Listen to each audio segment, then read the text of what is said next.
my balls, so I let them hang. When I pull this thing, all you bitches best to know my name. Nobody you hoes, I'm coming from South Park. Catch you after dark, I'ma spit your fucking chest apart. Follow you.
Hotep, especially when the Hotep got the goddess mask off. He's working his ass off, trying to tell y'all goofy dudes what they planning.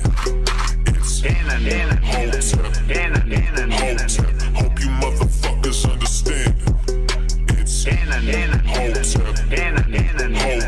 Hope you motherfuckers understand. No threat to a Hotep, especially when the Hotep got the goddess mask off. He's working his ass off, trying to tell y'all goofy dudes what they planning. It's Hotep, Hotep. Hope you motherfuckers understand. It's Hotep, Hotep. Hope you motherfuckers understand.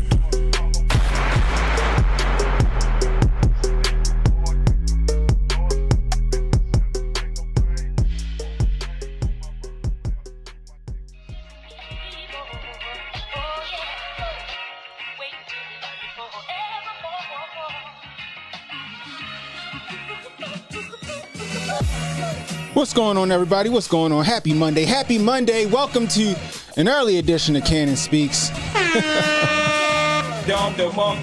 Give yourselves a round of applause because you could be anywhere right now, but you're hanging out with me, and I appreciate it. If you're new, hit the like, hit the subscribe button, hit the notification icon. It'll let you know when I got new content coming out. Share the stream, guys. Let people know we live. You catching the replay? Leave a comment. Let me know how I'm doing. I can use that constructive criticism, guys. You want to donate to the channel? $ Cannon Hotep on Cash App. $ Cannon Hotep on Cash App. Super chats, rumble rants, always welcome. We also live over on Kick. Head over to kick.com/Cannon Hotep. Make an account, hit the follow button, and become a subscriber over there. For a cup of coffee a month, you can help support one of your favorite streamers, which is me, and I appreciate that. Oh man, so in T-minus 6 minutes, Donnie T is gonna be going one-on-one, mano a mano, with the nigga from South Africa himself, Elon Musk.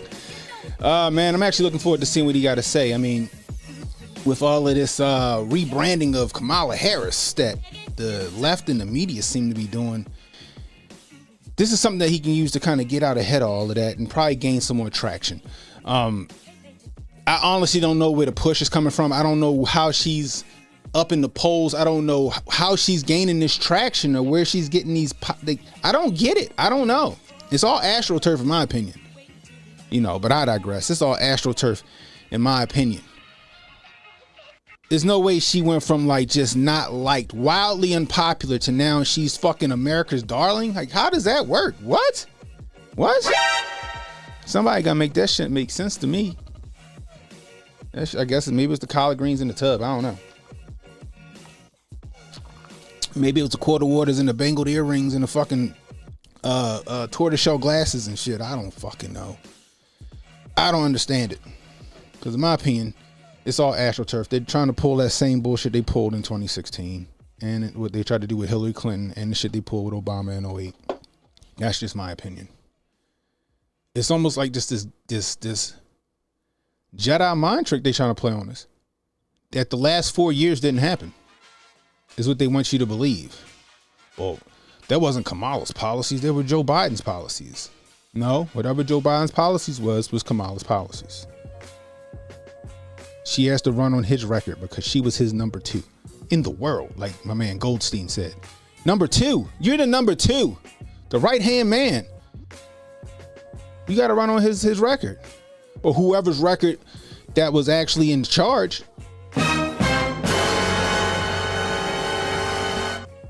I don't think that Joe Nicholslick was in charge, not one bit. I'm gonna say maybe the first year of his, maybe the first year he had some say, but he was not in charge. He was not in charge. We're just gonna go with that. He was not in charge. It had to been, Obeezy or somebody. And from the interview that Nancy Pelosi gave, sounded like it was a coup. But Hotep's already been told you. Hotep's been told you that it was a coup. It was a setup. We told you who was behind it, but that's yet to be proven. But we told you who was behind it. Obama, Pelosi and them. Let's not forget the video I showed you guys about a week ago showing Pelosi talking about revamping the 25th Amendment, and it wasn't for Trump. I wonder who it was for. And I wonder when they're going to invoke the 25th Amendment on Joe Nicholslick. Will it be this week? Today's Monday. When's the DNC shit? Friday? They start Friday? Will they do it this week? Will they try to get Nicholslick out of the paint completely? That's my question. That is my question. Jay said Barry O was in charge. That's what I think.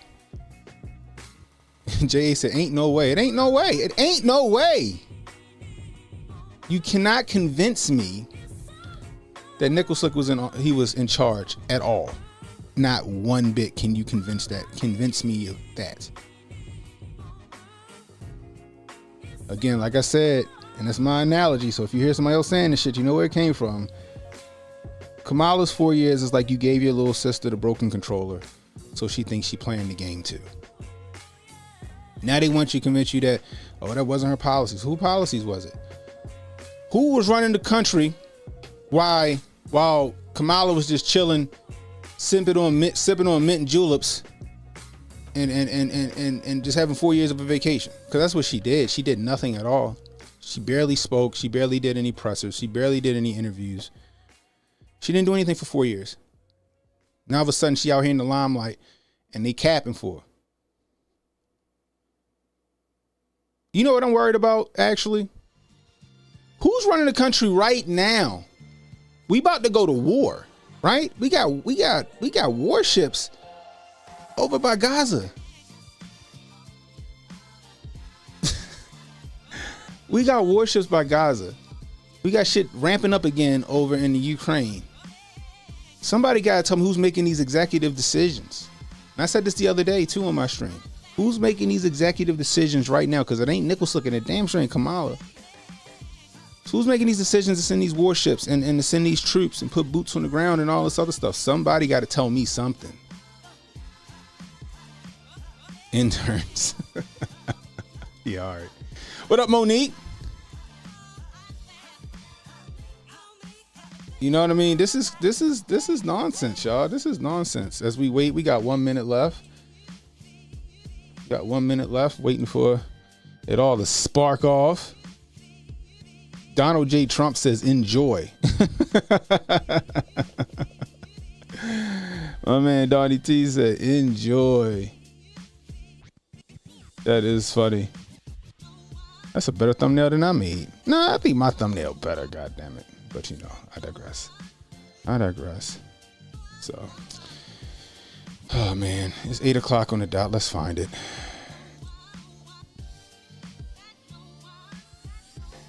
Do this.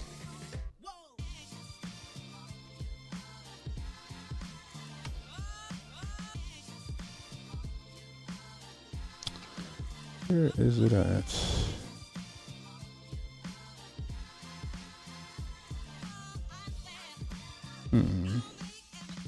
Bear with me, y'all.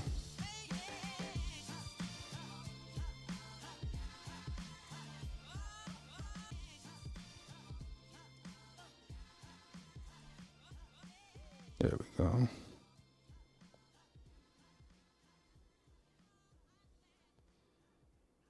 I think you would think it'd be live on X. It'd be at the very top.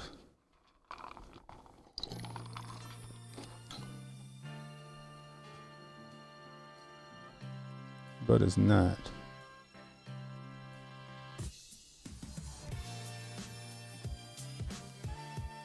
Let's go. Let's do this real quick.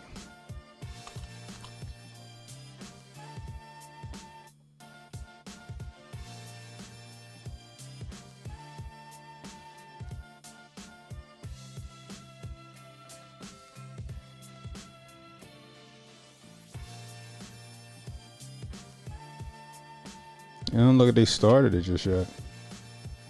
Let me check. Let me check somebody else's shit.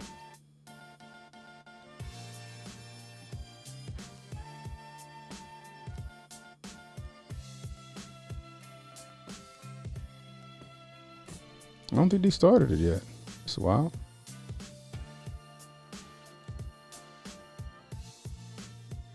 Spaces details not available. Oh shit.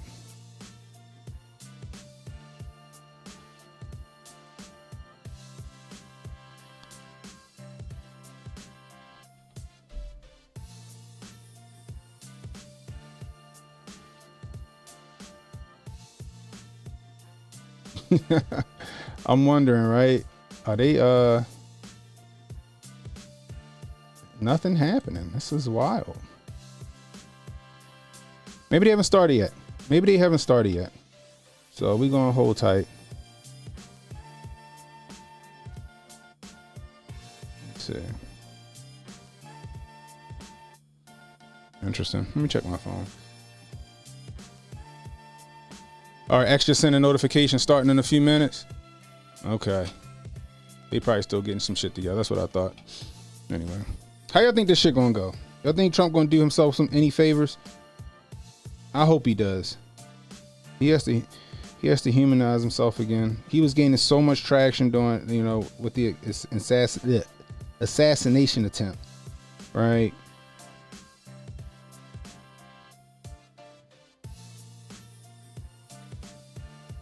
That they tried to gain some of that momentum back from Kamala, and which is interesting. Okay, so they talking, but why the fuck? All right, so ain't nothing happened yet. We still waiting. Anyway, what's this, Jay? This date syncs to when this date syncs to when he was shot. Interesting. You think it's being blocked?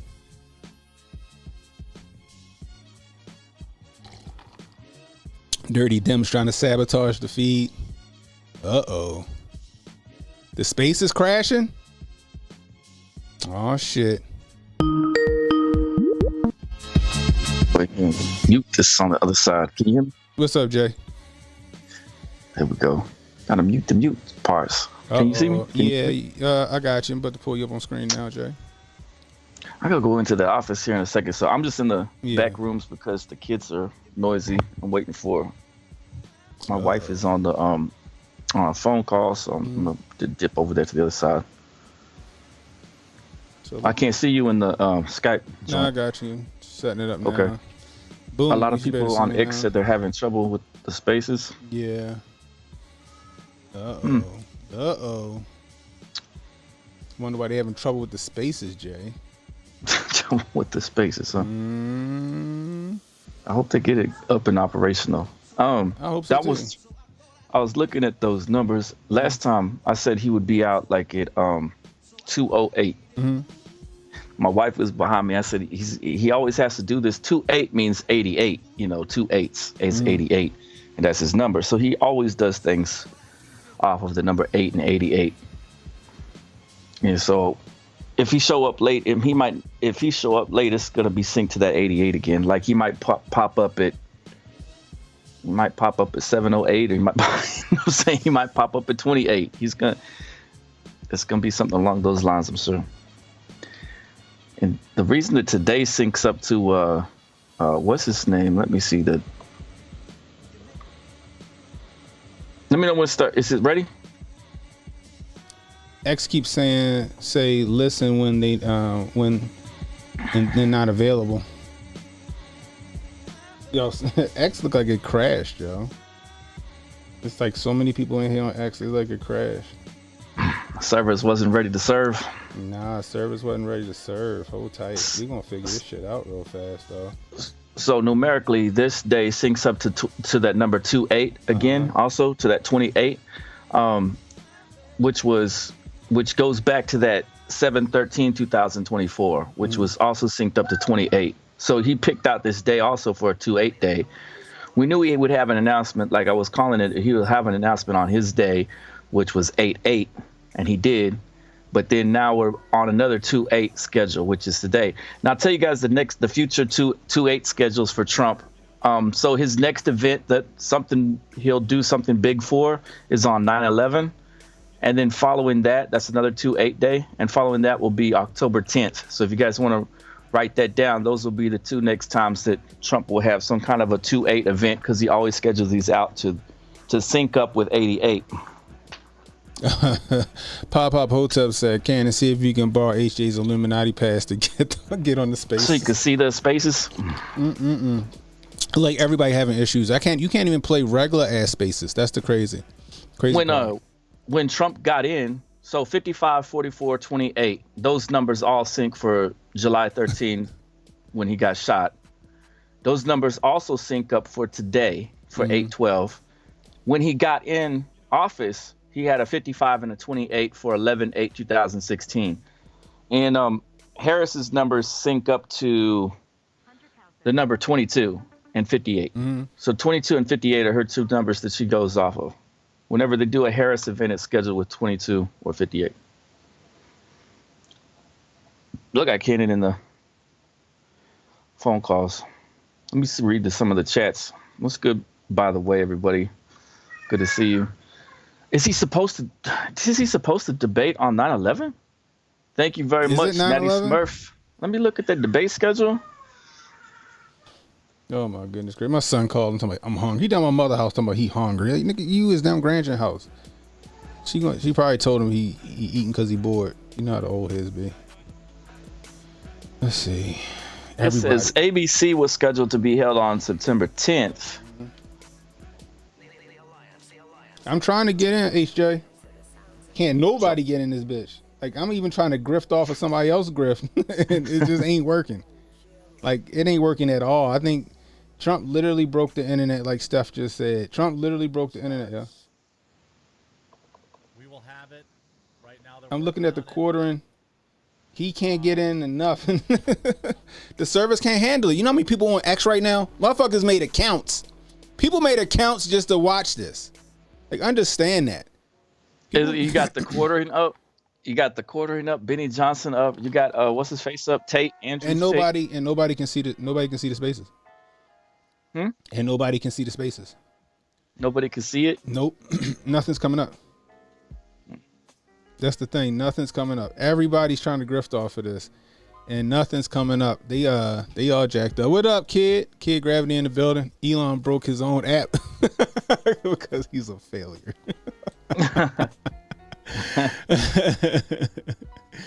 Oh my gosh, yo. Yeah, all the spaces is glitching. I'm looking at the quartering. He not up. Benny Johnson not up. Alex Jones ain't up. Luke, whatever the fuck, Rudkowski ain't up. Nobody's up. Nobody is up. I mean, they're up, but what about Truth? What's on Truth Social? You think they might got it on Truth? That'd be smart. Yeah, just check and see what's popping on Truth Social. Good. You know, his DJT went public. Yes. Let's see. I know I got an account on Truth Social. I just can't get into it right now. We can live stream on Truth Social now? Oh shit, we might got another grift jumping. Throw on the MAGA hat. I'm gonna be all talking points out. Oh, snap. We could live stream with Truth Social. Oh, let's go to Donald Trump's Truth Social real quick. I'm trying to see what's on over there. We trying to figure it out, guys. We trying to figure Let's see. out. What did... Let's click this. He said he got a big announcement, too.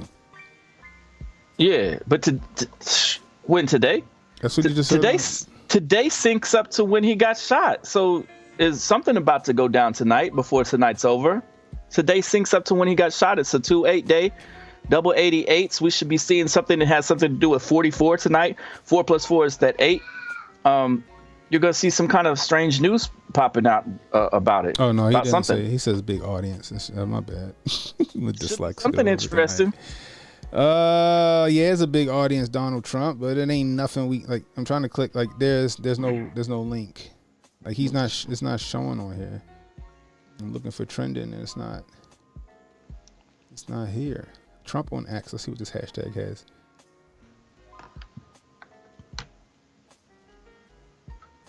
Thank you for bringing President blah blah blah blah. I still ain't got him. Johnson got he grifting on his shit. Let's see if Benny Johnson got anything jumping. So this is remarkable. The paper tablet created for people who like to take notes. Account. It even feels and sounds like paper. Premium account. Let's see what Benny. ALX. I'm getting Pulled up Truth Social and he didn't say nothing yet. Nah, his last post was 47 minutes ago about it. 47 minutes ago. Yeah. Anyway. From Mr. 47. 47 minutes ago from Mr. 47. I don't see nothing. Let me go back to Elon Musk's joint. Here we go. Let's see if we got it. Boom. Let's see if it'll play. Right now, it look like it's Hotep. It's glitching out. Google could be on it. I hope he's not using fucking Amazon Web Services or nothing like that. That's wild. Bezos would set him up.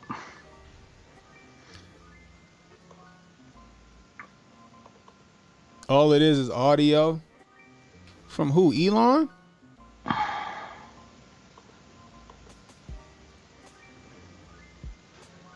Is that what he getting audio from, Elon? Let me see. Let's see if Benny got anything. Everyone that this is. No, yeah, it is. Benny doing the same shit. I bet they're working on a similar solution to find a not letting people listen. That's not in their MO at Twitter or X. I mean, we do. Lucky for us. So he getting the same thing I'm getting. So he getting the same thing since he clicks on the spaces, like from either Elon or Donald Trump's page. It's just getting like a gray screen. That shit won't even load.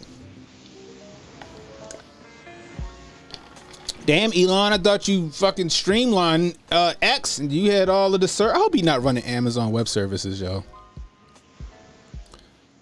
I hope you're not doing that. Heather said he can send up rockets, but he can't get his spaces together. Hey, yo, HJ, go over there. Call that nigga up and tell him how to get this shit done, yo. This wild. They trying to run spaces. They trying to run spaces on AOL dial-up. Is what they trying to do. That's what it looked like. Oh man. Did you check it and see again? Huh? I'm going back in there now.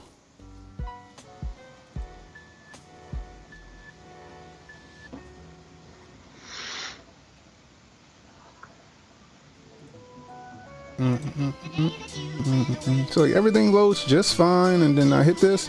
Wow, it's great.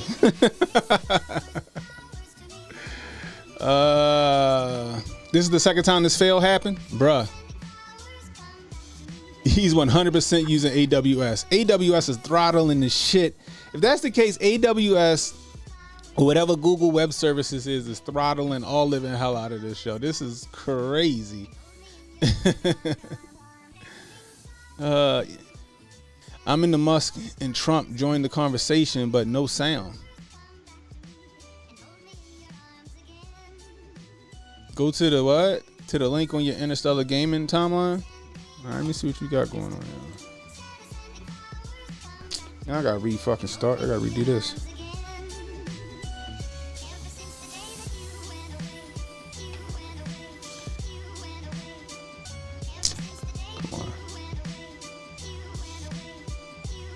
I gotta redo the whole goddamn Twitter stuff again. Can't even move.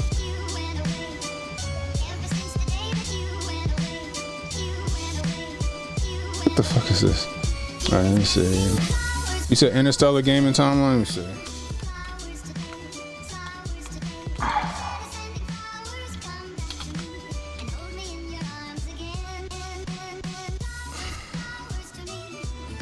Let's see something.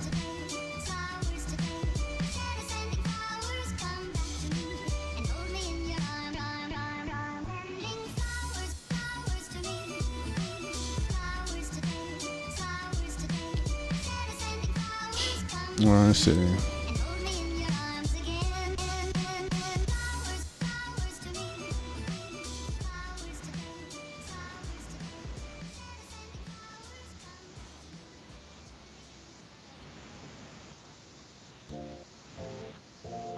What's this? Rocket reusability even more efficient by reducing turnaround time and lowering costs. You talking about this Tesla? You talking about from Tesla? Usability of our rockets, bringing us one step closer to. I don't know. That could be a replay. Space. Yeah, look. I mean, it's saying it's live, but I don't know what the fuck this is. Could be a replay from other events. Yeah. I don't think this is anything.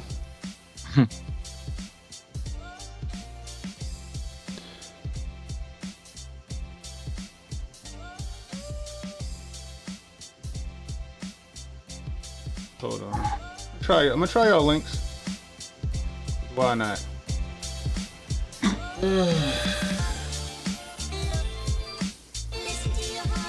Dang. What up, Unc? Unc in the building. Oh, what's good? Uncle Hotep. Salute. I thought I was boomer teching it up, but it's Elon boomer teching it up. They're just doing it. They're doing it in accordance to that 2.8. They can't come on until it's an 88.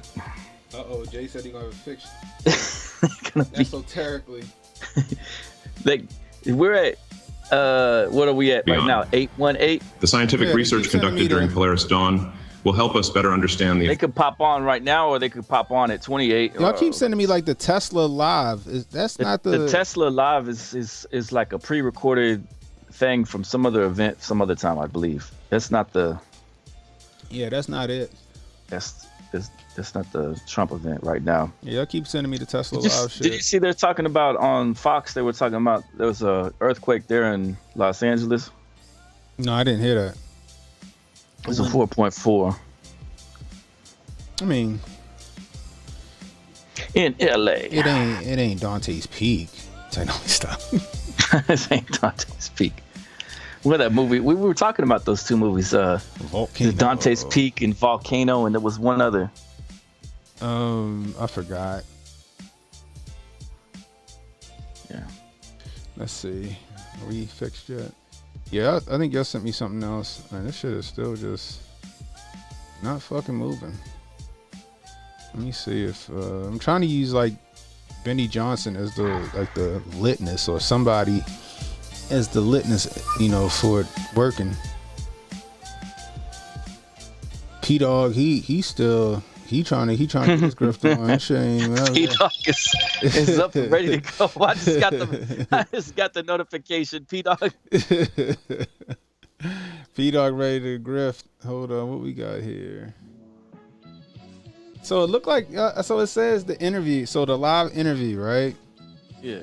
So video unavailable. This video's no longer available because YouTube account associated with this video has terminated it. So did he stop?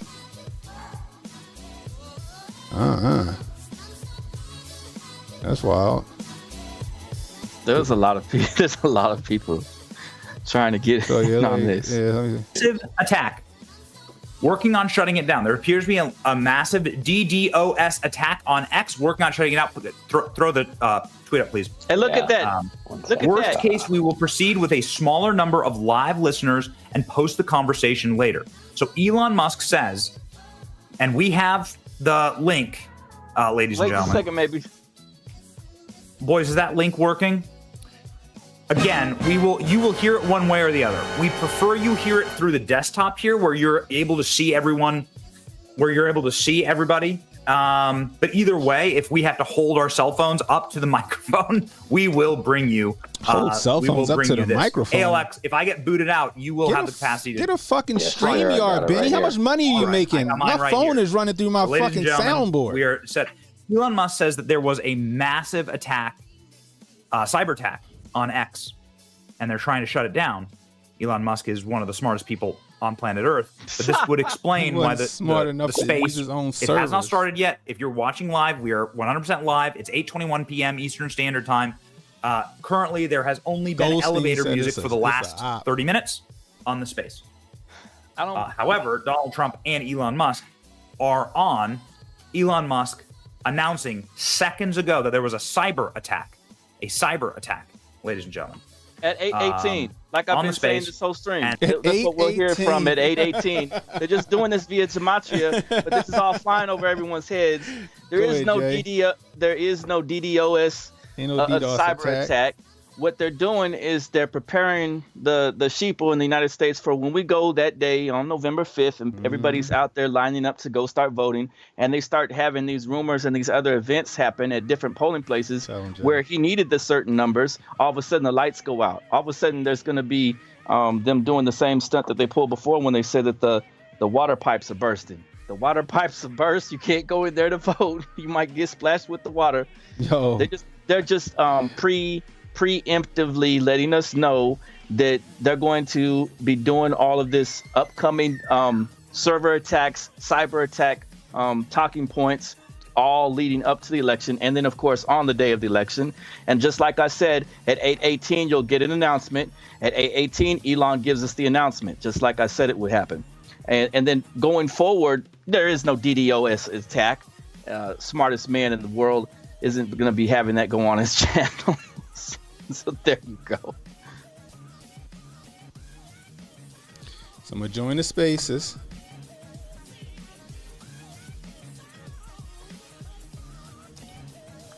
The space is not available. There's a million motherfuckers in there, and I can see it for a split second. Because if I got to, because it's just a spaces, if I got to, I can run this shit through my phone. We can listen through the phone. In 5 minutes, maybe everything will start working again when it becomes 8:28. Yep. We're gonna find out. A lot of this is just the predictive programming that the elite, the showmanship of the elite that they have to put on, so that they can showcase for us examples of what's gonna be going on in the future. Obviously, they would have enough server power. They would have enough ability to watch for these attacks ahead of time, knowing that the president is going to be speaking from their platform and how big of an event that would be. Yep. Yeah, that's what it seemed like. Because you think that Elon just came up with this all just off willy-nilly? There's no way after the Twitter files, after the Rumble debacle, after Parler, all them running on Amazon Web Services and all this other stuff, that he didn't see the writing on the wall, and go with his own fucking servers with Twitter. We just had, like, last month, what was it, that thing called SoundForge or whatever it was called? CrowdStrike.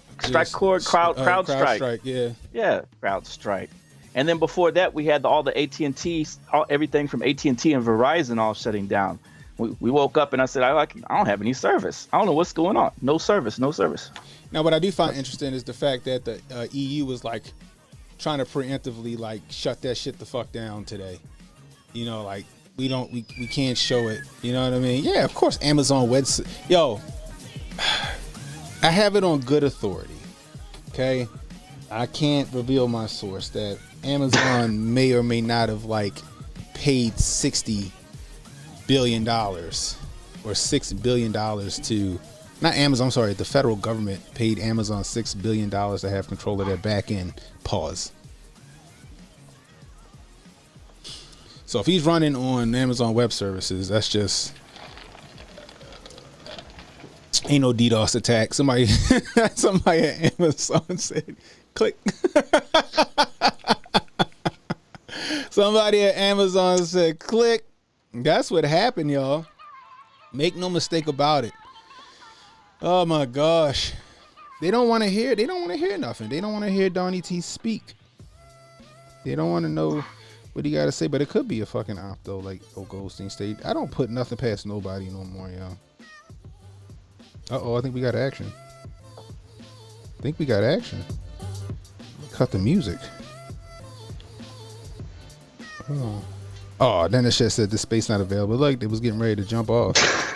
It's not 728 just yet. There'll be another chance for it then. No, 828 or 728. Yeah, 828. 828. They're gonna try to keep on hitting us with the fear tactics over the networks being down and stuff like that. Mm-hmm. It's gonna continue for a little while. Yeah.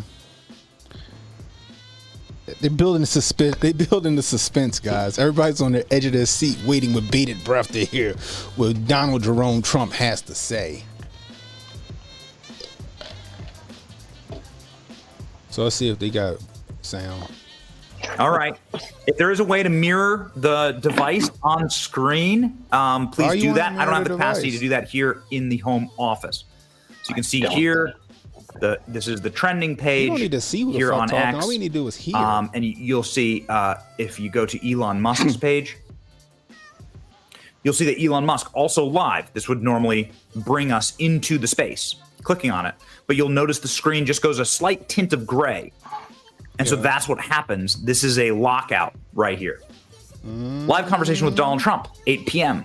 says Elon Musk pinned. We tested the stream with 8 million concurrent listeners earlier today, says Elon Musk. This is interesting. He just sent this a minute ago. 8 million concurrent listeners. 8 million concurrent listeners. And the stream right now is showing me, you can see right here, the stream right now is showing me See, I'm not, I got there and then it just said, sorry, guys. Listening. I want to make sure that this is, that they you won't were let able nobody to see. else get in. 207,000. It is. Now, let me make this very clear for all of you.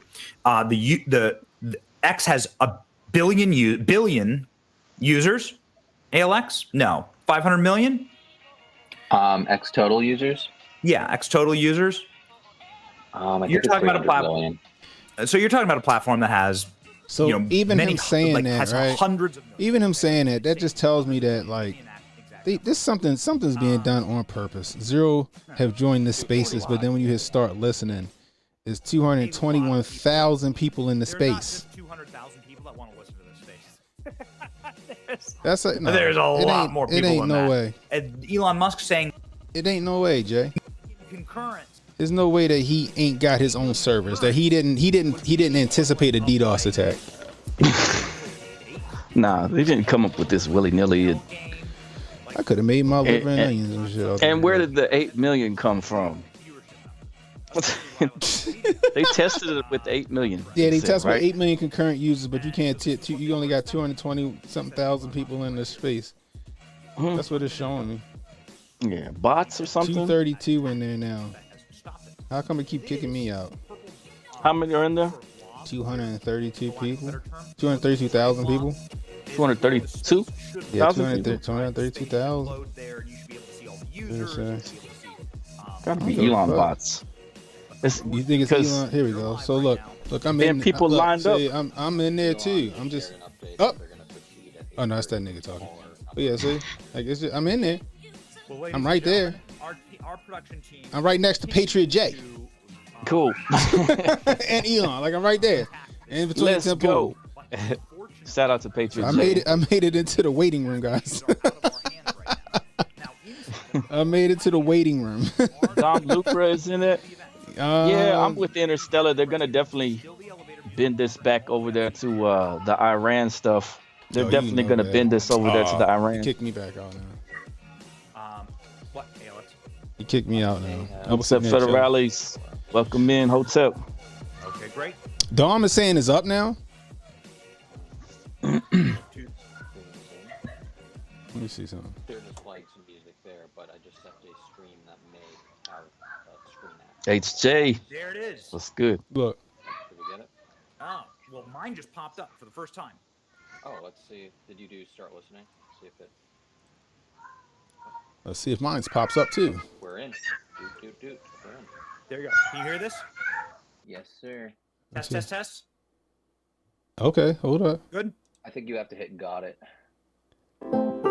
Okay, we in there like swimwear, guys. We got some hold music going. In the chat, do y'all want me to pull up the screen so y'all can see who's talking? Let me know in the chat if y'all want me to pull up the screen so y'all can see who's talking. Let me know. I recognize Trump's voice. I recognize Elon. I figure I should do this real fast. I'm gonna keep it up on my phone just in case it glitch out here. I can go to the phone and then turn up the volume on the phone. So we'll do that. I wish I could put that on another track. Excuse me. Close to 600K in there. So let me see. Y'all don't want to look at my face, so we're gonna go ahead and just do this real quick. Y'all want to just look at me and Jay. So we're two handsome men, you know, out here in the world. Sorry, ladies, we're taken, you know. That's how that goes. All right, so we in there listening to this fucking hold music.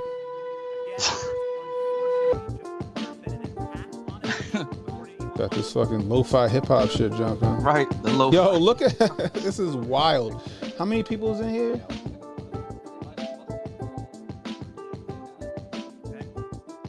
There's like 1 million comments.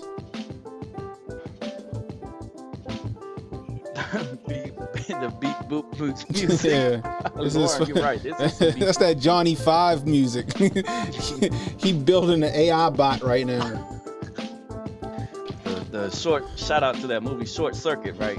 The Short Circuit joint. Right. J5.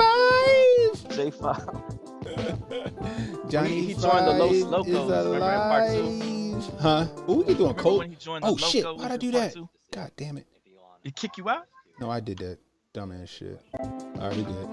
No, because it said I could do show captions. Show captions out this bitch. Okay.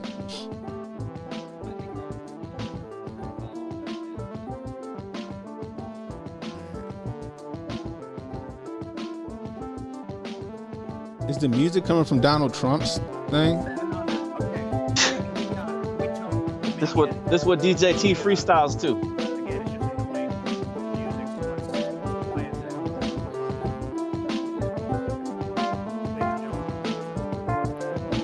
Oh, this music can make you go insane. This the this the MK Ultra punishment right here. Lord have mercy. All right. Get rid of Benny. Get rid of Benny's ass. All right, guys, it's gonna get interesting, guys. It's gonna get interesting. This should sound like some Nintendo math music, like you playing like a math game on Nintendo or some kind of puzzle game on Nintendo. This that shit that HJ be doing chess to and shit. This some MK Ultra music right here. They got you in the isolation chamber. Stranger Things. Hey yo, Cam, I know you in here. Hey yo, Cam, take this and make a sick ass beat to it. So I wonder who do you think Trump gonna talk about, Jay? I think they're gonna bring up Iran. Mm-hmm. They're gonna say that that there's gonna be election chaos. That's what this whole little DDoS thing was about. Yeah. They're gonna say Iran is the one behind the DDoS attack. They're gonna say they've got intel that Iran has people on the ground that are gonna carry out different stuff, boots on the ground from Iran, and they're gonna go back to the border, go back to probably some kind of, I don't know if they're gonna do it on camera, but I would guess some kind of a deal between Elon and Trump. Are we starting? Did Elon just kick the fuck out? What if they go, good night, everybody? Just shut that shit off. Oh, man. So Elon's gone. Where'd he go? He left his own space. I guess Elon about to find out how much his own space glitch.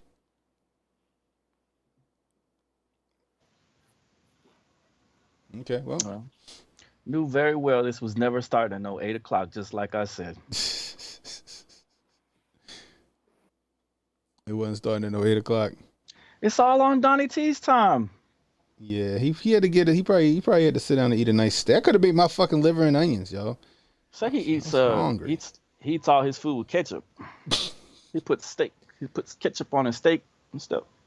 You know he's the cousin of the Heinz family, the ketchup family. Is that right? Yeah, he's their second cousin. Interesting. I didn't know that. Heinz family and Trump. They were if you look at it, Kaldstadt in Germany was their family ancestral home, and both their houses, the Heinz family and the Trump family homes, were like almost touching. Liver and onions is wild. What's wrong with liver and onions, yo? Hotep Alchemist said liver and onions is wild. That's where all your A vitamins is. You still talking about the liver and the onions? Because they said it was wild. Because I like liver and onions out here. Liver and onions is delicious. It was either that or I was gonna eat some more beef heart with onions. Ketchup on steak is hillbilly. If you make your steak correctly, you don't need anything on it. Jay says she like liver and onions too. See y'all? I ain't the only person.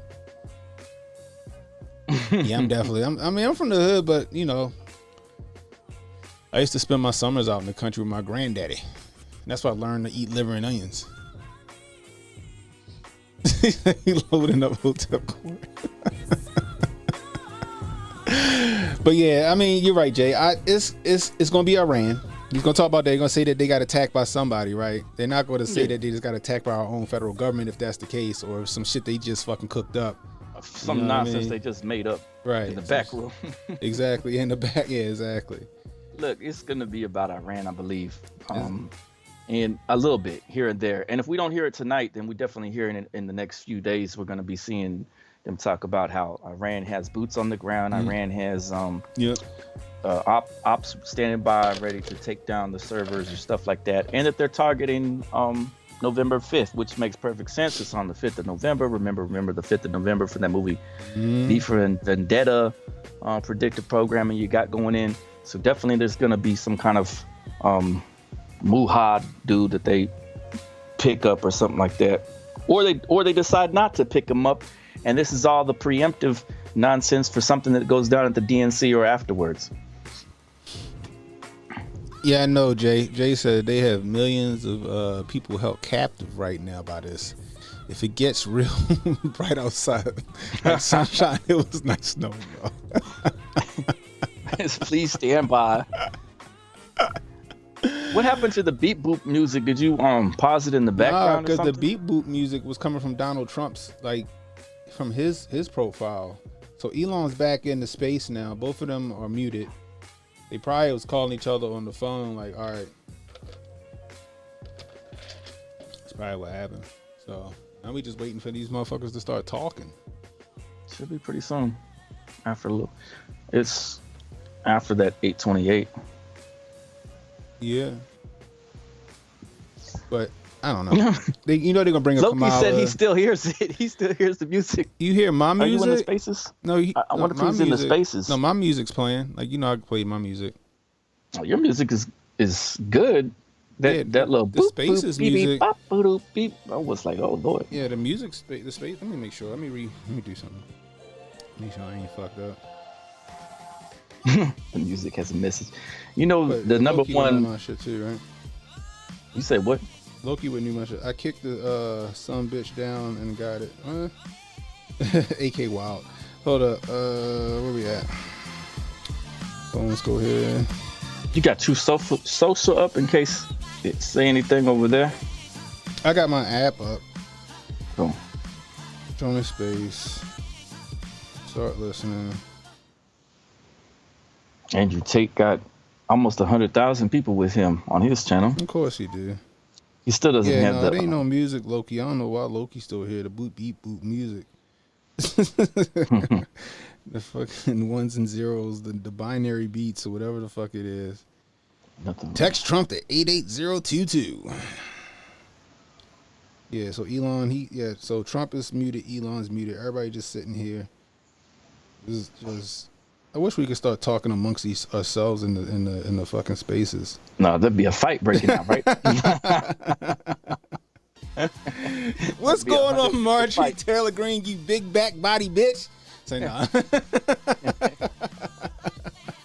It'd be all kinds. Oh, man. I was talking about that in the stream the other day on the car. Jasmine Crockett had the fucking audacity to call Marjorie Taylor Greene a big back body bitch, and that bitch got a big back. Jasmine Crockett, she a cute girl, but she ain't missing no meals. She is built like a square. She is square. She has, like, it's just her hips run straight into her fucking ass. Who's that? MJ, the MJ girl? Nah, Jasmine Crockett, the black girl that went after Marjorie Taylor Greene. Oh, I didn't even get to see her from the back. She a cute girl though. The number one movie in America was that It Ends With Us. It Ends With Us. What's that?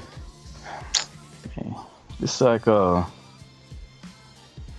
female drama. Of course it is. Movie. I went to go watch it with my wife. I was not happy with that movie. Look where we started. All right, hello everyone. My apologies for the late start. We unfortunately had a massive distributed denial of service attack against our servers, and saturated all of our data lines. Like basically hundreds of gigabits of data were saturated. We think we've overcome most of that, and so it's now time to proceed. But as this massive attack illustrates, there's a lot of opposition to people just hearing what President Trump has to say, and but I'm honored to have this conversation. I want to emphasize it's a conversation, and it's really intended to just get a feel for what Donald Trump is just like in a conversation. It's hard to catch a vibe about someone if you just don't hear them talk in a normal way. And when there's an adversarial interview, like no one's themselves in an adversarial interview. And this is really aimed at kind of open-minded, independent voters who just trying to make up their mind. So you can understand, like, what is what is it just like to have a conversation? So, honored to Donald. Great to speak. We had a great conversation yesterday. As you mentioned yesterday, if we could just record that conversation and post it, it would have been excellent. And I hope we can have something like that today. Well, I think we will. I'm pretty sure we will. And congratulations, because I see you broke every record in the book with so many millions of people, and it's an honor. We view that as an honor. And then you do want silencing of certain voices. Usually those are voices that have something to say that are constructive, oftentimes constructive. And so we have to consider it an honor. But congratulations on breaking every record in the book tonight. That's great. Well, thank you. Maybe we could start off with the assassination attempt, which 1 million listeners was an incredible thing, and I have to say that your actions after that assassination attempt were inspiring. You, instead of shying away from things, instead of ducking down, you were pumping your fist in the air and saying fight, fight, fight. And I think that's, the president of the United States represents America, and I think that is America. That is strength under fire, and so that's a big part of the reason why I was excited to endorse you as the president of the United States for having another term here. Is that was just incredibly inspiring. But what was it like for you? Not pleasant. I have to be honest. I said there was blood. I had more blood. I didn't know I had that much blood. The doctors later told me that the ear is a place that is a very bloody place if you're going to get hit. But in this case, it was probably the best alternative you could even think about, because it went at the right angle, and it was a hard hit. It was very. I guess you would say surreal, but it wasn't surreal. I was telling somebody, you have instances like this, or like a lot less than this, where you feel it's a surreal situation. And I never felt that way. I knew immediately that it was a bullet. I knew immediately that it was at the ear. Yeah. And because it hit very hard, but hit the ear. And I also heard people shout, "Bullets, bullets!" Get down, because I moved down pretty nicely, pretty quickly, and we had bullets flying right over my head after I went down. So I'm glad I went down.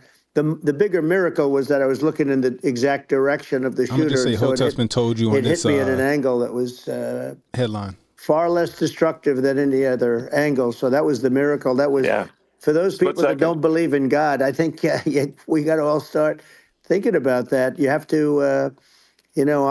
I'm a believer now. I'm more of a believer, I think, and a lot of people have said that to me. A lot of great people have said that to me, actually. But it was amazing that I happened to be turned just at that perfect angle, and all because I put down a chart on immigration that showed that the numbers were so great. I love that chart even more now. Maybe it's a sign.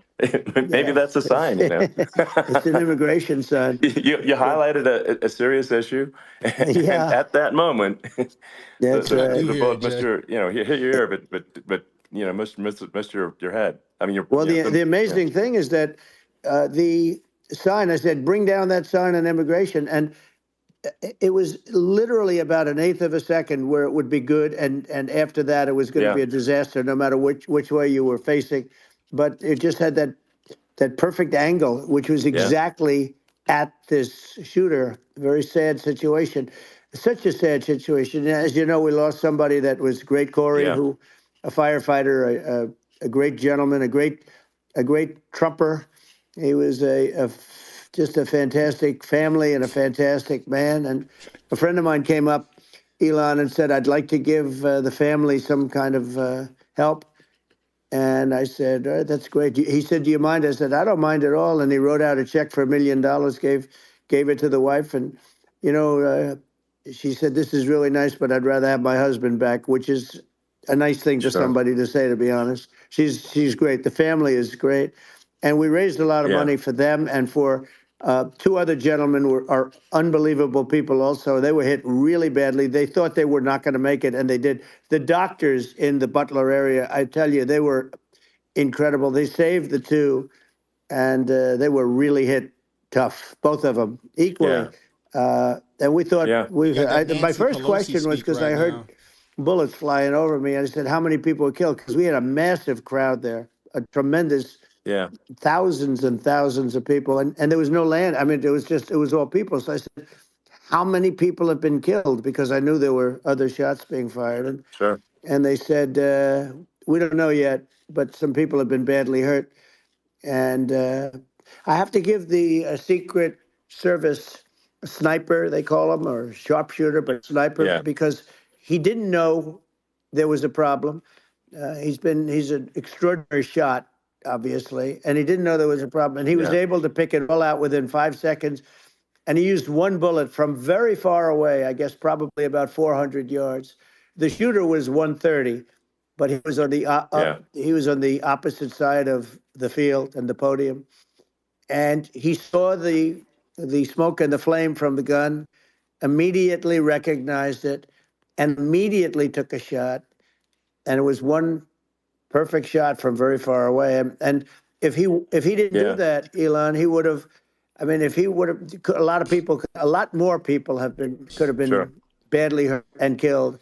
So I have to take my hat off to him, because that's also a surreal. He's been with them for 23 years, and he's never had anything like this. And all of a sudden he has to act, and it's a very tough thing to act and to be shooting somebody. But he saw the gun, saw the smoke, saw the flame from the gun, very far away. Obviously has very good eyes. He's got very good vision, which I assume you have to have in that particular work. But he took aim very quickly, and they say it was approximately 5 seconds from long range, one bullet. If that didn't happen, because the shooter had a lot of bullets, he had a lot of cartridges up there with him. So that's clearly he was very competent in taking that shot to stop the attempted assassination. But I mean, there does seem to be, I mean, some pretty significant failings elsewhere in the system. Like, there's just no way that, like, how on earth does a shooter get on a roof 130 yards away? That seems crazy.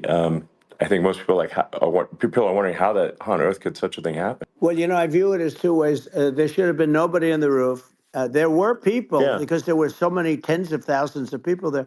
There were people that were seeing him, and there was one woman with a red shirt, and well, sometimes broadcaster Trump all over it, and you get that lisp screaming. sound.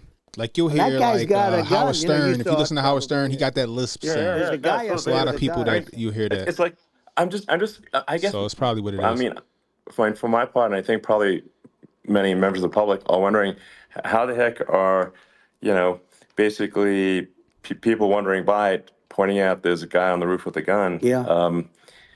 And they're seeing it, but somehow it's not being addressed. That does seem crazy. Well, they're going to learn from this. The communication between the local police, who sort of had an idea, and then ultimately a man lifted himself up to the roof, could barely do it because he was talking pulling about the assassination attempt and how the Secret he Service saw botched the that man shit. with the gun. He's still trying to give him the their man flowers, with the gun but pointed fuck the that. gun at him. He thought he was probably going to get shot, but he was like pulling himself up, and because of that, he couldn't get to his gun, and he fell down. Actually, very badly hurt his leg, his ankle. I hear very badly, but he fell down. And he did, from what I understand, he did say there's a guy up there with a gun, and the shooting started very quickly after that. I think it forced the shooter to go maybe quicker. He was supposed to be a very good shot. Yeah.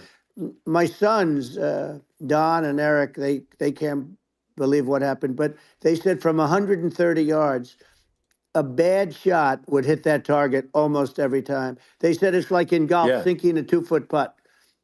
Yeah, it's not a hard. See, Jack Reeves knows shot. what it's called. It's not a long white shot. silk sound. The Secret Service person had the long like shot. I said, if He you go had listen to Stern, triple he the sounds distance, just like this actually. too. So it was a terrible thing.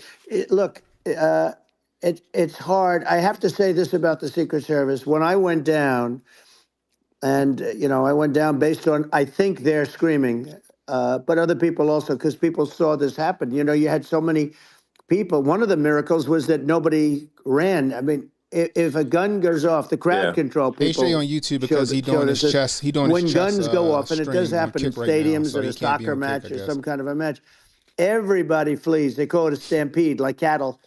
But everybody, and a lot of people get killed with those stampedes.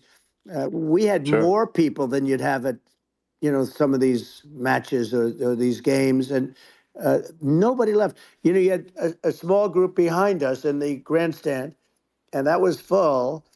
And you look at it as it was taking place, and normally they'd be running. They didn't leave. They saw that I was hurt. They saw a lot of blood, and they saw that I went down. And it's almost like they wanted to be with me. Well, out front, you had thousands, tens of thousands of people. As far as the eye could see, you had people in Butler, as far as the eye could see. And, I agree, Trish. He does need to move on. And a lot of press, too. There were, many cameras on watching this. It's what makes it so different, because normally I think things happen that aren't ramble. good, but you never have a picture of it. Here we have all these cameras shooting it. So, sort of amazing. But one of the interesting things was that you didn't have anybody flee. You didn't have anybody stampede. Sure. Nobody. And there were some people behind me. They stood up and they're looking like, I'll tell you, you want to have them in a foxhole with you. I want to meet some of those people. Trump might have a couple it's of so whiskeys. He different don't from drink, what right? you heard. So, But allegedly. So I was down, but the Secret Service His brother guys, died from drinking. there were bullets flying right over my head. You could hear them go whizzing. But it's the mic. Yeah. And these guys it's not Trump slurring. came it's jumping the mic on top that's of doing me, it. and a young lady, Kate, would jump. They moved so fast, and let me tell you, that took tremendous courage. Now, there was a lack of coordination. There was, obviously everybody understands that somebody that building should have been covered. I agree, Trish. And I mean, that was the big thing. I mean, looking at the aerial views, that building would be like the #1 spot for a sniper. I mean, it's like the, if you were to pick, like, what is the favorite place?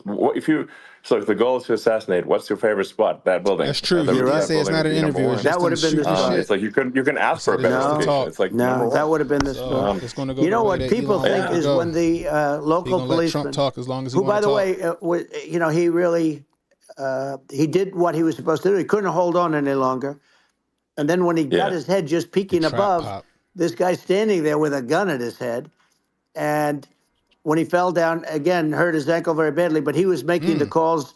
But what happened is the firing took place very soon. So what they think is that this guy ran to his site, which he had all planned out with the gun. He ran to the site and he started shooting fast, and maybe that's See, why Jack know about this. Jack know about sound and shit like well, he that. sort of so missed. I mean, you know, I just know that I hear certain people. he got me, but it could have been. I mean, It could have been.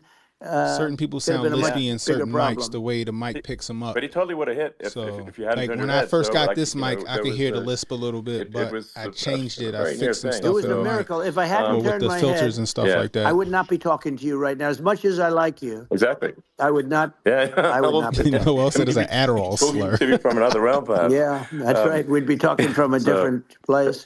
But it was. Oh yeah, they it gonna was run with that shit. He you sounded know, it like was he a was very drinking. terrible experience. The Butler Hospital, they did such a great job. The doctors were so good. They're gonna Everybody take a was so good. screenshot There from was Mar-a-Lago a with some mistake. Jack Daniels on the back of the If fucking somebody knew, because fireplace people or were something. See, hearing, you know, Trump there was drinks. just a bad feeling that there was somebody was around. You know that story now. It's been pretty well. Yeah. And Yeah. if somebody could have said, because they've oftentimes said, you know, like there'd be a lightning storm or something, because I've done, I think, over 300. I think I did a lot more than that, but we did a lot. And oftentimes they'll say, sir, could you wait 10 minutes, please? Sir, could you wait 20 minutes? There's a storm overhead or lightning or something, right? And that happens often. And this would have been a perfect time for that to have happened, but it didn't get coordinated. I don't That think was Elon the problem. buys it. I don't even think Trump buys it, but Well, he can't go off it on was, the conspiracy tangent. I think your actions in the heat of fire, and you know, like what I found admirable there was that you can't fake bravery under such circumstances. The courage is instinctual, or it is not. It's not a rehearsed Where they showing action. pictures at? And so I just want to say that I think a lot of people admire your courage under fire there. And Well, so Thank you very much. I appreciate it. I didn't think of it. I just wanted to get up and I wanted to stand up. I wanted to let people know, you know, I felt I was good. Get the fuck out of my chat, yo. You ain't gotta be on here. top of me, covering me, actually. Matter of fact, very yo, much one of my covering me moderators on and very Rumble, bravely. kick this nigga out. But I wanted to get up. I said, I want to get up. And they wanted, you know, they have everything there. They wanted stretcher. I didn't like the stretcher. And I knew I was hit in the ear, but I Current knew I user wasn't ID. hit Kick anywhere that else. nigga They out. felt I was hit someplace else because it was such a lot of blood. And they were sure that I was hit someplace else. And they were saying, sir, you were hit in more than the ear. I said, nope, I was hit in the ear. I want to get up.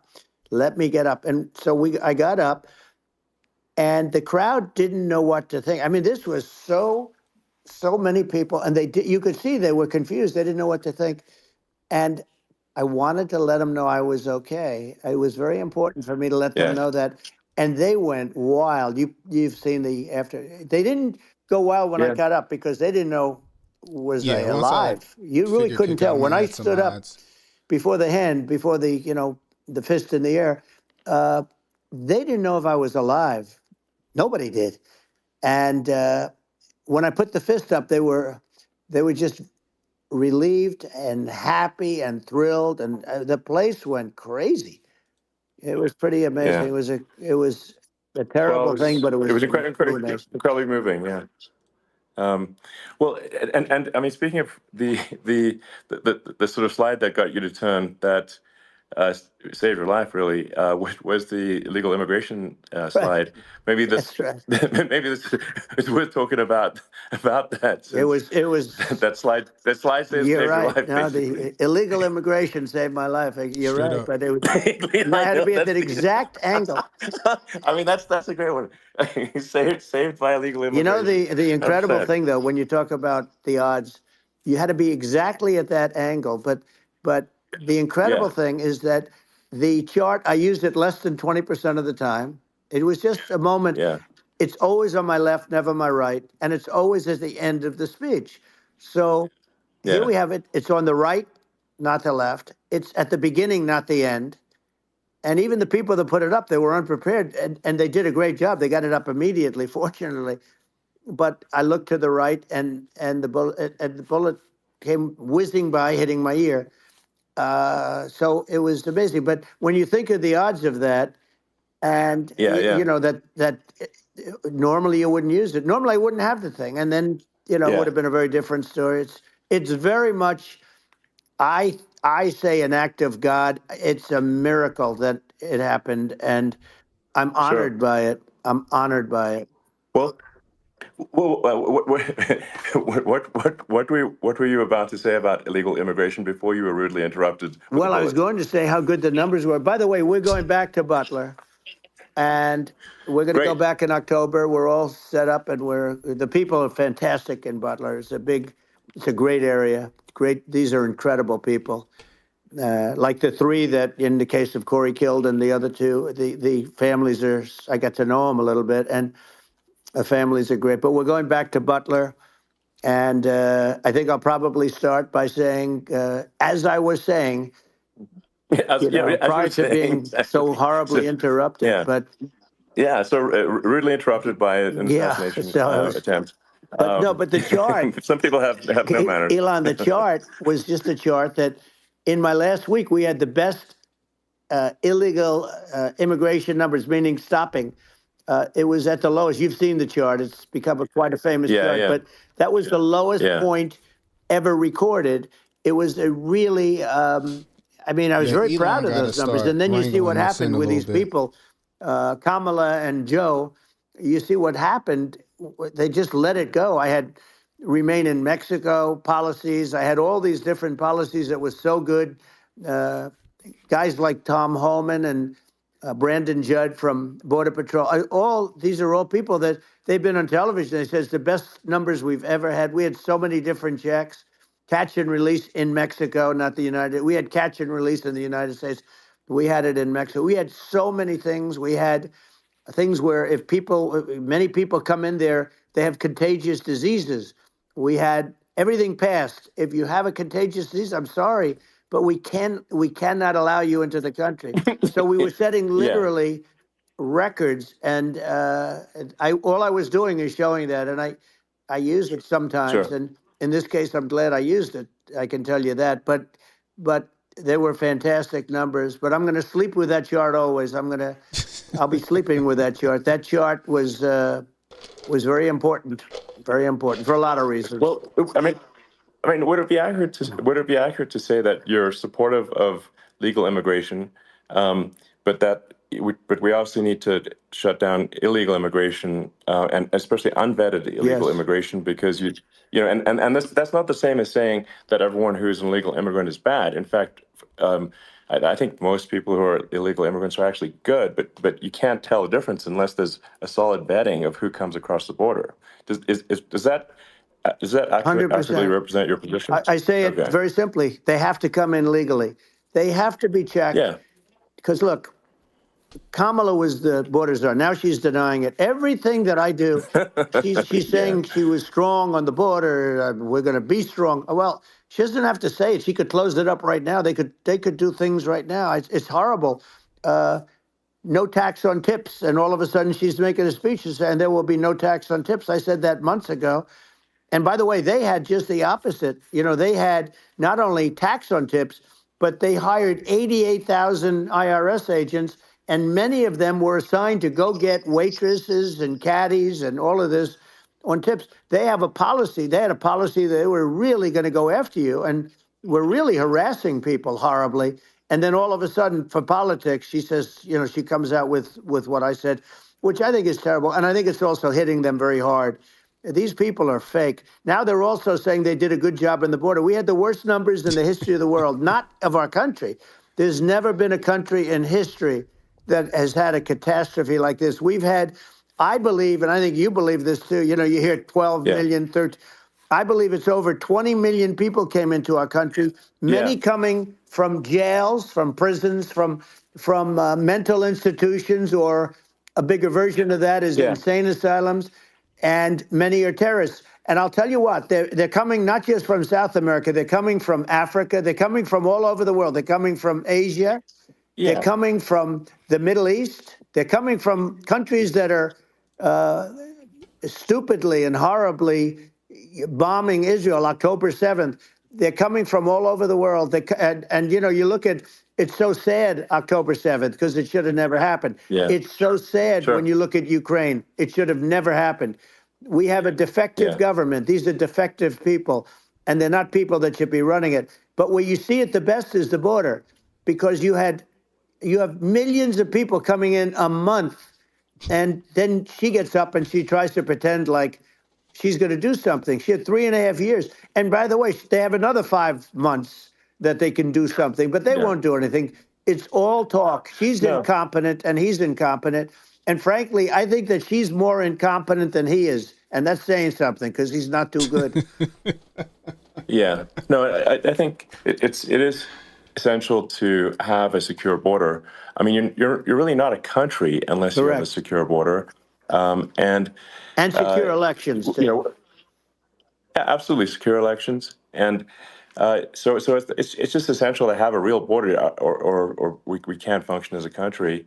And our service, you know, our central services are being overwhelmed in a lot of cities. As we were talking about earlier, I think having a legal immigration process that is smooth and efficient and done well, and I'm speaking as someone who is a legal immigrant, I think that I mean, like one way to think of it is, who do you want on your team? You know, who do you want on Team America? And I think we want to just say, okay, we want to let in people who are going to, you know, be great contributors to our society and to our economy, and you know, and who do you want on the team? And it's not to say that, like in my opinion, actually, I'd say like probably most of the illegal immigrants actually are actually good, hardworking people. That's my opinion. But some are not, and you just have this sort of adverse selection process where, you know, if somebody's it doesn't matter if they're good workers like, or not. They got to come in here legally. Period. Full stop. Has a career in theft or robbery. I don't understand what's taken them so long to get here, because we're such a target-rich environment.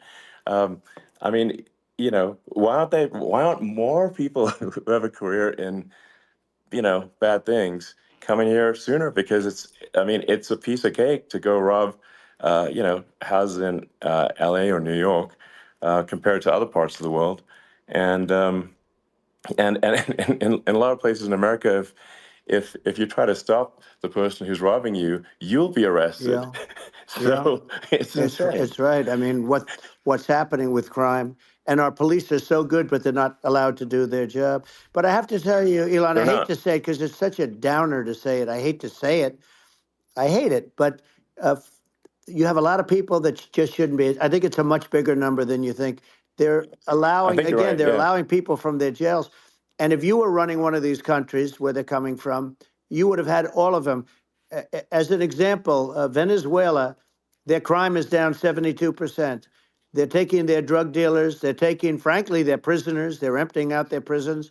They're taking their criminals, their murderers, their rapists, and they're delivering them into. About the Mario boat lift. Castro did. Yeah, well, he did on a much smaller scale. You know, it was a much smaller scale. But this is a massive scale because this is being done worldwide. But here's what's happening. Crime all over the world is down. And wait till you see the numbers that we have. You know, this is migrant crime. This is crime that's going to be.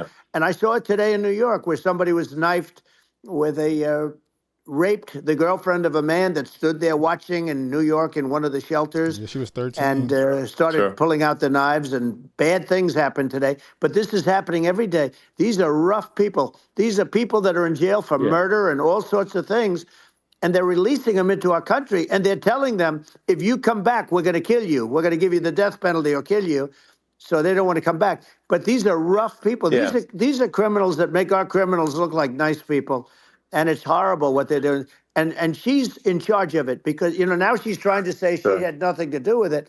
And she's such a liar because She was called the border czar the first day, and it was on the headlines of every newspaper. She's the border czar, and she never even went there. She went to one location, which had nothing to do with where the problem is. You know, she went in and out, I guess, because she was getting a lot of pressure, but had nothing to do with the problem is. But she was the border czar, and people can't allow them to get away with their disinformation campaign. Now she's trying to say that she wasn't really involved, and the whole thing is horrible. She was totally in charge. She could have shut the border down without him. He didn't know what he was doing anyway, so he wouldn't have even known what happened. You could shut the border down. He wouldn't even know the difference. But the fact is that she was border czar. But if you don't have to call her that, the fact is you could just call her. She was in charge of the border, and the border was the worst ever. It's simply not working. No, it's horrible. Whether it's a question of intention or competence, either way, we don't have a secure border, and we have people streaming over like it looks like a World War Z zombie apocalypse at times.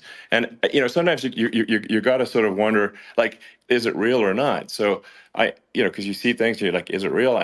So I went to the border at Eagle Pass, and I saw for myself in Texas, and I was like, okay, it's real. I'm like seeing this in real time. I actually posted the video like just live. I just flew there one day and just to see, hey, is this made up or real? And I'm just seeing people stream across the border, and I have to say, at least the people that I saw did not look friendly.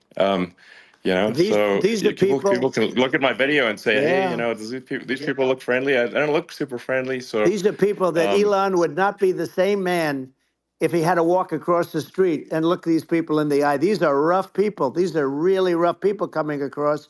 And I know rough people. And these are people that we don't want in our country. And, the caravans are coming in, and they're putting, and who's doing this are the heads of the countries. And you would be doing it, and so would I. And everyone would say, oh, what a terrible thing to say. The fact is, it's brilliant for them because they're taking all of their bad people, really bad people. And I hate to say this, the reason the numbers are much bigger than you would think is they're also taking their non-productive people. Now, these aren't people that will kill you. We have enough of them. But these are people that are non-productive. They are just not productive. I mean, for whatever reason. They're not workers or they don't want to work or whatever. And these countries are getting rid of non-productive people in the caravans in many cases. And they're also getting rid of their murderers and their drug dealers and the people that are really brutal people. And they're coming into our country at levels that have never been seen before. And I saw an ad just before I got on the air. I'm walking over here, and I saw an ad by Kamala saying how she is going to provide border security. Where has she been for 3.5 years? For 3.5 years, we have 20 million people for it. It's a terrible thing. I think this, frankly, I think this is a fundamental existential issue for the United States. And if we have another 4 more years of open borders, and it's going to be even worse with another 4 more years, it's going to be even worse than it's been for the past 3.5 years. I'm not sure we've got a country. You don't have a country left. Elon, if they get in, you will have 50 to 60 million people from all over the world, not South America only. We think of South America, we think of Honduras and El Salvador, Guatemala, and Mexico, the 4. But it's not that. It's everywhere. They're coming in from everywhere. And I had to stay in Mexico. I think this is a super important point. Like people, it's like basically when I went down there, I was like, well, where are people from? It's like almost no one was from Mexico. No, Mexico less. It's just the border. It's just the border with Mexico. But the people coming in, it's Earth, the rest of Earth, and America is only about 4 or 5% of the population of Earth. It would only take a few percent of the rest of Earth to overwhelm everything. We're already overwhelmed, Elon. We're overwhelmed. You had to see the news tonight about New York, and I love that place. And what they're doing to it is horrible. What they're doing to it, and all the courts do is they try and focus on Trump. Okay, then let's focus on Trump, who did nothing wrong. I complain about a rigged election. Elon, what's happened is unbelievable. You have from Africa. From the Congo, they're coming, from the Congo. And 22 people came in from the Congo recently, and they're murderers. And they drop them. They take them out of jails which is very expensive, to maintain the jails, although they don't do too much maintaining, I can tell you. But they take them out of jails, prisons, they take them out and they bring them to the United States. They deposit them in the United States and say, don't ever come back or you're going to be executed. And they don't want to come back, but they won't come back. Sure. But they're coming from Africa. They're coming from Asia. They're coming from the Middle East. They're coming from South America. Well, just They're Earth. coming from Rest of Earth, everywhere. basically. And there are a lot of really everywhere on bad Earth. ones. It's just an everywhere on Earth thing, and it's just not possible for the United States to absorb everyone from Earth, or even a few percent of the rest of Earth. It's just not possible. So Well, Elon, we're going to have to finish this up. We're going to have the largest deportation in history of this country, and we have no choice. Otherwise, we're going to have a country. What they've done to our country. Think of it. With in Venezuela and in some of these other countries, crime is down 50, 60, 70, 80%. And you would be the same. You would have. Yeah. I'll tell you what, Venezuela has not gotten rid of all of them. They've gotten rid of about 70% of their really bad people. Their jails are about 50% put into the United States. Same with other countries. Sure. Some are at 30%, some are at 50%. They're all different. But the bottom line is they're all going to be at 100%. Why wouldn't you put 100% of it? And they're doing it right now while this third-rate phony candidate. Don't forget, I beat Biden. He failed in the debate miserably. And, some people said, oh, gee, it's too bad. It's too bad he did so badly, or I did well in the debate. The first night they said, wow, one of the people at CNN said that was the greatest debate performance I've ever witnessed. And then 2 days later, they didn't talk about that. They just said he was bad. But that's okay. That's the way I get treated, and I don't mind that at all. What I can tell you is this.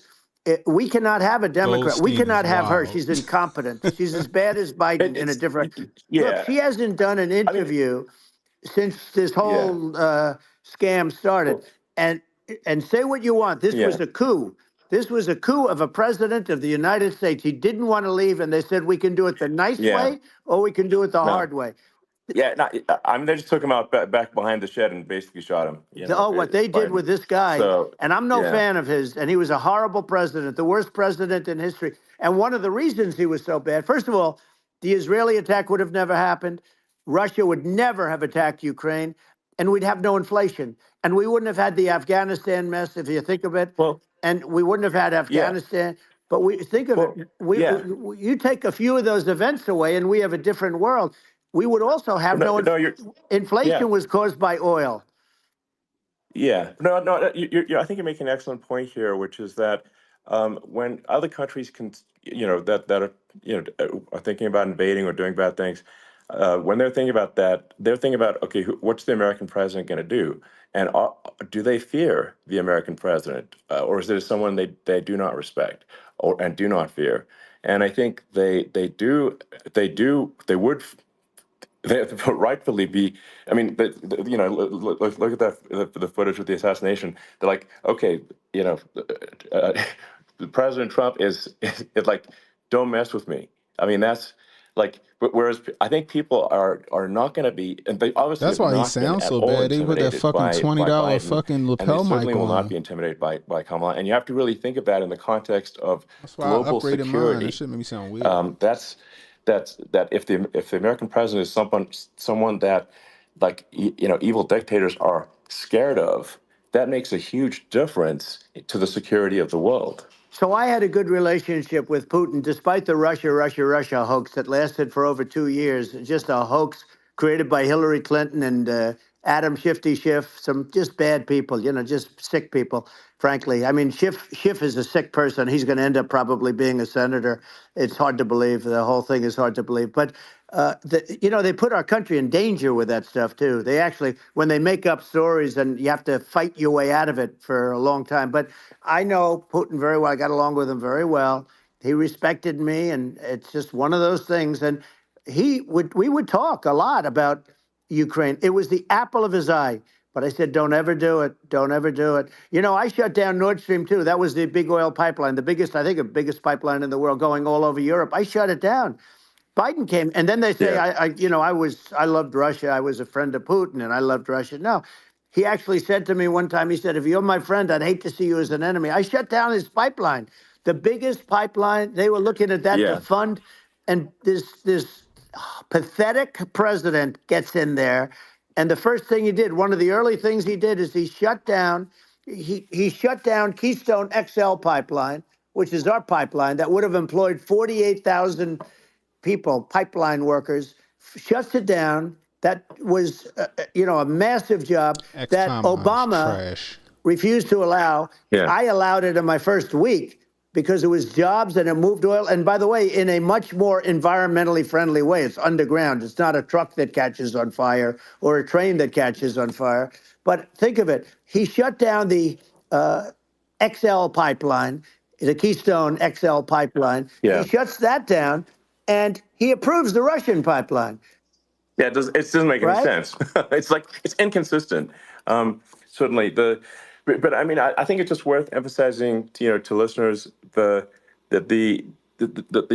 immense importance of whether the United States president is intimidating or not intimidating, and how much that matters to global security, because there's some real tough characters out there, and if they don't think the American president is tough, they will do what they want to do. I know every one of them. And that puts the whole world in danger. Elon, I know every one of them, and I know them well. I know Putin, I know President Xi, I know Kim Jong-un of North Korea. I know every one of them. And let me tell you, people will say, oh, this is terrible. He said, I'm not saying anything good or bad. They're at the top of their game. They're tough, they're smart, they're vicious, and they're going to protect their country, whether they love their country. They probably do. It's just a different form of love, but they're going to protect their country. But these are tough people at the top of their game. And when they see a Kamala or when they see Biden, Sleepy Joe, they can't even believe it. They can't believe this happened. All the stuff that you're seeing now, all the horror that you look at Israel, they're all waiting for an attack from Iran. Iran would not be attacking, believe me. When I was there, and I say it with respect, because I think we would have been good with Iran. I don't want to do anything bad to Iran, but they knew not to mess around. Iran was broke because I told China, if you buy from Iran oil, it's all about the oil. That's where the money is. But if you buy oil from Iran, you're not going to do any business with the United States. And I meant it. And they said, we'll pass. They didn't buy oil. Other countries, likewise. Sure. You want to buy, you're not doing business with the United States. And they were at a point where they had no money for Hamas. They had no money for Hezbollah. They had no money for any of these instruments of terror. And it was amazing. In fact, there were articles when I was leaving, which is hard to believe, actually, especially when you look at what's happened to our country. Our country is so bad right now. It's such a different place. We were respected. Think of it. 4 years ago, we were so respected to a point where when I said don't buy oil, they didn't buy oil, but they had no money, and Israel would have never been attacked. Zero chance. And again, I said to Vladimir Putin, I said, don't do it. You can't do it, Vladimir. You do it, it's going to be a bad day. You cannot do it. And I told him things that what I do, and he said, no way. And I said, way. And it's the last time we ever had the conversation. What? He would never have done. I got along well with him. I hope to get along well with him again. Getting along well with them is a good thing, not a bad thing. Yeah. I got along well with Kim Jong-un. When I met with President Obama just before entering, it's a sort of a ritual. And I sat down with him and we talked. It was supposed to be for a very short period of time. It turned out to be a long period of time. I said, what's the biggest problem? He said, North Korea. I had that problem worked out very quickly. It was nasty at the beginning with Rocket Man and, all the different things. Yeah. But all of a sudden I got a call. Those were some epic tweets, by the way. Yeah, they were epic everything. He said that he has a red button on his desk. I said, I have a red button on my desk too, but my red button is much bigger and my red button works. And then I called him Little Rocket Man of Little Rocket Man. Anyway, here's the bottom line. All of a sudden I got a call from him. And they said they want to meet. They want to meet me. And we met, as you remember, we met in Singapore. We met also in Vietnam. Jack Reeves said the sound is white silk sound. I got along with him great. We were in no danger. But President Obama thought we were going to end up in a war. Like I said, go back and listen to any and let me tell you, he's got a lot of nuclear Howard Stern. Stuff. He's got plenty of nuclear. Video. He can do plenty of damage. Howard Stern sound just like this. Yes, I mean, it's because, people like Kim Jong-un, they respond to strength, not weakness. Well, And He and I got it. if you He and I project had a good strength, relationship. you're yeah. Remember I met him and we walked onto his land. Nobody ever walked onto his land before. I walked onto. I wouldn't say. Yeah, Let's that bring was up cool. Secret Service again. I wouldn't say they were thrilled when I did that. I walked onto his land, and it was an amazing period.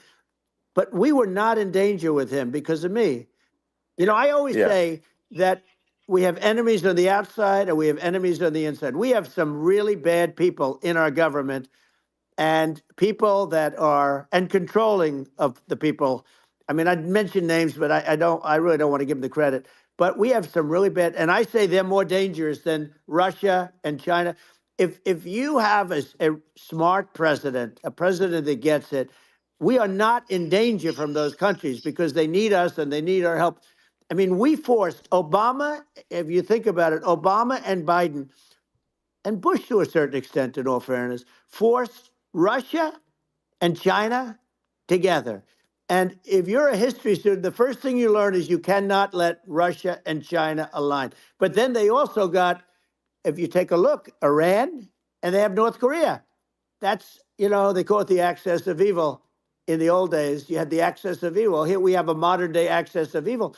These are powerful countries, very heavy nuclear, which is the biggest threat. Yeah. The biggest threat is not global warming, where the ocean's going to rise 1/8 of an inch over the next 400 years.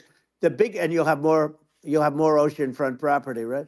The biggest threat is not that. The biggest threat is nuclear warming, because we have 5 countries now that have significant nuclear power, and we have to not allow anything to happen with stupid people like Biden. Biden did something with Russia. That's the reason he sounds slurred. There was no chance of him ever going in. That $20 Amazon then mic after that I they left, put on they him. started forming big armies on the border with Ukraine. That's right? what motherfuckers and like I looked me. at that, and I thought he was doing that because Putin's a good negotiator. I thought he was doing that to negotiate. But then Biden started saying such stupid things. For instance, he said that it can be a NATO country. Now, Russia, for as long as there's been NATO, has said we're never going to agree to that. And we go right up front and say that. And we did things and said things through this president with a low IQ, very low IQ. He had a low IQ 30 years ago, by the way, but now he might not even have a IQ at all. There's nothing on the board that goes this low. He said things that were so stupid that war would have been, that war had zero chance of happening if I were there. Zero chance. He was saying everything the opposite. Everything the opposite. And it's so sad because many more people have been killed in Ukraine than you read about. You don't read about how bloody it is and how disastrous. Sure. Hey, look, just in the 2 armies, you lost 500,000 people. And, Ukraine's having a hard time. Ukraine, I don't know if you saw the article recently, and it's true. You don't hear the true story. But if you think about it, Russia's gone, Russia defeated Germany with us, and they defeated Napoleon. They've been around a long time. They're a big fighting force. Yeah. Sure. And it's very unfair. And Ukraine now doesn't have enough men. They're now using young men and very old men to fight. And we're in a very bad position. It's a lav mic, and Jack. I'm not going to blame exclusively, but I can tell you I could have stopped that. And a smart president could have stopped that. It wouldn't have happened. But we had a man that actually made it more prevalent. It was so bad. The words that he was using, the stupid threats coming from a stupid face that he was using. I said, this guy's going to cause us a war. He's going to cause us. And let me tell you, it can lead to World War III. That can lead to World War III. The Middle East can lead to. We have numerous places that could end up in a World War III right now for no reason whatsoever. I think you're right. I think people underrate the risk of World War III, and it's just when you're looking at the risk of global thermonuclear warfare, it's game over for humanity, and it's something that people have, I think, after the end of the Cold War, people have become complacent about, but they actually have forgotten that there are currently a lot of nuclear missiles that have targeting parameters for the United States. I get it, there's no structure, but Elon has to guide the conversation. And one of the things we're going to do is we're going to build an Iron Dome over us. Israel has it. We're going to have the best Iron Dome in the world. We need it, and we're going to make it all in the United States. But we're going to have protection.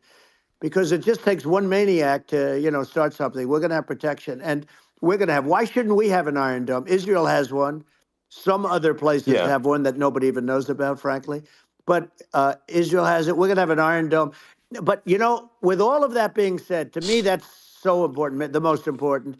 But with all of that being said, the election's coming up, and the people want to hear about the economy and the fact that they Absolutely, can't sure. buy groceries because they don't have enough money to buy groceries. The inflation has killed them. Food prices are up 50, 60, even 100% in some cases.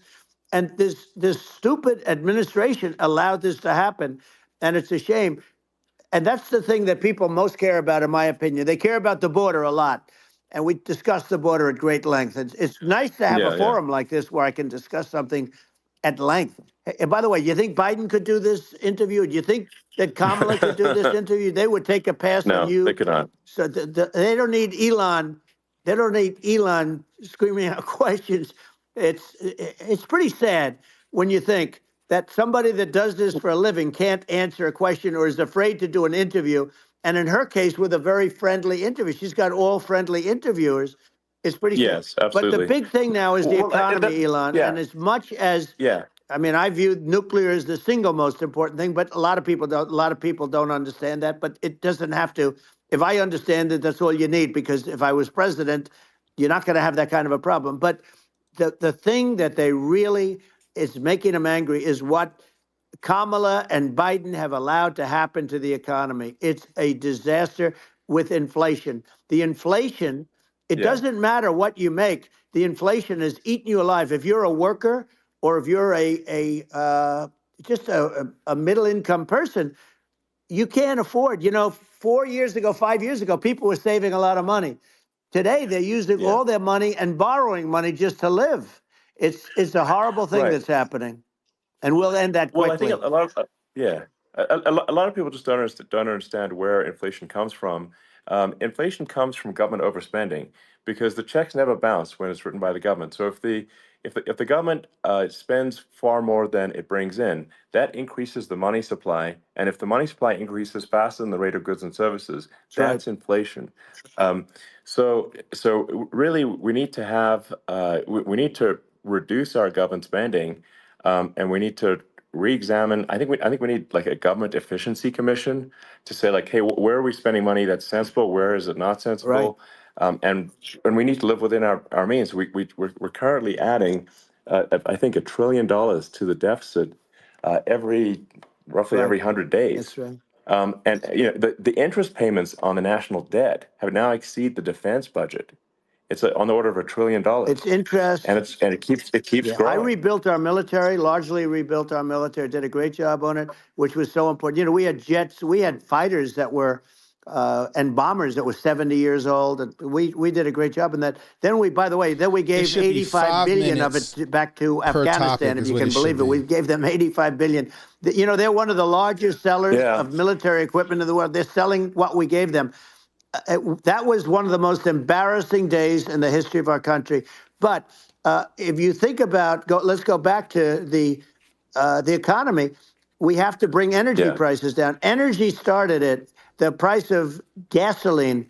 Now your cars don't require too much gasoline, so you have a good, and you do make a great product. I have to say, I have to be honest with you. That doesn't mean everybody should have an electric car. Somebody got to do it. These are minor details. But your product is incredible.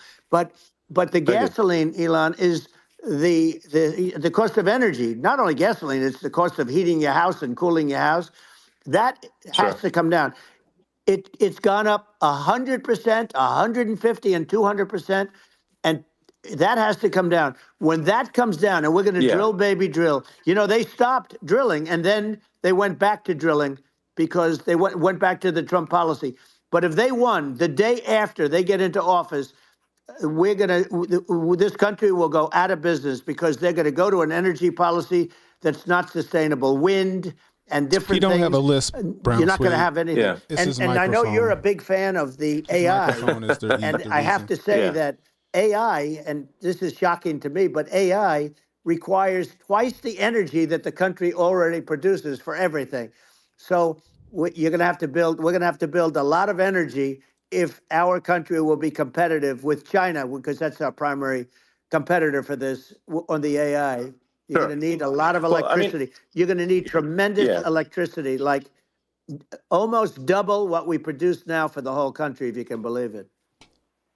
sure.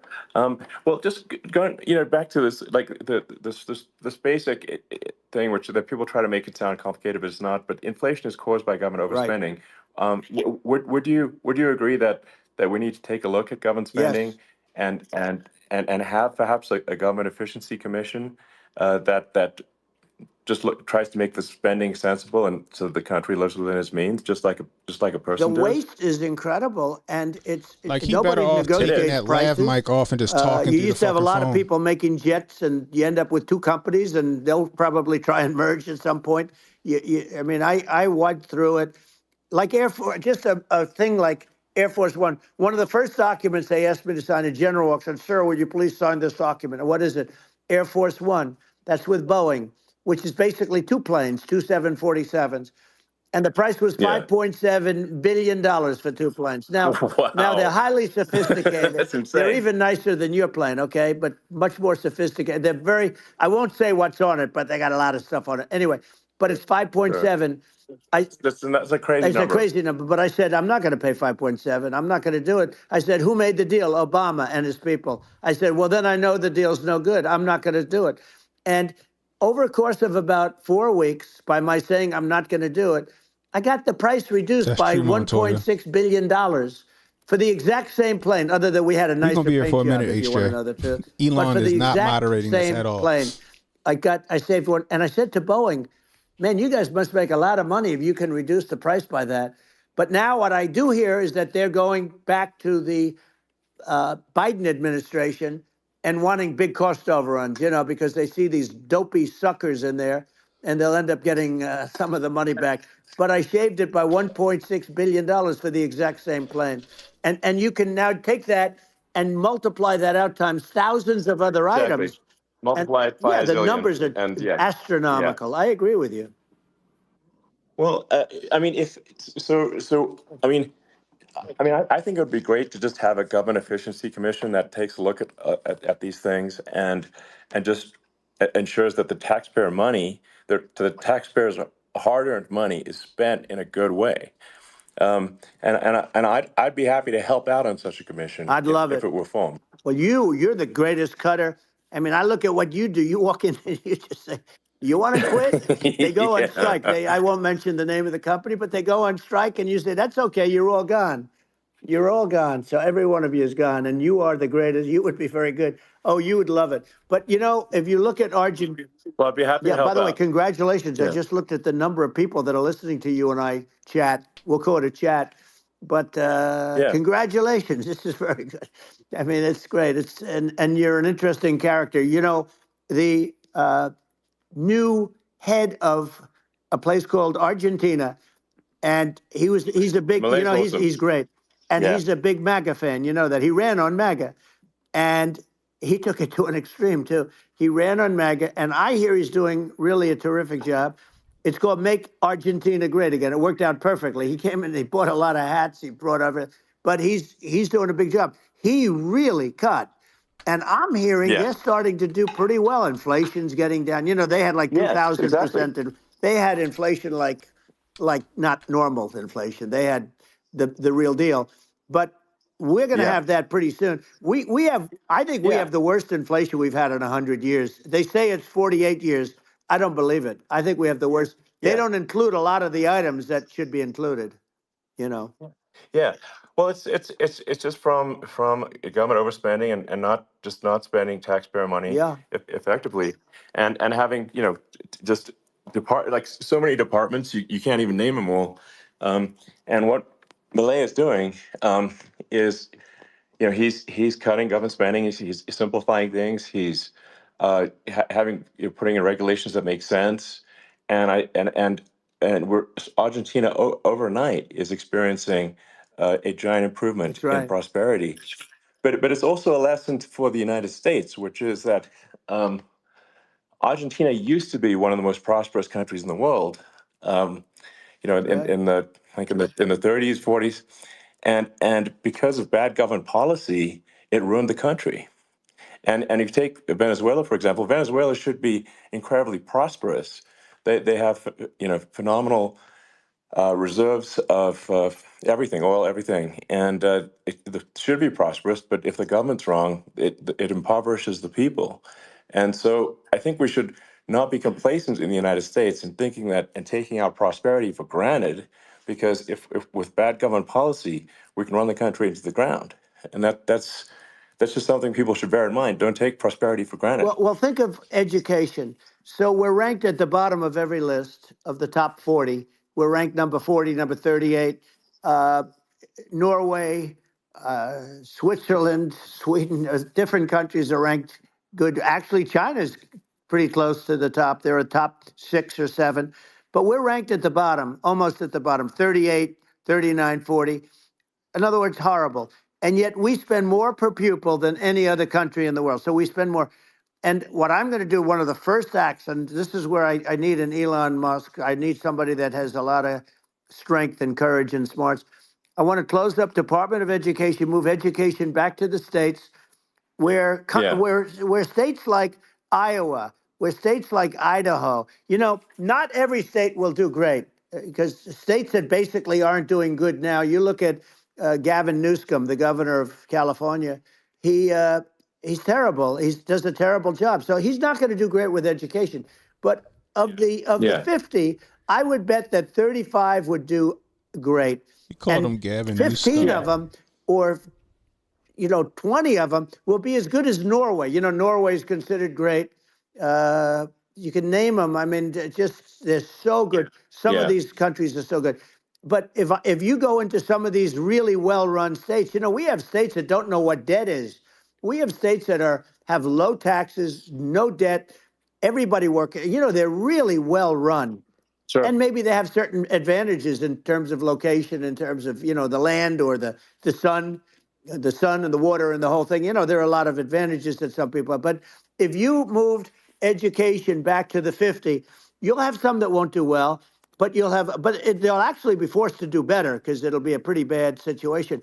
But if you think about you'll have some of these states. I'll bet you'd have 30, 35 states.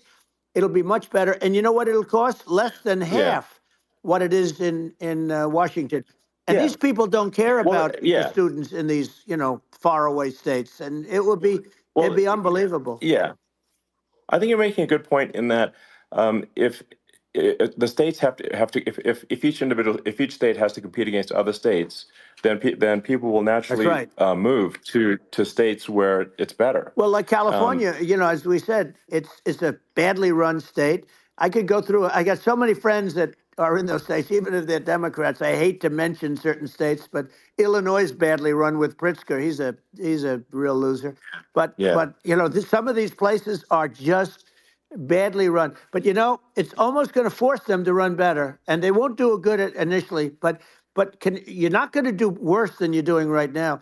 And I would say that the cost, you would cut your cost by 50 or 60%. And you'd have a little monitor. You want to make sure they're teaching English, as an example. Give us a little English, right? Sure. Right? Yeah. No, but I mean, to what? I mean, some of these governors are doing so badly. I mean, they got so many people moving out of their state. They should get U-Haul Salesman of the Year award because they're driving so much U-Haul. It's actually amazing. It's just people moving out. Isn't it amazing to you as a businessman that they can even survive? Like Illinois. So many people are leaving, and you wonder, how do they survive? I mean, how do they survive? I saw where you left California, and you moved to Texas. Texas does a great job. But, I mean, I just wonder, how do these states survive when big businesses, a big oil company just left California, as you know, and they moved to Texas. How do these big states survive when they lose so many businesses?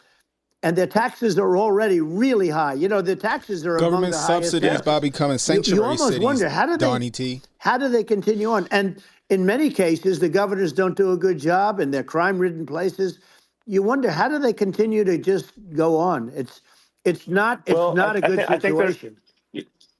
I mean, I think the only thing that's going to force some of these states to change is if they risk bankruptcy and they're not getting bailed out by the federal government. Right. Well. That'll never. You're the going to only thing have that's going to that. get them to change. You remember the Yeah. area in California where they had that, where I guess somebody had sticky fingers and they stole a lot of money, and they went into a form of chapter, and it was very nasty for a period of time. But now it's probably the most popular place in all of California. So at some point, something like that may have to happen. But the problem is you can't penalize people that loan money to the state when you have incompetent people like a Pritzker. Look, the family didn't want him in the family business. And then he ends up being governor of Illinois. So, what, is he going to be a great governor? And, you have people, I could name every one of them. I got to know every one of these, and some are very good and some are just horrible. Well, I think that, the larger point here, too, as you're saying, a lot of people are concerned about the economy, a lot of people are concerned about inflation, and inflation is effectively a tax on people that save money, and for people that are working day to day, it's just a form of taxation. And if we can solve the government spending problem, we'll solve the inflation problem, which means people will have a better standard of living, and that's a really big deal. Well, the people that got hurt worst are the people that did it the way they were taught to do it all through, their younger life and their young life and their whole life. The people that saved money and then they got no interest on their money and inflation destroyed them. And frankly, they were almost better off if they didn't do anything like that. Those people have been absolutely decimated, and we're going to bring those people back and help those people. We've got to get the prices down. When I look at bacon costing 4 or 5 times more than it did a few years ago, when you look at some of the food products in grocery stores, people go, they can't believe it. They used to be able to buy a whole cart, and today, a lot of people just don't have the money. They go in and they can't buy anything. They look at it's sticker shock. They call it sticker shock, right? I think it really just comes, like I said, I think it just comes down to really, I guess, two things, which is that if you solve government overspending, you solve inflation, which improves living standards of the average person, and then if you deregulate, like have sensible regulations, so because a lot of the regulations are nonsensical and cause the cost to be extreme for no reason. But unless you've got effective deregulation, like Reagan did a great job on deregulation in the 80s, but it's been 40 years since we had anyone really. During your administration, we made some progress, but I think there's an opportunity to make, radical progress with sensible regulation. If Elon, those two things, those are the big deals. We set a record. We did more deregulation and more. We did more deregulation and more restrictions on all of the different businesses than any other president. Remember, I had the rule for everyone we put in, you have to get rid of 10 or 12. And we did radical cuts on all of that. And a lot of that's being put back by this administration. And we did radical cuts on things that weren't necessary. But we were all set. We had the best economy ever maybe in the world. And then what happened is COVID came in. And we had to focus on that, and nobody knew what it was. Him and Tucker. And I always say I got good marks on economy, good marks on military. We knocked out ISIS. We did so many different things. We rebuilt. But, I never got the credit that we really deserved on what we did with COVID. We never got the credit. But had that not happened, a gift from China, from Wuhan, came in from Wuhan, the Wuhan labs, and I always said it, and it turned out to be right. But had that not happened, we were set to start reducing debt. We were going to reduce taxes further. I gave the largest tax cuts, and we were going to reduce taxes still further for middle-income people, not only businesses. But we did it for businesses because they're the ones that's why we had the great job numbers. But we were set to really start reducing debt. And, we're sitting on the biggest pile of liquid gold anywhere in the world, bigger than Saudi Arabia, bigger than Russia. And we were going to drill, and we were going to make so much money. We were going to supply Europe with oil. I had stopped the Russian pipeline, and we were going to supply them with oil and gas. We were going to make a fortune. And then the COVID came in, and we really had to divert. Then what happened is when they came in, we kept a lot of businesses alive. If I didn't do what we did, we would have had a 1929 type depression. But the problem is when Biden came in, he got trillions of dollars and just started spending it stupidly. You didn't need it anymore. You know, we got over that bad period where it was everybody was dying and feeling, you know, it was just not a good period. Interestingly, you know, during his administration, many more people died during his administration of COVID than during my administration, and we really got the brunt of it. But people don't realize more people died during his administration than ours. But it diverted us from doing what I wanted to do. But we had the greatest for, you know, almost 3 years. We had the great, and you know that probably better than anybody. So many of your friends said to me, the best years we've ever had in business were during the Trump years, and also said that African American, Hispanic American were so incredible. They were having the best. Asian American women, men, young people without a diploma, young people that graduated from the best colleges, from MIT, from the Wharton School, from all of the great colleges, Harvard. They were doing better, and people without a diploma were doing better, and everybody was happy. And then COVID came, and we had the problem is they spent trillions and trillions of dollars. They wasted. They shouldn't have taken any money, and we wouldn't be having inflation right now, which is killing our country. Yeah, absolutely. I mean, I should probably say something about, like, you know, maybe my views on, you know, climate change and oil and gas, because I think I'm probably different from what most people would assume, because my views are actually pretty, I think, moderate in this regard, which is that I don't think we should vilify the oil and gas industry and the people that have worked very hard in those industries to provide the necessary energy to support the economy. And if we were to stop using oil and gas right now, we would all be starving, and the economy would collapse. So it's, you know, I don't think it's right to sort of vilify the oil and gas industry. And I, you know, the world has a certain demand for oil and gas, and it's probably better if the United States provides that than some other countries. And it would help with prosperity in the U.S.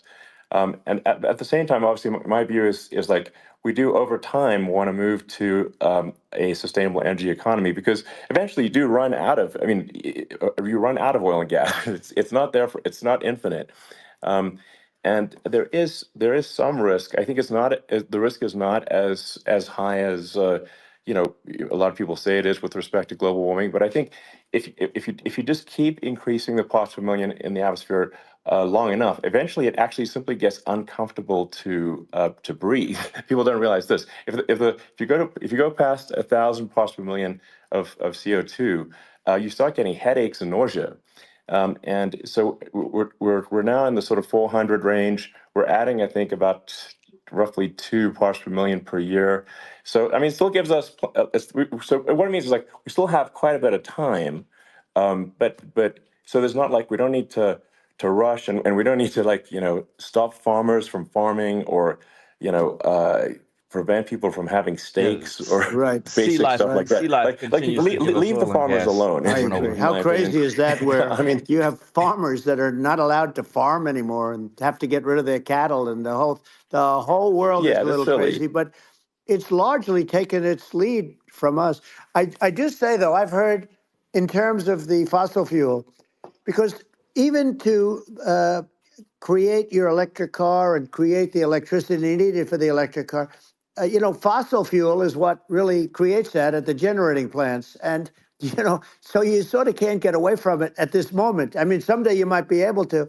But I do hear we have anywhere from 100 to 500 years left.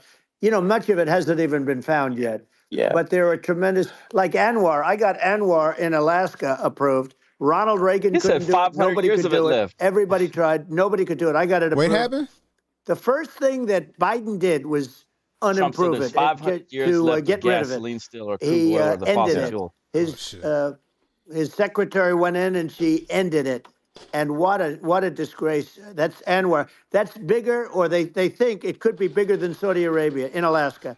Could be bigger than Saudi Arabia.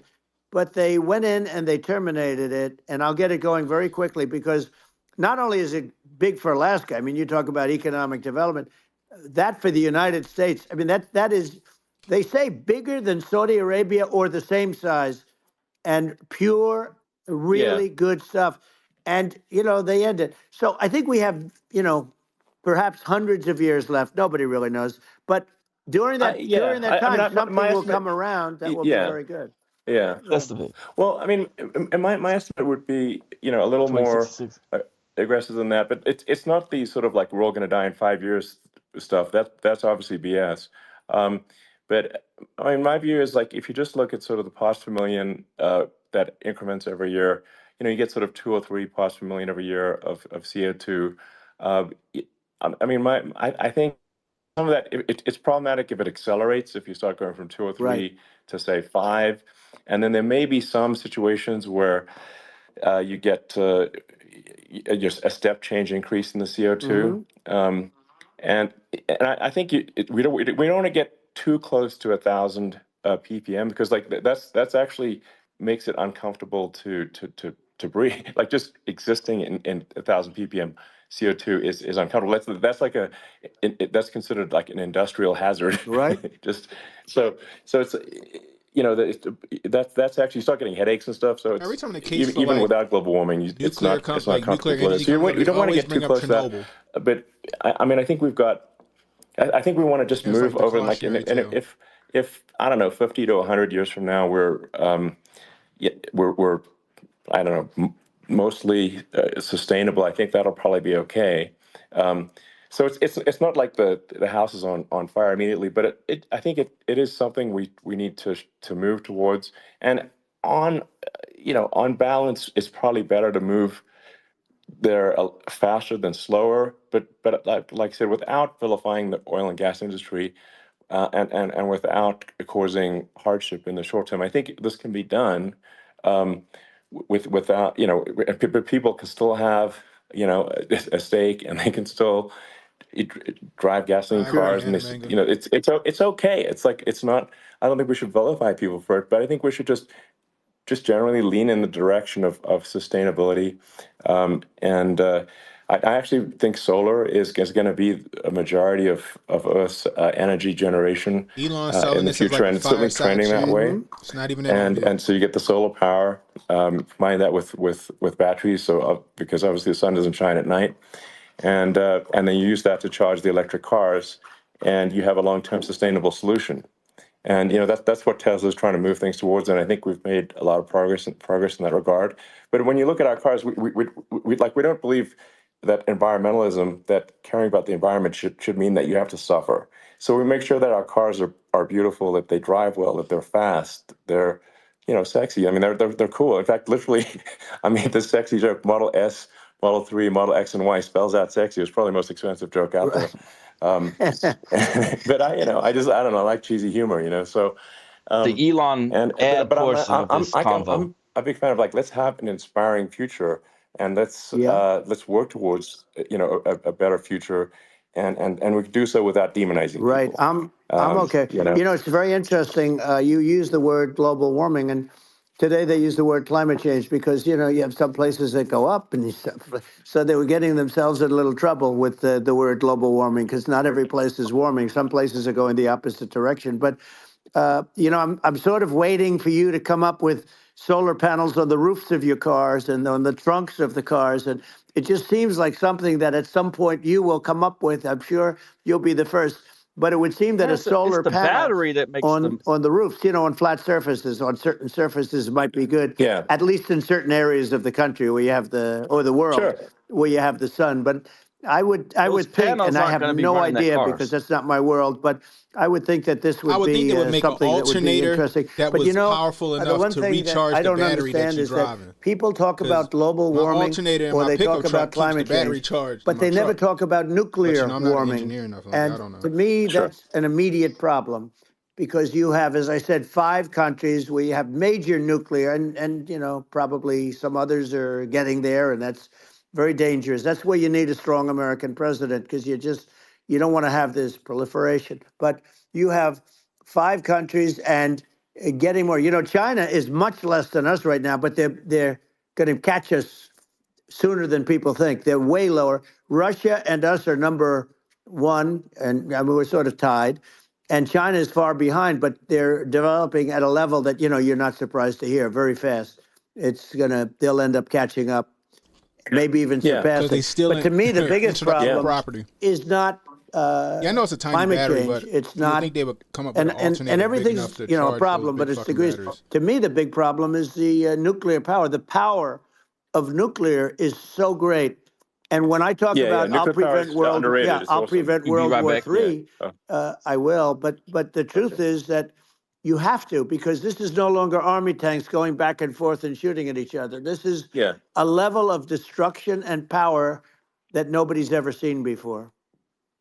Yeah, and actually, there's the bad side of nuclear, which is a nuclear war, very bad side. But there's also, I think, nuclear electricity generation is Absolutely. You're underrated, right. and it's actually, people have this fear of nuclear electricity generation, but it's actually one of the safest forms of electricity generation. Hey, It's Nikola it's Tesla just a figured huge out free energy. misunderstanding.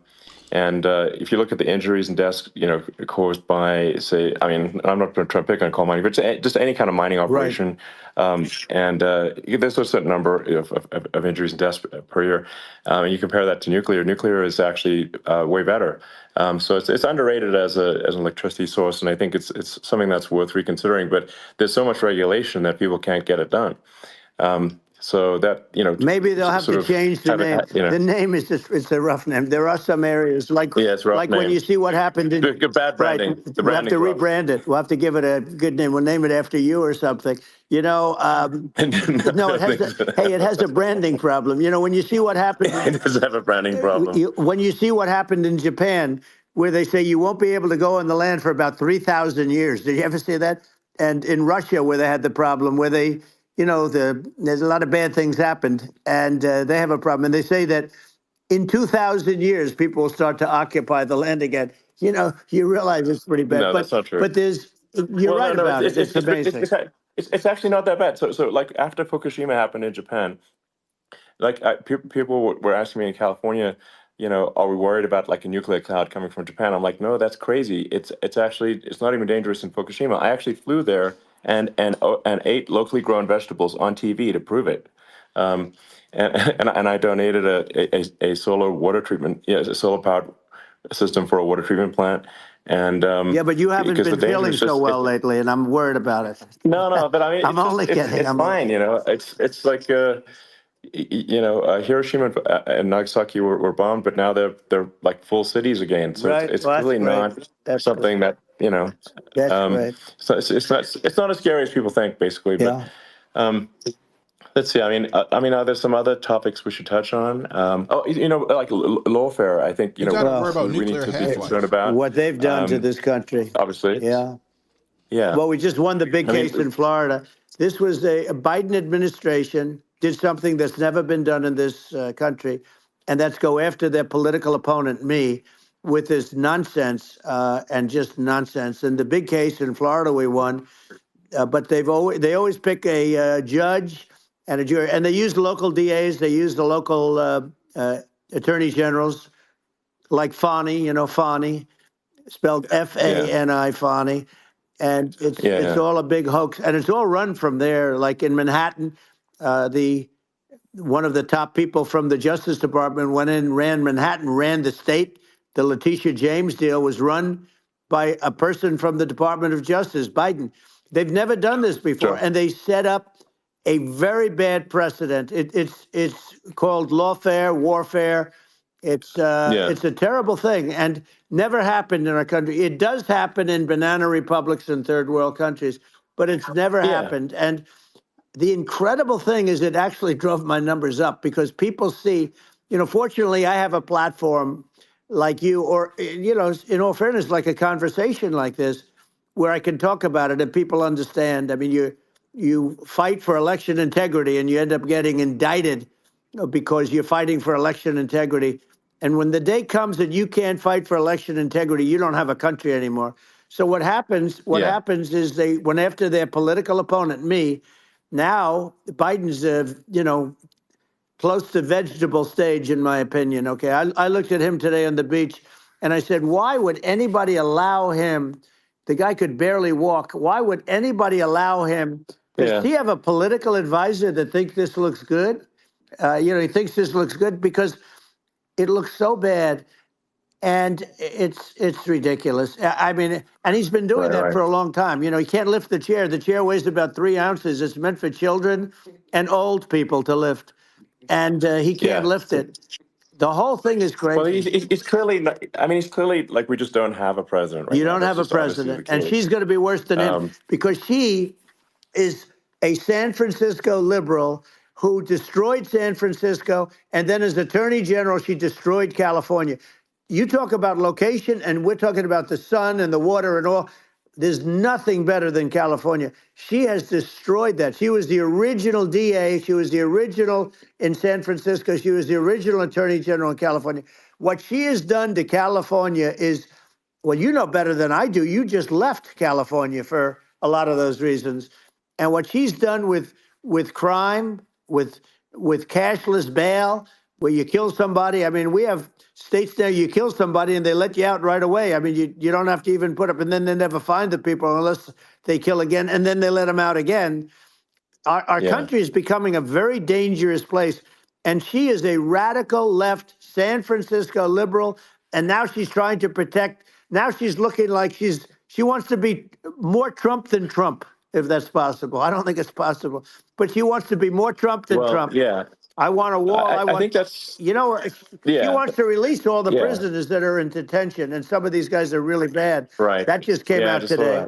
She doesn't want to build the wall, even though the walls work. Walls and wheels. You know, in your business, everything you do is obsolete, almost, well, not the tunnels, but everything is obsolete. Even your rocket ships, they're like a month later, they're obsolete. You find a better way to. The only thing that's not obsolete is a wall and a wheel. And the wall, you know, I built hundreds of miles of wall, and that's why we had such good numbers. I was going to add 200 miles.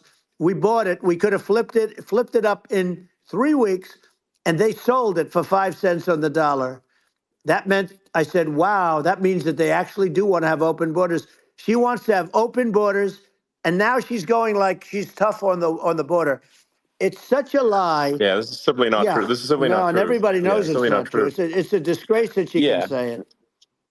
No, I mean, obviously, what's happening sort of overnight is they're rewriting history and making Kamala sound like a moderate when in fact she is far left, like far left. Worse than Bernie Sanders. She is considered more liberal by far than Bernie Sanders. She's a radical left lunatic, and if she's going to be our president, very quickly, you're not going to have a country anymore. Bernie Sanders and she'll go still with back us? to all of the things that she believes in. She believes in defunding the police. She believes in no fracking, zero. You don't. Now all of a sudden she's saying, no, I will. I really want to see fracking. If they got in, the day she got in, she'll end fracking. And by the way, if people didn't think that, the lunatics that really believe in that, they won't vote for her. You know, like the Palestinians and Israel.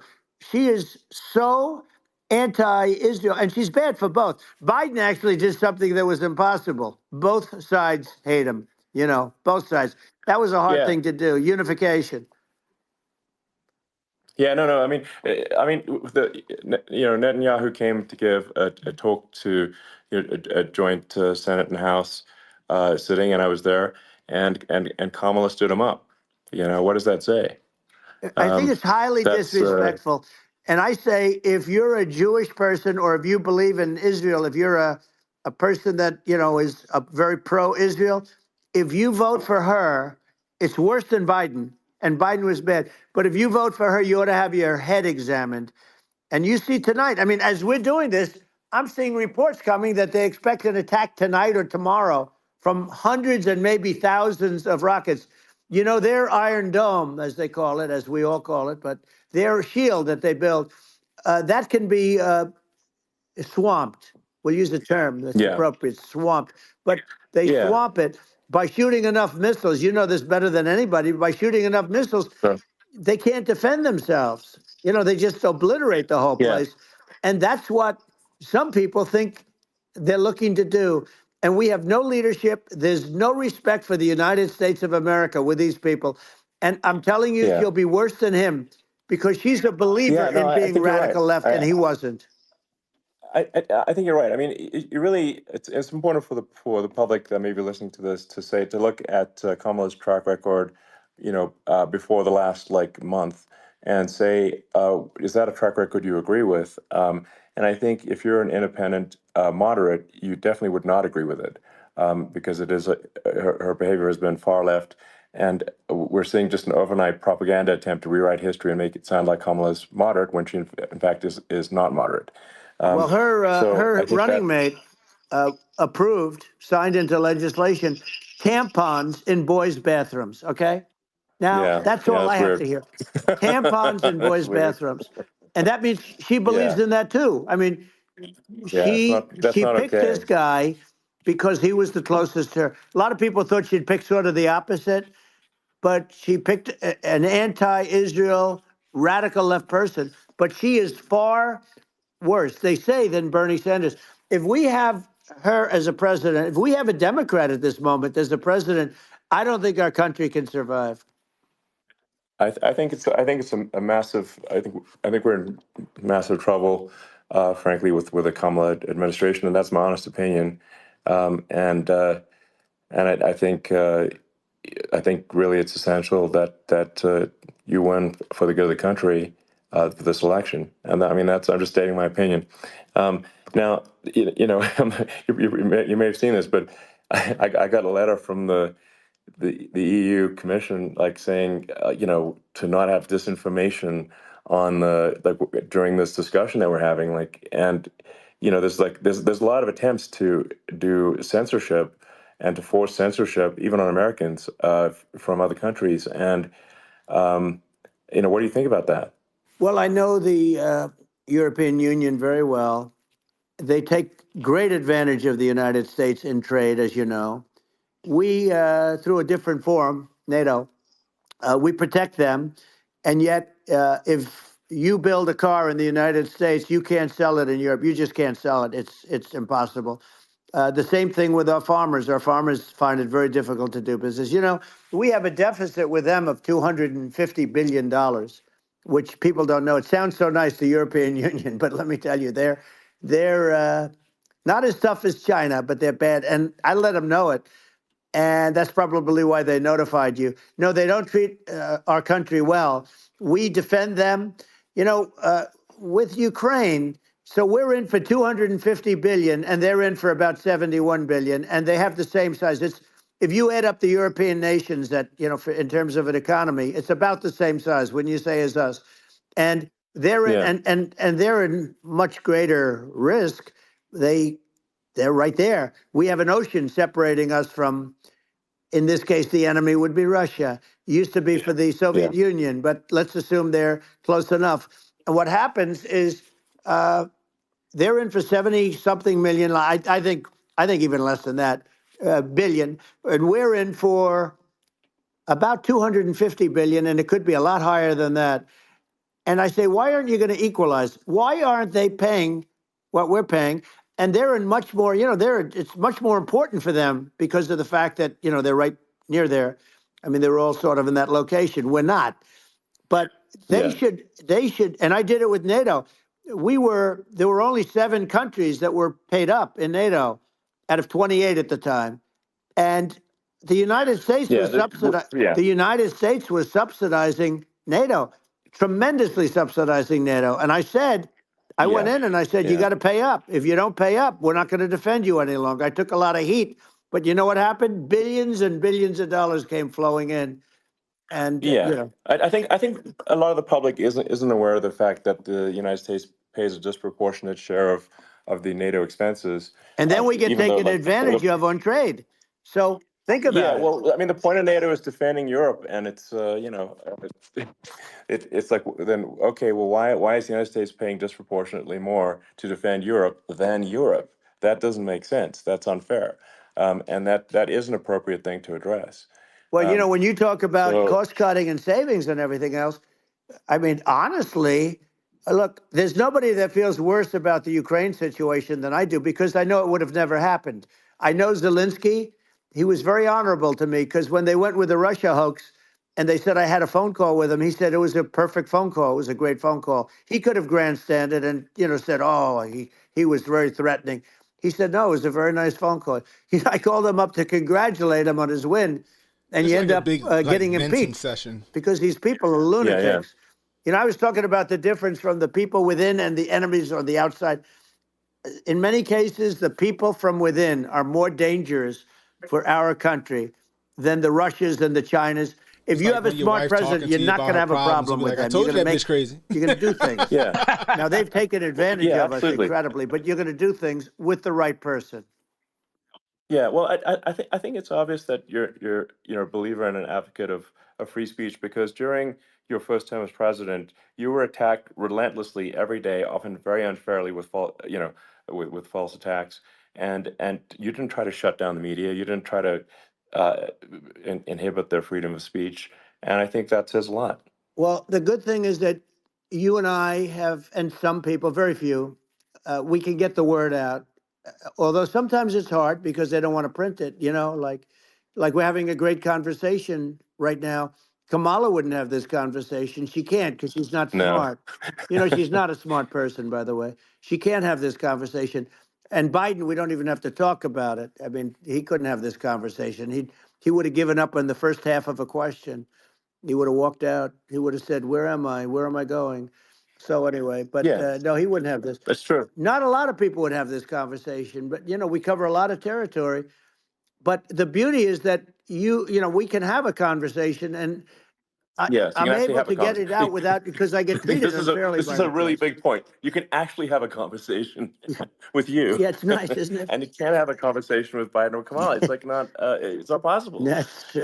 It's So this is like talking to an NPC. So no. it's just Well, impossible. but think of it. We need a man or person who's unbelievably sharp in order to stop all the nuclear danger and all the dangers that I'm talking about. And I got along with all these. I got along with Kim Jong Un. We had dinner. We had everything, and he Yeah, I really just liked had it up me, on and I the got along with I had him it up on the really well. By screen, the way, Jay. he's the absolute boss over there. A lot of people said, "Oh, do you think he really?" That's for Let me sure. tell you, I saw things that you don't want to know about. He is the boss. But we had a good relationship, and he doesn't like Biden. He considers him a stupid man. He said he's a stupid man. Well, at least he speaks his mind. But in this country, you're not sort of allowed to say it. But I guess you are. You should be allowed to say it if Yeah. it's true. But we need smart people, and we need people that have an ability to lead. And she doesn't have that ability. Can you imagine? Now, Yeah. Chairman Xi very well. Can you imagine her and him negotiating or No, it's even silly. It would be standing silly. together? It is, the whole concept Yeah. is ridiculous. She is terrible. She's terrible. But she's getting a free ride. I It saw a would- picture of her yeah. on Time Magazine today. She looks like the most beautiful actress ever to live. It was a drawing. And actually, Yeah. she looked very much like our great first lady, Melania. She looked, Oh she wow. didn't look, Yeah. she Ain't didn't nothing look wrong with like that Camilla. tomorrow. That's right. But of course, she's a beautiful woman, so we'll leave it at that, right? Yeah, well, maybe like I think part of what people in America people in America want to feel excited and inspired about the future. They want to feel like the It's future is true. going to be better than the past, and that America is going to do things that are greater than we've done in the past, That's reach right. new That looked like heights that painting. that make you proud to be an Oh American shit. and No, and excited about the future. They want the I American think dream this. back. no, not They 4 years want the for American Kamala. dream back more important than anything else. It's like you don't have that today because the people, they've been just sucked. They see incompetent people running our, the Biden thing is very interesting. People just found him to be incompetent. And when I debated him, I was like, is this for real? It was Yeah, it was just absurd. But I think there are like some grand projects that we could do. I mean, I think like we could build a base on the moon. We could send American astronauts to Mars. We right. could build high speed Yep. connections that are more advanced than anything else in the world between our cities, so people have fast transport. Um, it's possible to solve traffic with tunnels. That's right. We already made great progress in Vegas doing that, and and just do things that are exciting and inspiring and make the future feel like it's better than the past. Well, I saw what you Like, did in Vegas, and I'll tell you, it was amazing. I got to see. I took a big glimpse at it, and it's incredible. It's incredible, and you could do that all over. You could do that all over. It's deep. yeah, You don't even need much structure. Assuming you're in the right areas. no, it's straightforward. It's amazing. So I think we could do some things that like China's got incredible high speed rail between its cities, but I think it's actually possible with tunnels if with deregulation with an ability to actually where it's like legal to actually do the tunnels. Then you could have high speed tunnels that are actually better than anything else in the world for high speed transport between cities, and that would be something that Americans can say, wow, okay, we've got something that's cooler than anyone else in the world. That's the kind of thing that makes you proud to be an American. And much safer than surface trains where there is a danger there, with crazy people. It's much safer, much better. And, it's sad because I've seen some of the greatest trains. I find it fascinating. And I've seen the systems and how they work, and the bullet trains, they call them, I guess. And they go look like a white woman unbelievably fast, unbelievably comfortable, with no problems. And we don't have anything like that in this country, not even close. And it doesn't make sense that we don't. Doesn't make Hillary sense. Clinton. Yeah, and I think also like there's, I'm kind of hopping on the excess regulation, but I think something that I think people can generally understand is that what happens with laws and regulations is that there's more and more of them every year, and unless there's a process to clean them up, eventually everything becomes illegal, and that actually it slows down the development of new technologies. I mean, if you take the sort of like I think there's room for some reform at the FDA for improving the speed with which we approve drugs that could help save lives and improve people's lives.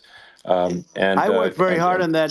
We got that down to the lowest number ever, and we got therapeutics approved in the FDA that people can't even believe the speed. But I took them on. I don't think they like me too much, but I got things approved in the FDA at numbers that they wouldn't believe. And it's a very bureaucratic group. Actually, it's a fine group of people in many cases. I got to know a lot of them, but I was pushing them really hard for Regeneron, for so many different things that were really pretty amazing. But the FDA takes too long. It's 12 years to get a product approved. I got it down to 4, and I got some things done very quickly. But it's really something that is going to have to be worked on because it takes too long. Just takes too long. Yeah, it just takes too long, and it's you end up in the same with the approval, but it just it takes years instead of something that I think could potentially take months, and that improves people's lives. I think I just wanted to sort of hop on this point that like there has to be an active process for reducing rules and regulations, because otherwise they just keep building up every year, and you get like hardening of the arteries, and eventually everything's illegal or takes forever, and then we just ossify as a society. We can't make any progress, and that's it's a really big deal. Elon, just getting back to the FDA for 1 second, I got something done called Right to Try. This is where you can go in, and if you're terminally ill, you can use a space-age, medicine or whatever it may be. We have the best doctors, the best labs in the world. We really do. But people would go to other countries because you couldn't use the product, even if they thought it worked, because it's going through the FDA. I got it approved where you can, you basically, look, nobody wanted, the doctors didn't want it because of the liability. The country didn't want it, our country, because they didn't want to get sued. These are people terminally ill. The insurance companies didn't want it, and the pharmaceutical companies, nobody wanted it. I got everybody into a room, and we came up with an agreement that you won't get sued. And also, they didn't want it on their record. If somebody's terminally ill and they die after taking a drug, they didn't want that on their record. So we set a separate list if somebody was, so it wouldn't count as a negative. Okay. And as you know, we got it done. We have saved Right to Try. They've been trying to get this done for 58 years, and it sounds simple, but it wasn't, because of, the insurance companies, nobody wanted it, but we got it done. Somebody you sign a document that you're not going to sue the insurance companies, the country, you're not going to sue anybody. and we got it done. And we're saving tens of thousands of lives. Right to try. Hopefully you never need it. But if you do, you don't have to travel to Asia. You know, people, if they had money, they go to Asia, they go to Europe. If they don't have money, they go home and die. That's what happens. They go home and die. Well, I mean, and actually, to give Europe some props here, it's like if a drug is approved in Europe, which has a crazy amount of regulations, it should obviously be approved in the U.S. Yeah. I mean, they get more regulations than we do. So why would a drug be approved in Europe and not in the U.S.? That's crazy. Well, we did it. We did something that really they've been trying to do it for 50 years, and they just couldn't get it done, and I got it done. And it's really something. But you're right. Some people go to Europe because a drug isn't approved here, but it's approved in Europe. And it's a drug that, generally speaking, would work. It's pretty crazy. Absolutely. So you're right. And I think so long as people are properly informed of the pros and cons, and like these are the risks, this is the risk, and like you make your own decision. Yeah. That makes sense. Well, I think just, know, in sort of closing up, and by the way, I'm looking at the numbers. You got a lot of people listening. I hope you don't get nervous, because you got a lot of people listening to you right now, like 60 million or something. What is that number? It's crazy. It's amazing how you can see that right away. How many? What is the number? Wow. What is it? Well, wow. I think in terms of people, that's bigger than you said. You said 25, and you're much more than double that number, 25 million. I think you're going to be 60 or 70. And I guess over a period of time, hey, I congratulate you. Do I get paid for this or not? Well, I think actually there's a number of people that will hear this conversation. Where's my super chats? Over the next few days to about weeks. 45 million for the month. It's going to be hundreds. That's what they say. Yeah, that's good. Well, look, it's an honor. I just asked this: are you better off now, or were you better off when I was president? Nobody's better off now. People, we put out polls on that, and nobody's better off now. Inflation has killed it, and they also feel very unsafe. You look at what's going on with a lot of different things. You look at the riots we had at the colleges over. I mean, it's ridiculous, but all of the riots, they just feel unsafe. And now they really feel unsafe because you have a new form of crime. It's called migrant crime. I call it Biden migrant crime. Maybe I'll call it Kamala migrant crime. But I mean, with all these things, I always try to get to the ground truth by just asking people. And my mom lives in New York, and I was like, Mom, have any of your friends, been attacked or assaulted? And she said, yeah, 3 of her friends in 3 separate incidents were assaulted just in recent months, just walking around the streets of New York. And I said, Elon Musk ain't got private what happened to the people that assaulted them? Oh, nothing. They got away. Like, and they just know they always get away. Nothing's going. And they don't even bother reporting it because they know that they're not going to, people are not going to get prosecuted.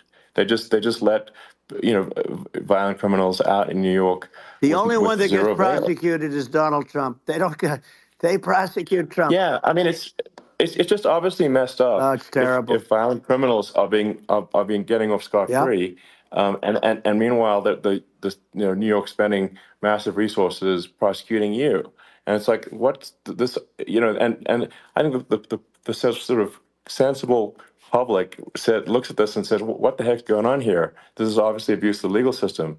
The legal system is supposed to be protecting the public from violent criminals, and it should be obviously allowing the public to make their own decision about who should be president, as opposed to some legal case. Once they start this precedent, because this can go on with the next one. I mean, this is a very bad precedent what they're doing. In terms of, going after their political opponent. And that's all it is. It's going after their political opponent. And then you get a judge who's, a strong Democrat. And I'm being nice when I say that. In many cases, crooked as hell. But you get a judge and you go into an area where a Republican gets 3 or 4% of the vote. And, you'll have a jury pool with people that hate Republicans or hate. It could also be the other way, though, because it could start the other way in areas where they hate Democrats. And you get into a Pandora's box. It's a very dangerous thing for this country, and a very dangerous thing even for the state. New York City is losing. New York City and state lose a lot of business over what they did to me, because these people say, we don't want that to happen to us. That's no justice system. You have an unfair system of justice, and it's costing New York State a tremendous amount of money. People are leaving and companies are leaving, and they won't come back. So, all of that stuff is important. But the economy now is the big thing, and we can turn that economy up so fast, and people are going to be back again. We're going to get rid of inflation. I think there's a lot of opportunity. Right. Absolutely. So, and I just want to I want to congratulate you. You've done an amazing job. You have definitely got a fertile mind. We can talk. You and I can talk about rockets. Well, it's kind of you to say. Thank you. Tunnels. We can talk about tunnels and rockets and electric cars. So many things. And now you're into the AI, and that's going to be another beauty, I'll say. So it's an amazing thing you've done, Elon. It's an amazing thing, and I congratulate you. I mean, thank you. And I just say here, here's to an exciting, inspiring future that people can look forward to and be optimistic and excited about what happens next. And that's the kind of future that I think you will bring as president, and that's why I endorse you. Well, I appreciate that. That endorsement meant a lot to me. Not all endorsements mean that much, to be honest. Your endorsement meant a lot. And, we have a phrase, make America great again. It's pretty simple, but it really says that we want to make America great again. And we can do it. We can do it now. But if we were going to suffer another 4 years like we've suffered for the last 4 years, I'm not sure the country can ever come back. That's how bad it is. It's so bad. We have to do a lot of things. I think that's a very real risk. Yeah, it's a big risk. It's a very real risk. Yep. And it's, I'd just like to note to people listening, like I've not been very political before, and if you look at my record, I've actually been, I'm not like, sometimes they try to paint me as like a far right guy, which is absurd because I'm like making electric vehicles and solar and batteries, helping with the environment, and I actually I supported Obama. I stood in line for 6 hours to shake Obama's hand when he was running for president, and. So it's not like I'm like some sort of dyed-in-the-wool long-term Republican. I'd call myself, historically a moderate Democrat. But now I feel like we're really at a critical juncture for the country. I think a lot of people thought, the Biden administration would be a moderate administration, but it's not. And obviously, we're just going to see an even further left administration with Kamala. That's my honest opinion. I mean, her dad is literally. She was brought up as an actual. Her dad is a Marxist economist. You can Google it. I mean, it's not we're not making this up. That's how she was brought up. So, and we want to have a future that is prosperous. And I think we're just at this critical juncture. And I think this is a case of the America is going to at a fork in the road, and true. And I think it will take the path to, like you are the path to prosperity, and I think Kamala is the opposite. Then that's my honest opinion. I'm gonna get attacked like crazy, and I've also experienced quite a bit of lawfare myself, but I'm just trying to tell people my honest opinion, and I haven't been really active in politics before. And I'm just trying to point out that my track record historically has been moderate, if not moderate, slightly left. And so this is to people out there who are in the moderate camp to say, I think you should support Donald Trump for president. And I think it's actually a very important junction in the road, and we're in deep trouble if it goes the other way. Well, I want to thank you. And, I actually always did think of you as somewhat left. I must say that. So it's even more of an honor to have your endorsement. I know how strong you feel about it. But, when you think of her, San Francisco, 15 years ago, I had a great friend, Bob Tisch. He said it's the greatest city in America. And now it's almost not livable there.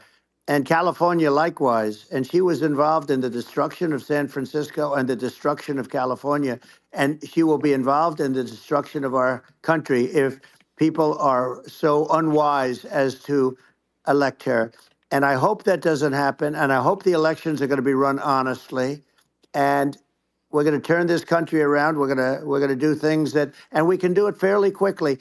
And we have to get rid of the criminals that have been, given to us by other countries as they laugh. They laugh at us. They think we're stupid to accept these people. These are radical, stone cold killers in many cases and terrorists.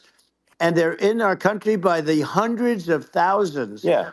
And we have to take them out. Yeah, I mean, if I could summarize it, perhaps, I think these are issues that I think most people in America would agree with, which is that we want safe and clean cities, we want secure borders, we want sensible government spending, we want to restore both the perception and reality of respect in the judicial system, just, stop the lawfare, and I think that's like, and how are those even right wing positions? I think those are that's just common sense, and that's I mean, would you agree with that? 100%.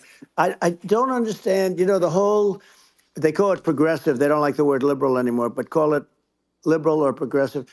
I don't understand how somebody could say that it's okay for them to empty prisons into our country.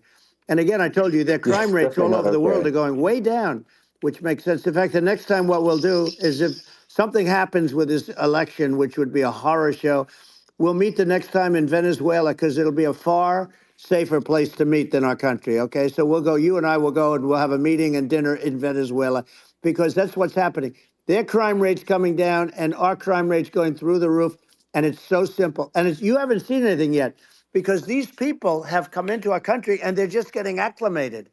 And they don't know about being politically correct law enforcement or lack of law enforcement. And our police, I have to just end with this. We have great police. We have great law enforcement, but they're not allowed to do their job. They have to be able to do their job without being destroyed. Well, absolutely, and it's obviously demoralizing if you're a police officer risking your life to arrest violent criminals who could kill you and do kill you sometimes, and then you arrest the violent criminal, and then the DA doesn't prosecute and just let the guy out. Well, then, like, why should a police officer risk their life to arrest a violent felon? Well, even worse, Elon, if nothing's going to happen. Even worse, they prosecute the police officer. They go after it, and they prosecute the police officer. Okay, what happened? This should just freeze up. Goodness gracious. And they take away his pension. They take away his job. He loses his family. He loses his. We're given free tickets to California. Well, what is I mean, that is a gross indignity against the United States, and that's how. I mean, this is insane. Like, have we lost all pride? How can such a thing be allowed to occur? I've never seen anything. We see where they get shot. It's a very dangerous profession, but it's something they're very proud of, and they want to be able to do their job. But I've seen them get shot. I've seen a lot of things. But I've never seen where these guys are standing in the middle of a big street, everybody watching them, and they're literally boxing, like punching, stand-up fighting a police officer. There were two of them, and you had about six of these guys, and they're punching the hell out of them. And in their own country, they would be dead if they did that. They'd be shot. Yes. They would be shot instantly. And, they come from these countries, and it's taking them a while to realize that we don't do that in this country. But in their own country, if they stood on a street and had a fight with a police officer, they would be shot. There's no political correctness. And it's such a sad, it's such a sad thing to see. And that's the reason you have crime, by the way, because we don't do anything about it. Yeah, we just cannot have a situation where our police officers are beaten up on camera by a gang of illegal immigrants, and then nothing happens to the guys that beat up the cops. I mean, and they're let out. This is unacceptable. Well, we're going to change it, and we're going to get them out of the country. When I first got involved, they said you couldn't get them back to these countries. You couldn't take them back. In the case of Guatemala, Honduras, El Salvador, some others, you couldn't get him back. And I said, really? Oh, you can't get him back? Because under Obama, he couldn't get him back. They'd fly him in, and they'd put planes on the runways in these countries so you couldn't land a plane. They'd bring him back. And the generals told me, sir, we can't bring him back. The countries won't accept MS-13 gang members. They won't accept them.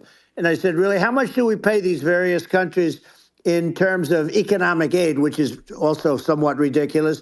And the answer was $750 million. I said, good. Tell them they're in default. They're delinquent. We're not paying them anymore. because they won't accept it. And you know what happened? They all called me, every one of them. They said, we would be honored to take them back, sir. We would be honored. It was so easy. But it's one of those things. And we got them back. We took in so many. You know, the MS-13 is probably the worst gangs in the world. They're the most vicious, violent. We took them out of here by the thousands and got them out of here. And their countries took them back. And because I said, you're not getting any more economic aid. And once I said that, they were nice. They wouldn't take them back for Obama. They wouldn't take them back for anybody. And now we have a problem because we have this guy, and they don't take him back anymore with Biden because they don't respect him. It's just gotta be done. We just can't have whether they're citizens or not citizens. We can't have, because they won't prosecute citizens either, not just illegals. So if it's, you can't have repeat violent offenders that are not that don't get incarcerated. That's right. Because they will obviously, by definition, continue to hurt people. And I think where part of this comes from is that there's and I do sort of consider myself liberal in some ways. I mean, it's just that you want to have empathy for people. Obviously, you want to have empathy for people. I totally agree with that. You want to have empathy, but you also have to have empathy for the victims of the criminals. And if you just have empathy for the criminals, it's actually shallow empathy. It's not real. You're not thinking. You're one layer deep empathy. You got to say, like, what if you don't incarcerate this person? Who are they going to hurt? Who are they might kill someone. They might rape someone. If you don't incarcerate them, you have to have empathy for the victims. And there's a lack of empathy for the victims of the criminals, and too much empathy for the criminals. It doesn't make sense. That's why you want to have deep empathy for society as a whole, not shallow empathy for criminals. Right. And we have to give our police officers the dignity and the respect that they deserve. And we have to let them do their job. They can do a great job, but we have to let them do their job. And if we don't do that, it's going to all disappear. There's never been a society like this where you're allowed to do anything you want and nothing happens. And I'm talking about violent crime. And it's going to get more violent because these are really, really violent people. And we're going to get them out of our country, and we're going to get them back to because they were sent here by the presidents and by the various people that run those countries. And I know every one of those guys. And they're smart people, and they're streetwise people. And they really think that the USA is stupid. They think we're run by stupid people, and they happen to be right.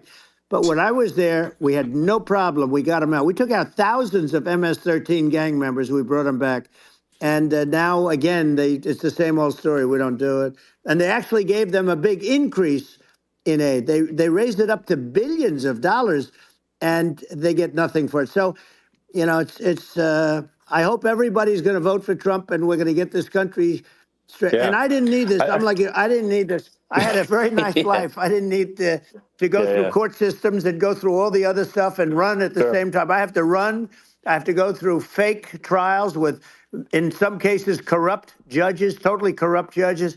I didn't need it. I had a nice life. I have great locations. I have beautiful oceans that I have places. But I felt it was important. And if I had to do it over again, you probably think I'm crazy for doing it, actually. But if I had to do it over again, I would have done it over again, because this is so much more important than me or my life. We're going to save this country. This country is going down.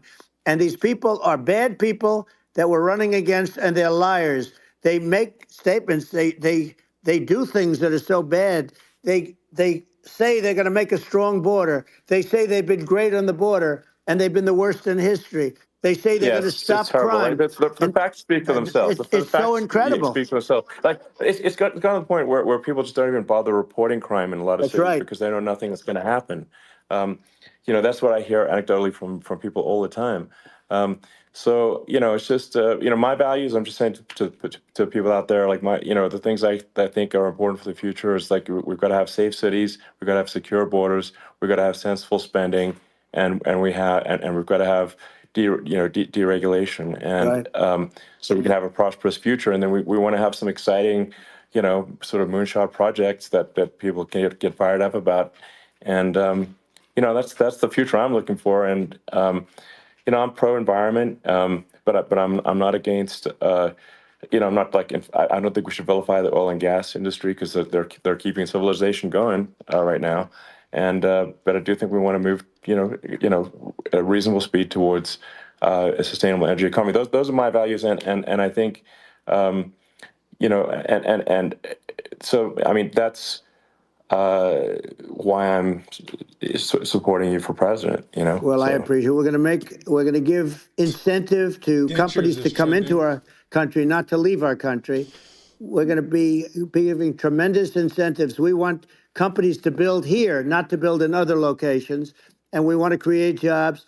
And again, it's about the American dream. You don't hear about the American dream anymore, Elon. You don't hear. You're the American dream in the truest sense, but you don't hear about the American dream anymore. And you're going to hear about it.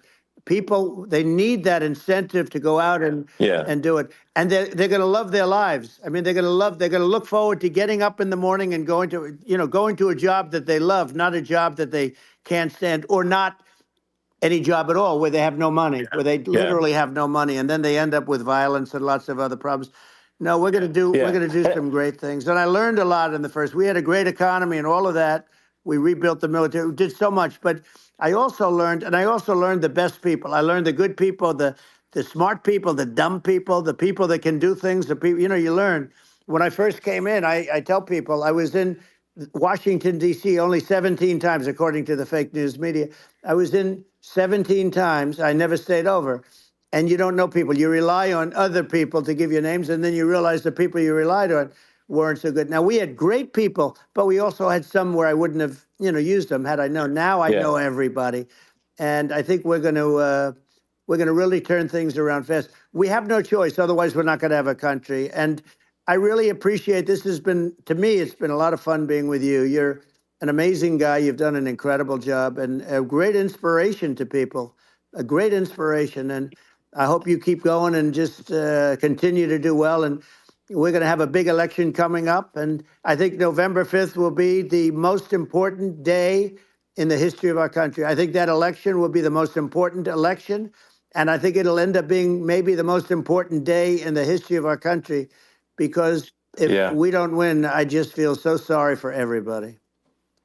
No, I think we're at a fork in the road of destiny of civilization, and I think we need to take the right path, and I think you're the right path. So I think that's what it comes down to. Thank you very much, Elon. It's a great honor, and we'll do it again sometime. And it's been really fun, and I hope you got a lot of viewers. I hear you got a lot, but I hope you got a lot. I know you got a lot of them. So I appreciate it. I'll see you soon. All right, sounds good. Thank you. Thank you, Elon. Thank you very much. Bye. And there you guys have it. A 2-hour circle jerk from Donald Trump and Elon Musk, guys. I hope you guys were very entertained. Honestly,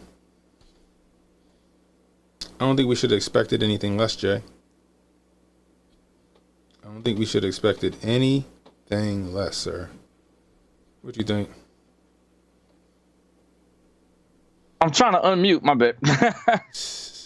Now it would be, what DJT needs to do is sit down with the Hoteps and get some different perspectives, some different layered, nuanced questions. This was the kind of stuff that we've already heard from his presser when he did the presser on the 8th. Yeah. And then we already heard some of this stuff from those. I feel like I'm going to do the DJT lisp over here. I didn't know where my microphone was at. Oh, God. I want to hear that microphone. That microphone was messing him up. Mm-hmm. His staff, he bought the bullshit ass mic off of Amazon. He should have just let him talk through his phone. He didn't need the lavalier mic or lapel mic. He didn't need that. No, I don't know where they positioned it on him either, because it sounded crazy. Yeah, they had it too close to his face. Like I had that thing. That thing is cheap and it worked for streamers and shit. He was out here sounding like Sid the Sloth. Hello, everybody. This is DJT. It's good to have you with me again. Like that Looney Tunes. They had Remember Lou Holtz. Lou Holtz is trending because Who's of Donald Lou Trump. Holtz? He's like a sports announcer. He used to be a sports announcer. He's retired now. Man, just didn't have anything different to add up because Elon isn't very much. Elon doesn't really have that interviewing experience, right? And I guess Elon didn't have, for his $45 million smartest man on the earth, he didn't really have any kind of layered questions to start breaking out or busting out. You know, I would have had some different stuff.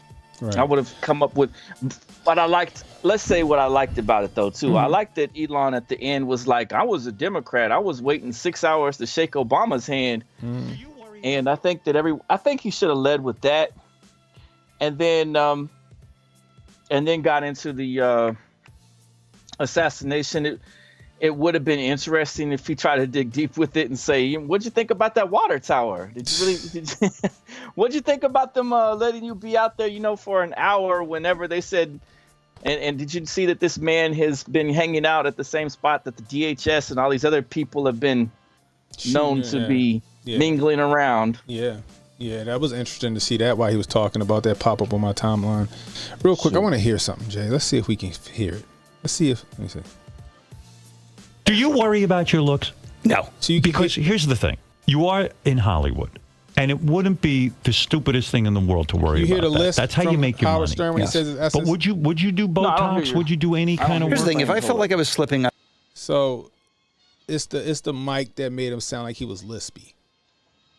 Like every time I used to listen to Howard Stern, I'm like, yo, why you sound like you got a lisp? You got a bad lisp. It's the mic. You got a bad lisp. I'm dead serious. I used to listen to Stern all the time when I was younger. When you would listen to him, he sounded like he had a really bad lisp. But come to find out it was the mic. I found that out like a while ago. So listening to Donnie T, I'm like, yo, he got a shitty mic. Like, and then Jack Reeves said it was called white silk effect or whatever. So I guess that's what it is. So yeah. So like I said, you can hear it in Howard. Like when you listen to Howard Stern, you hear him sound like he sounds lispy and slurred out. So there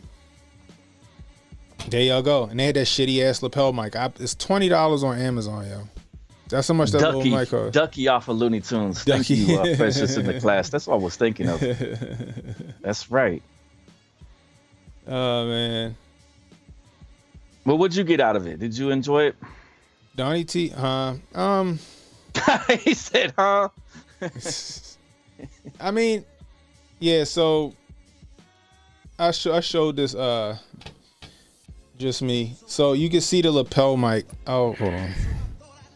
Let's go full screen. Let's do this. Bow. So look, right here, boom. There's the lapel mic. He wasn't speaking into his phone. You can see the Bluetooth, whatever the hell they call it, transponder right here, and then right here is the mic. Yeah. Matter of fact, Goldstein, because Goldstein made that, he had that fucking joke which was hilarious. That meme that he made. You can see the mic. Let me see.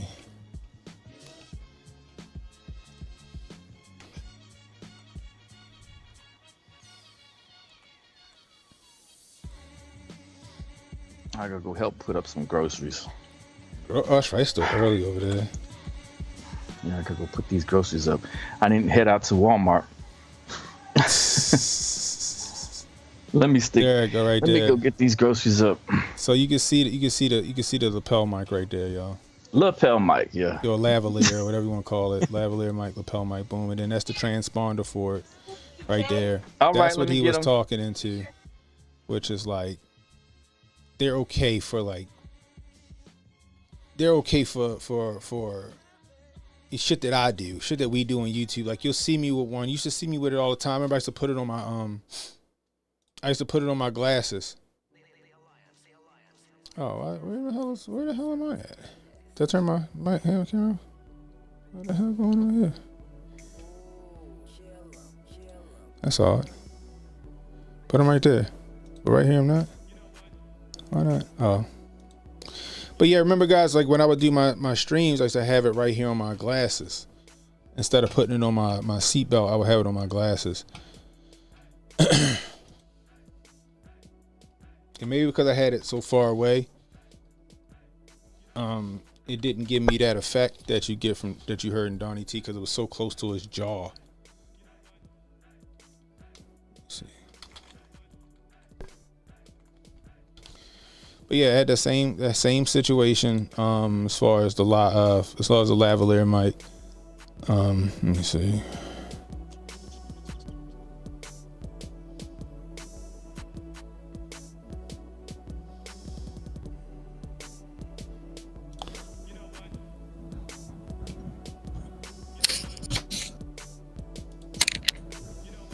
You can see it right here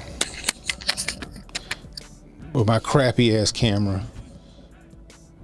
Let's see. Fucking open up your scope. Boom. So it's right here. You can see it right there on the right side. I will put that on my glasses, and then on my phone was the transponder. So yeah, you can see it right there. I kept it on my glasses when I did it. But yeah, so that's what he had, but it was so close to his jaw, it gave him that effect. That's it. That's all that happened. But they're gonna run with that shit all day tomorrow. That he sound drunk. He sound like this. The funny part is that they're gonna trip on that. But meanwhile, Joe Biden can't even form a fucking sentence. He can't form a coherent sentence or a rational thought. And the thing that they're gonna harp on is Donnie T having a lisp. Now, my thoughts on the situation. I didn't know what else to. I mean, I didn't expect anything else, to be honest with you. We know he's going to play the greatest hits. We know he was going to play the hits. He was going to talk about his assassination. He was going to talk about the border. He was going to talk about her stealing his tips situation. We knew, like, it's the same song and dance over and over. We knew what it was going to be. See, the thing about it is, I don't even blame Donnie T for that shit. I think that his advisors or whoever's around him, his team, all them people in the fucking room, should have gave him some talking points. Like, this is what you should talk about. The past is in the fucking past. Let's talk about what you're going to do for people if you get elected. That's what we need to hear, right? You got the ear of how many million? They said 25 million or some shit. However many people was in that bitch, you got everybody ear right now. Talk about what you're going to do when you get in office. They could have streamlined it so much because Elon was just treating it like a fireside chat. Like he just at dinner talking with Donnie T. They just shooting the breeze. That's what that was. There was no structure to it, and it wasn't supposed to be a structure to it because that's not what Elon Musk does. You know, either Elon should have brought somebody else in with him. Maybe you bring Tim Pool in with you. It's a spaces. You could bring up speakers up. I'd have had Benny, Tim Pool, Hotep Jesus if he wasn't fucking playing chess. You know what I mean? All asking the real questions that people need to hear about. And let Donnie T respond in kind. Now, what I will say is like Jay said, is that Elon let Donnie T talk. He let Donnie T vent. He let Donnie T go for it because he wouldn't have got that anywhere else. That's what it was, like a big venting session. Like I said, you know, Donnie T was sitting there talking and getting mad. And Elon was like, I told you that bitch crazy. You know? Portia says, I didn't mind the fireside chat. It helped Trump look more human and showed how fake Harris is. I get it. But it's like it's like hearing the same. Everybody's heard the story about the assassination. Everybody's heard the story about immigration. Everybody's heard those stories, right? We know that's Donnie T's bread and butter. But hey, you know, the cost of food and this and that is this, you know, energy is this. Like, that's where they should have just streamlined it and went straight to the point there, because they lost a lot of people in the first 45 minutes to an hour of the conversation because they just was rehashing shit that we've heard on every soundbite on the news, every clip, every rally that they play. It's the same thing. Same thing.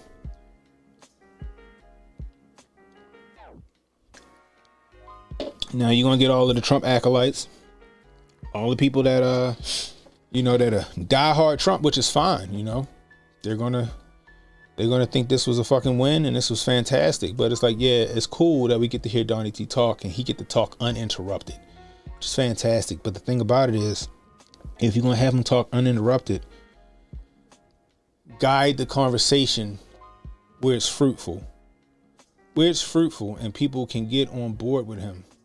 Like if you got to go at it from a standpoint that every listener that's listening is a new listener and somebody that never heard of Donnie T before, and why should they vote for him?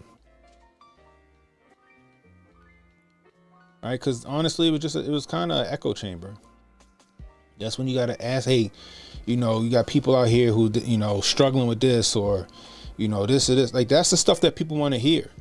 See, the thing about it is he had to go from the economic standpoint. You know what I mean? You got to go from the economic standpoint. People struggling right now. That's where you win. That's where you win. You want to talk about immigration? Okay, cool. Talk about it from an economic standpoint. That's people struggling right now. And that's how you win. That's how you win people over, especially the black vote.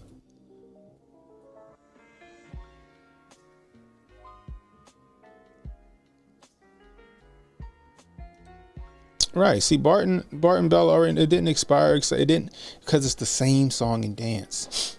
If they would have geared the conversation, I get it, it's a 5-shot. Okay, but if you would have geared the conversation, right? Geared the conversation for the everyman, the person that's struggling out here in the streets, and let them know how you're going to help them. It makes you look so much better. Because we didn't heard the other stories a million fucking times.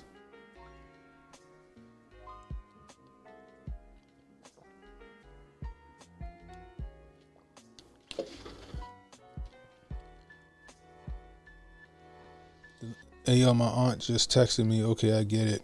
You're right. She dim all day. Oh, so her mom was changed? Oh shit. Okay.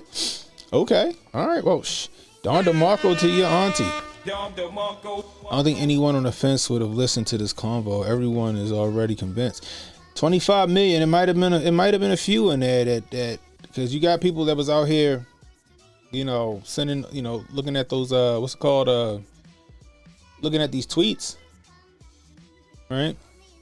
It was people in there that was Kamala dick riders.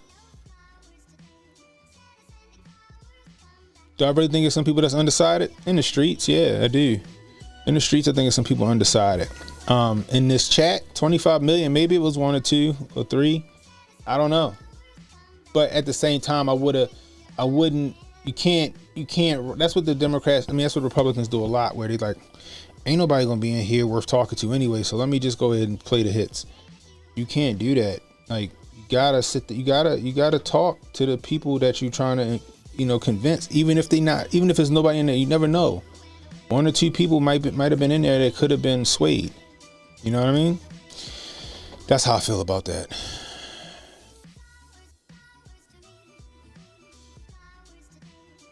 I'm the type of voter he need to attract. Joe Rogan would have done a good job. Yeah, Joe Rogan would have asked the right questions. Tim Pool would have asked the right question. Hotep Jesus would have asked the right questions. But Elon Musk, that ain't him. That's not how he worked. He even said it in the beginning, yo, this ain't an interview. This is just a talk.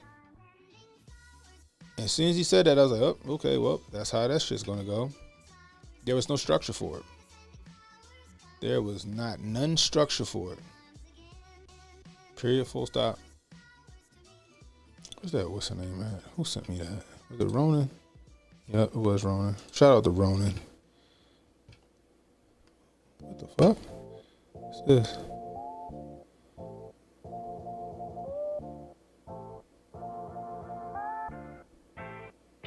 Oh, yeah, this shit right here. Check this out. This is wild. Look at this story.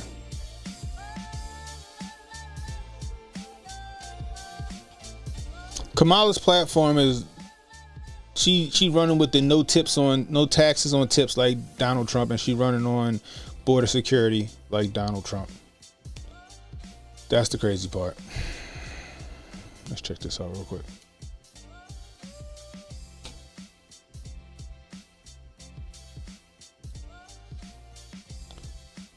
Get this out of here. What the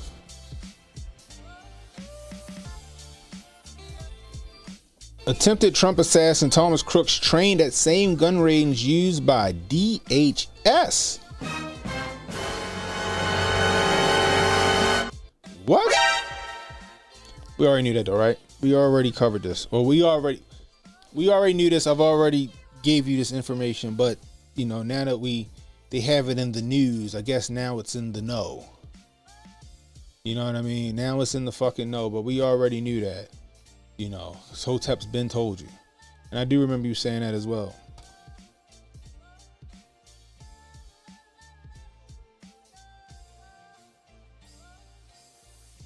That's true. He did add specifications to his policies, but people latch on to his babbling. Yeah, that's it. I mean, because I understand his whole immunity for police. I understand what he's trying to do. He's not saying they can't be prosecuted. He's trying to give them just fucking blanket immunity.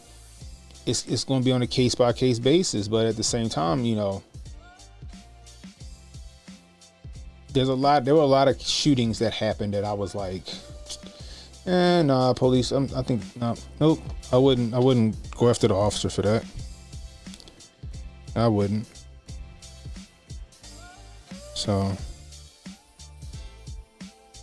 and then there was something that was like, nope, she need to go to jail, and they did. See, that's the thing, they did. Even with the police having what they call it, whatever they call it. Implied, whatever the fuck they used to call it, whatever their immunity was, it was still cops going to jail for heinous shit. So it wasn't like they wasn't going to jail. It's just that the media made it seem like they wasn't going to jail. And a lot of these cops that people was marching in the street over were already fucking locked up. I get it, you're right. You got to spell out for the cheap seats. And I think he did it.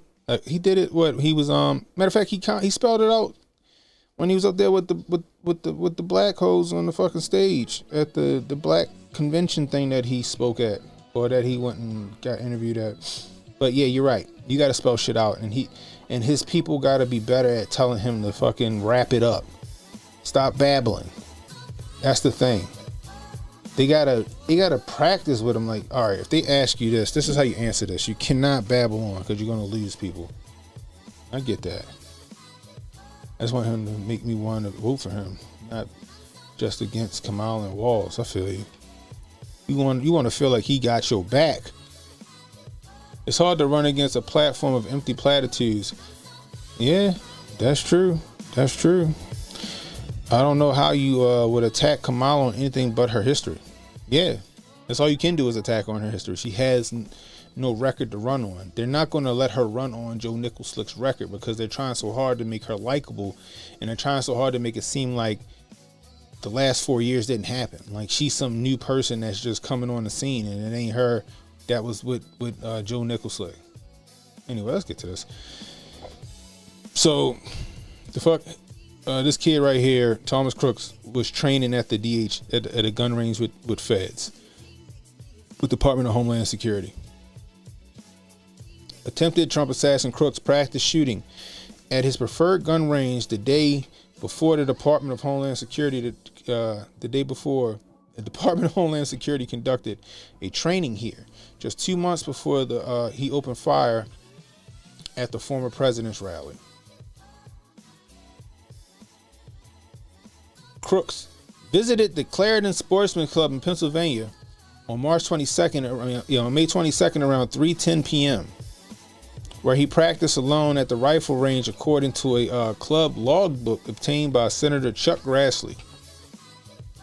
The very next day, beginning at noon, DHS conducted a police training at the range with at least 3 people, club records show.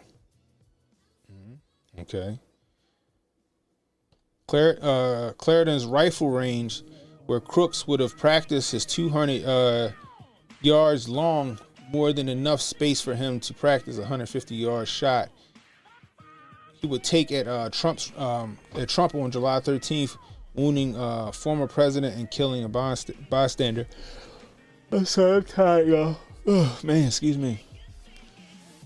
It's unclear whether DHS regularly held trainings there, or if May 23rd visit was uncommon occurrence. What you guys think? What do you guys think? Do you think that DHS that was just a one-off. I think the DHS that was a one-off being at that range, because I'm gonna tell you this. That's not a one-off. That's not a one-off.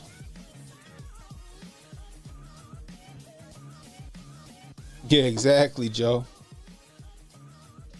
Exactly, Joe. That's what I think. I think he was being groomed by whoever was going to do what they was going to do. And they might have just been grooming him in general. It might not have been specifically for this Trump thing.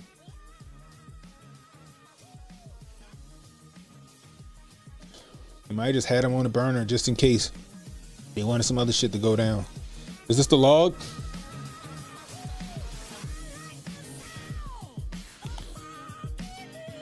$3:10 p.m. on 5/22.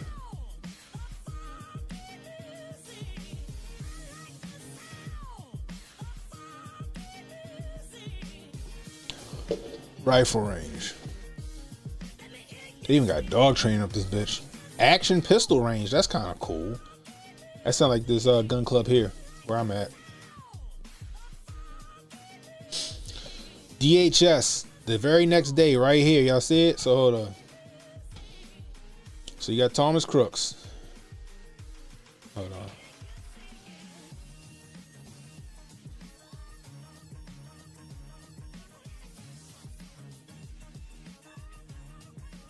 You got old Tommy Crooks right there.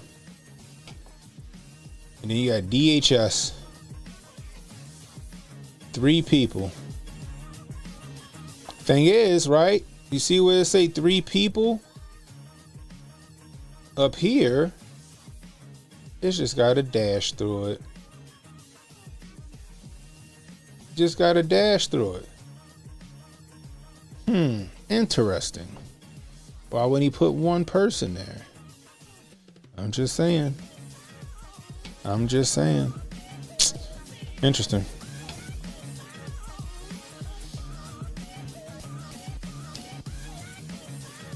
Crooks was a frequent visitor to the range, stopping by for practice dozens of times since he joined in August of 23.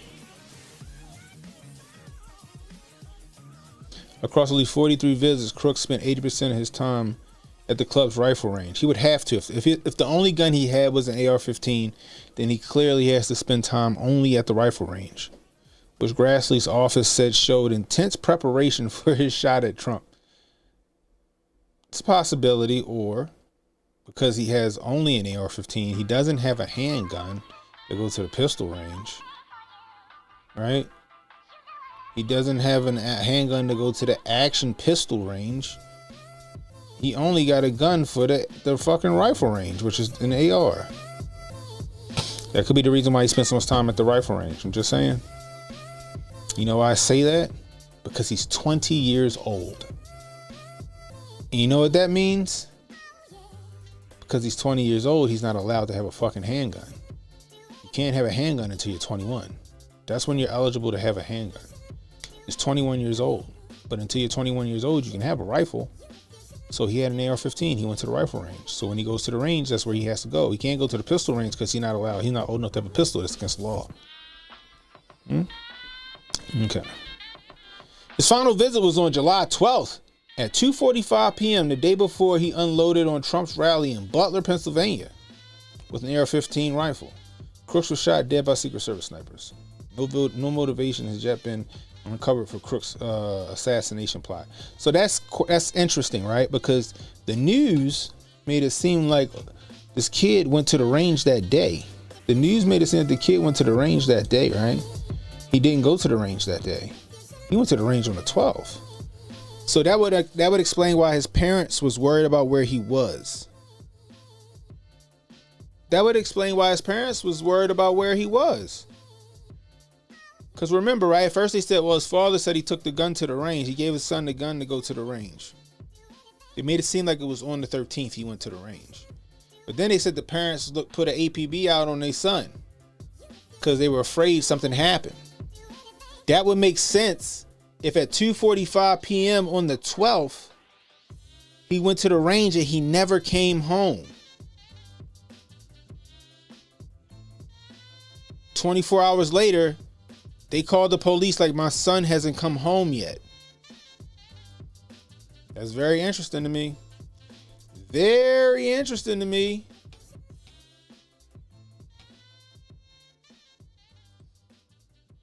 Was it really a lucky shot for Crooks? Crooks ain't make that shot. Exactly. Why didn't he use a scope? Because he didn't make that shot. He didn't take that fucking shot. Whoever took that shot from the window under him, or they shot from the window just to the right of him, just above him. Both had the same line of sight to Trump. I would argue that the shot came from the window just below him, because the bullet rose and hit the one guy in the hip or whatever and shattered on the railing. See, the thing what people don't know is when you take a shot like that, the bullet rises first and then it drops. When the bullet comes out the barrel, it is rising and then it drops. So at 150 yards, he shoots an AR, boom, or whatever bullet, and it rises. It might not have been an AR round, I don't know, but it rises and then it drops and it rose and it hit that guy in the whistle. And that means that the shot came probably from below where Crooks was shooting, because if Crooks would have took the shot, the bullet would have been traveling traveling down at that point for Donnie T.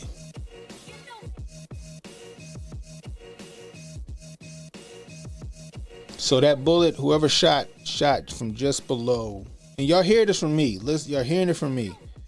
Bullets rise and then they drop. So whoever shot at Donald Trump wasn't on the roof. They were from concealment, and I'm gonna say probably from that window that the kid was under. Makes more sense to me. If Crooks was shooting from an elevated vantage point, the bullet's traveling down at that point. So, just saying, the Detective Cannon on the case. His parents knew he was going there, but they were in denial. No. So if he went to the range on July 12th at 2:45 p.m., that would explain why his parents was looking for him the next day, on the 13th, because his ass ain't come home on the 12th. That makes sense now. That makes sense now to me. Okay. How did a pro miss that shot with a scope? I know nothing about guns. The pro didn't miss. That's what y'all gotta understand. I said this like the day before or the day after. The day after. The pro didn't miss. Okay. I'm Donald Trump. Right? And I'm talking. Okay? If Donald Trump's head was straight on like this, bow. Okay? If Donald Trump was looking to the left, bow. All right? But that bullet taking that same angle, Trump looked this way at the thing, it nicked his ear. That bullet was on target to take Trump's head off. That bullet was on target to take Trump's head off, okay?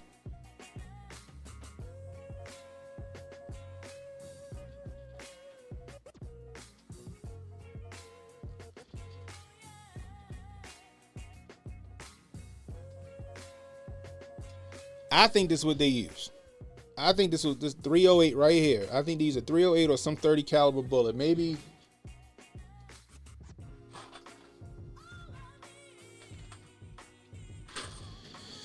Maybe 300 blackout, subsonic, 300 blackout, 30 caliber round, something with enough ass behind it. Okay, either this, one of these, 308 or 300 blackout. Okay. Again, Trump straight ahead, that bullet, boom. Trump looking to the left, looking at the thing, bow.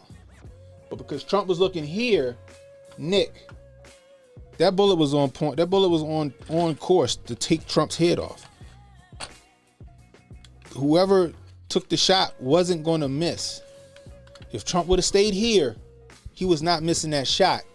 By the grace of God, Trump moved his head. That's what saved Trump. It wasn't because the person, whoever took the shot, was a shit shot, because it was not a shit shot.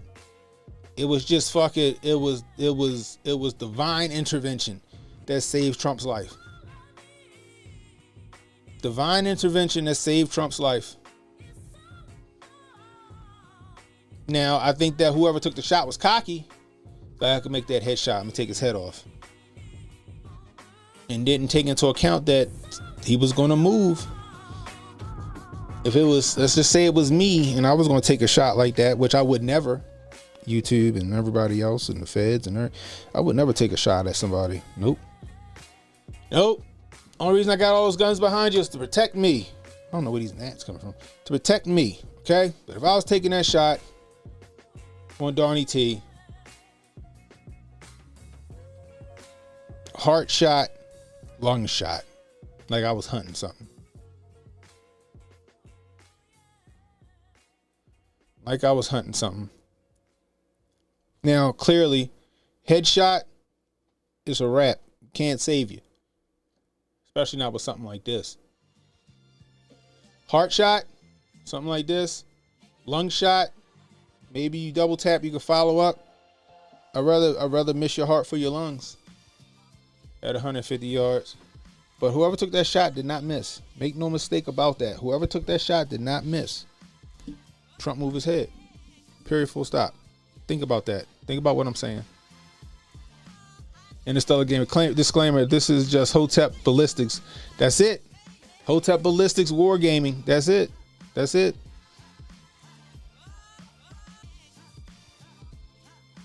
The cover up is messier than the crime. Look at Vegas. Look how Vegas was. Vegas was really fucking messy. How much time is it from the trigger pull to Donnie T's head? Crack bang, yo. 150 yards.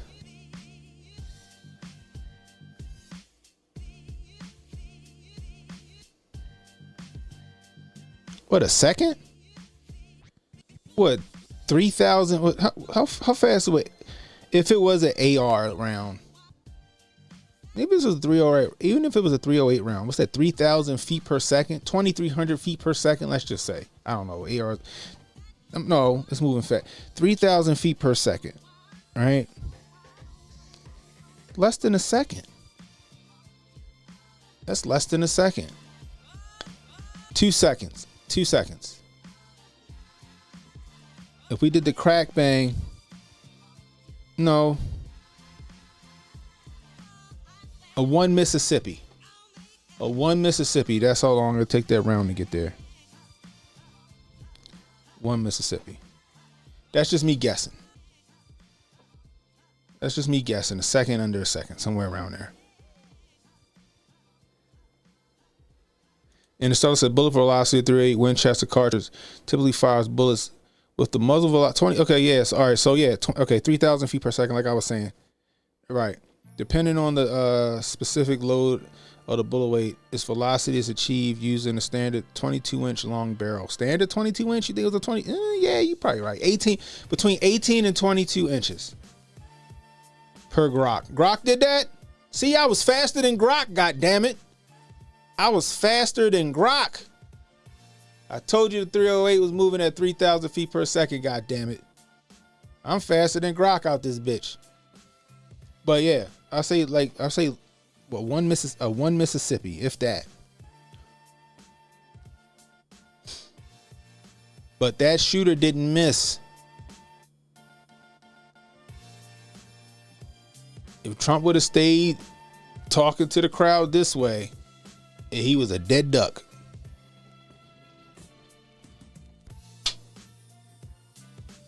He was a dead duck.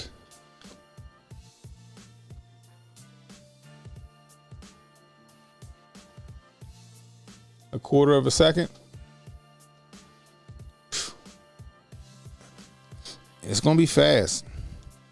I was just playing back the crack bang in my head. Could be a quarter of a second. All I know is this: the shooter didn't miss.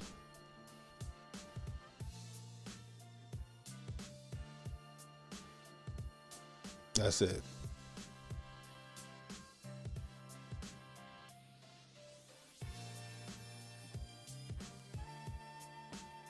There was weird stock changes. It's always yeah. Because if Trump would have been assassinated, Joe Biden would have won the election, and the economy would have been in a shitter. There was a lot of shit that happened. So they missed Trump's head. Somebody they did the coup on Nickel Slick and got him out of the paint. Sheila Jackson Lee dies, and something else. CrowdStrike happens, and then something else. Bunch of shit, yo. Bunch of shit. The fucking stock market and some more shit. But just like it was a coup on Nickel Slick, it was a coup to kill Donald Trump. And this article that we just read, DHS of somebody at that range could have very well been involved. Now we know that this kid was missing since the day before. He went to the range at 12. They need to stop just showing this fucking high school picture of him though. They fucking showing like middle school graduation pictures and shit. Like this is legit a high school picture from like 9th grade. Gotta be, right? We know that this kid went to the range at 12:45 p.m. I have reason to believe that the parents were concerned and worried about this kid because they didn't hear from him since July 12th at, let's just say, 2:45 p.m. That was the last they heard from him, or before, let's say 12 p.m. Right? And they didn't hear from him at all. Here comes July 13th, 2:45 p.m. Where the fuck is our kid? He's not answering his phone. He has the rifle. So could something that happened to this kid? Maybe. Could this kid been involved in it all the way through? Maybe. Who knows? I don't know. All I know is this. This kid it ain't no lone gunman scenario. It ain't no lone gunman scenario. Let's just put it there. Somebody helped this kid. Somebody helped him either from the inside, or it had to be from the inside. There ain't no either from the inside or no. Somebody helped this kid from the inside. Simple as that. But they radicalized this kid, and this kid made this kid reason to believe he could take that shot, right? Kid up, think about it, right? It was fucking 90 degrees outside. He's laying prone on a fucking steel roof. That roof had to be fucking scalding hot. Y'all think he could lay on that roof in that thin ass layer of clothes and get steady enough to take a fucking precision shot like that on a hot fucking roof like that with people yelling, he's right there, he's right there? That fucking, them crosshairs would have been like moving up and down like this. Like you see on the screen. Them crosshairs would have been like this. Him up there trying to fucking keep his heart rate down and keep under control and try to stay steady on that hot fucking roof and take a shot that, no, he never took that shot. Think about what I'm saying. He had on a t-shirt and some shorts. It was 90 degrees outside. That roof was fucking you could probably cook an egg on that roof. That roof was so fucking hot. I guarantee it. Ask Cassius Cam if he in here. I don't know if y'all ever been on top of a fucking tin roof or a metal roof. It's fucking hot. You feel that shit through your shoes sometimes. But you telling me that he laid prone on that hot fucking roof long enough to get a steady shot while people who yelling he's on the roof? You don't think his heart was beating out his fucking chest? His breathing was off? That fucking crosshair, he ain't having no fucking bipod? And y'all want me to believe that he fucking steadied that bitch on the fucking magazine and took a shot that almost took Donald Trump's head off? Get out of here. No. That kid never took the shot. That shot was let loose before that kid could take it. And if he was involved in it, then he probably laid down some cover fire after the fact. But that wasn't him. Like I said, that shot came from in the window or just above him. Let's see. Google Maps, right?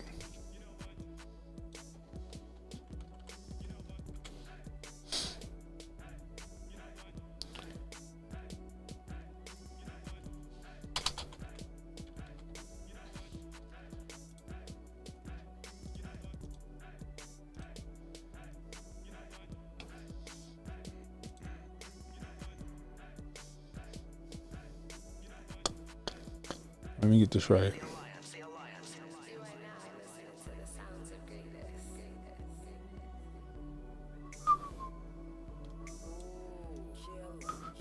Okay. So this is where the stage was. This is the building that the kid supposedly shot from, right? Got it? Y'all see it? Okay.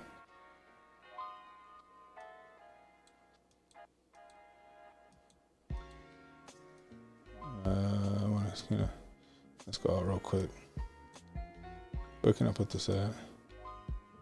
Let's go here.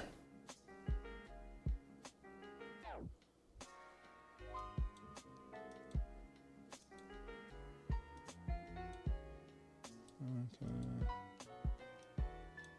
All right. Be right here, right? Let's zoom in.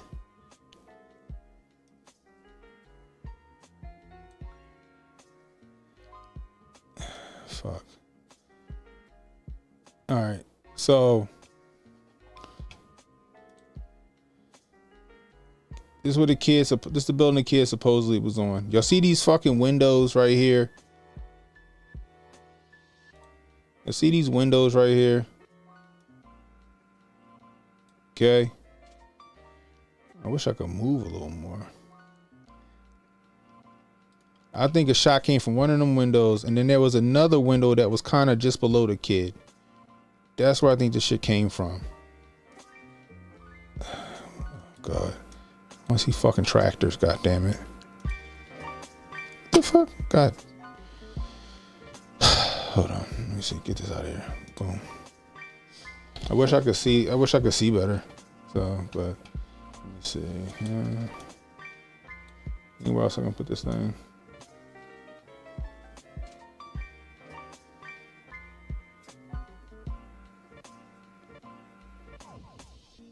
Let's put it right here.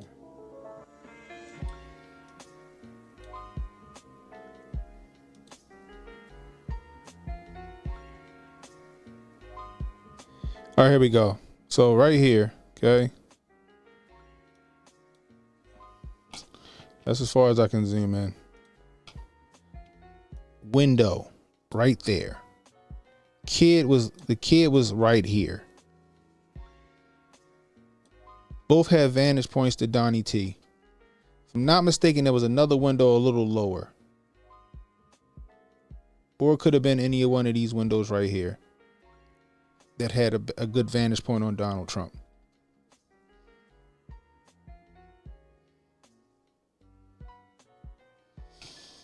So that's why I think that the kid he didn't take that shot. That shot came from one of these other windows. Period. Shot came from one of them other windows, straight up.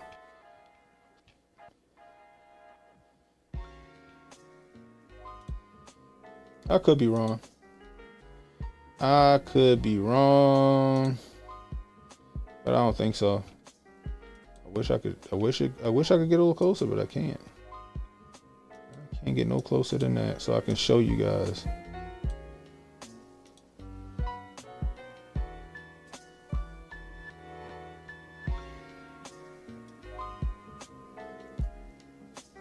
But yeah, and all that but like I said, Trump was right here.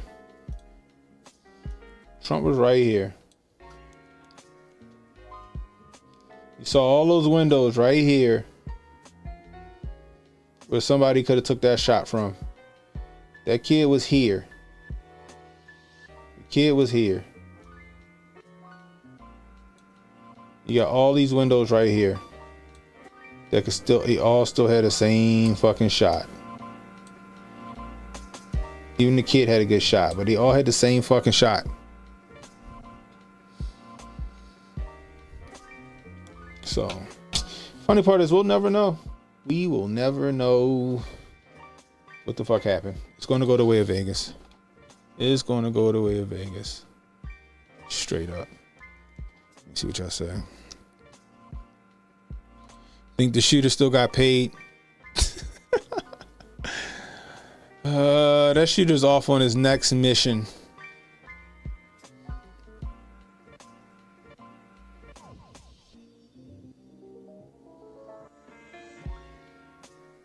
Mike says he works for CrowdStrike. Stop trying to include me in the conspiracy. Oh, Lord.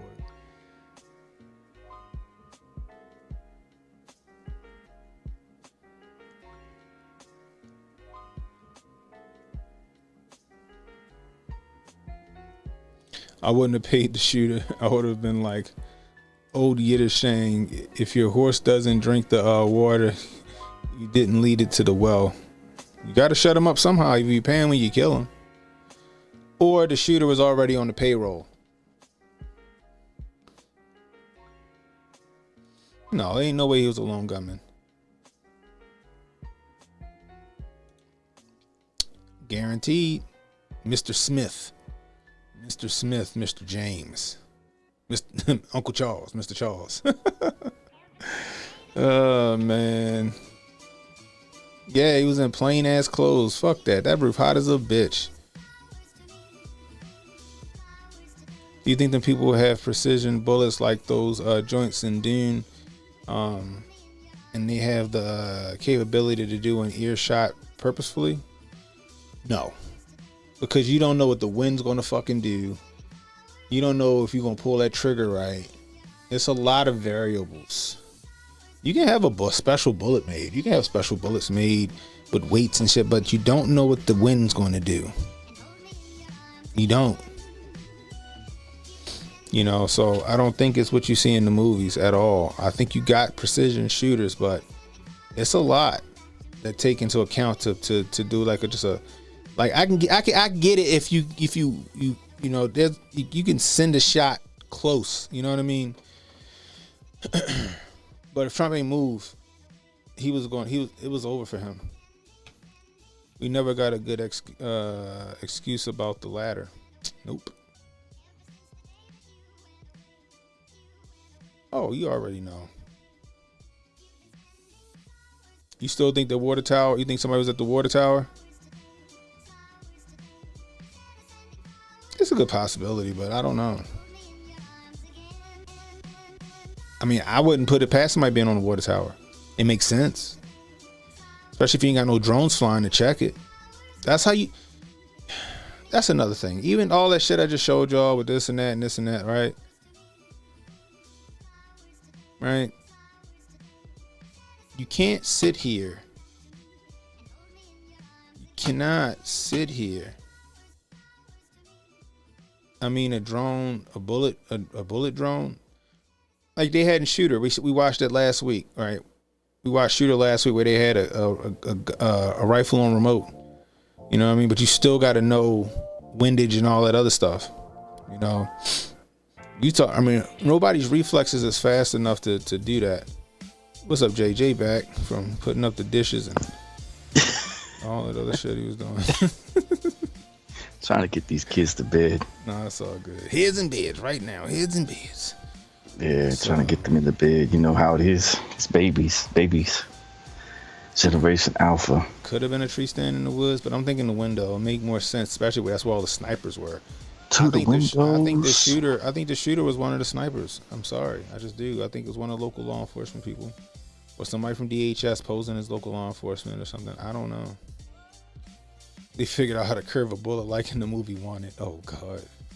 Man, I just liked that movie. It was so crazy. I used to love that movie.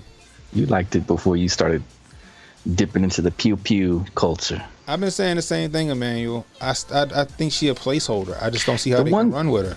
The one thing that could be that maybe that's right is because DJT has been kind of light. He hasn't really gone at her that hard. And don't forget, like, nobody brings this up, by the way, but don't forget that for years, since he found out about her, he's been putting money in her coffer and having his super PACs do the same. Who, Donald Trump? Yeah. He's been putting money in her coffer this whole time. Oh shit. He been sending checks, and some of his people have too, and his super PACs have been too. People that are connected to DJT have been sending her some cash. So, the Angelina Jolie movie, Wanted. When did it come out? 2005.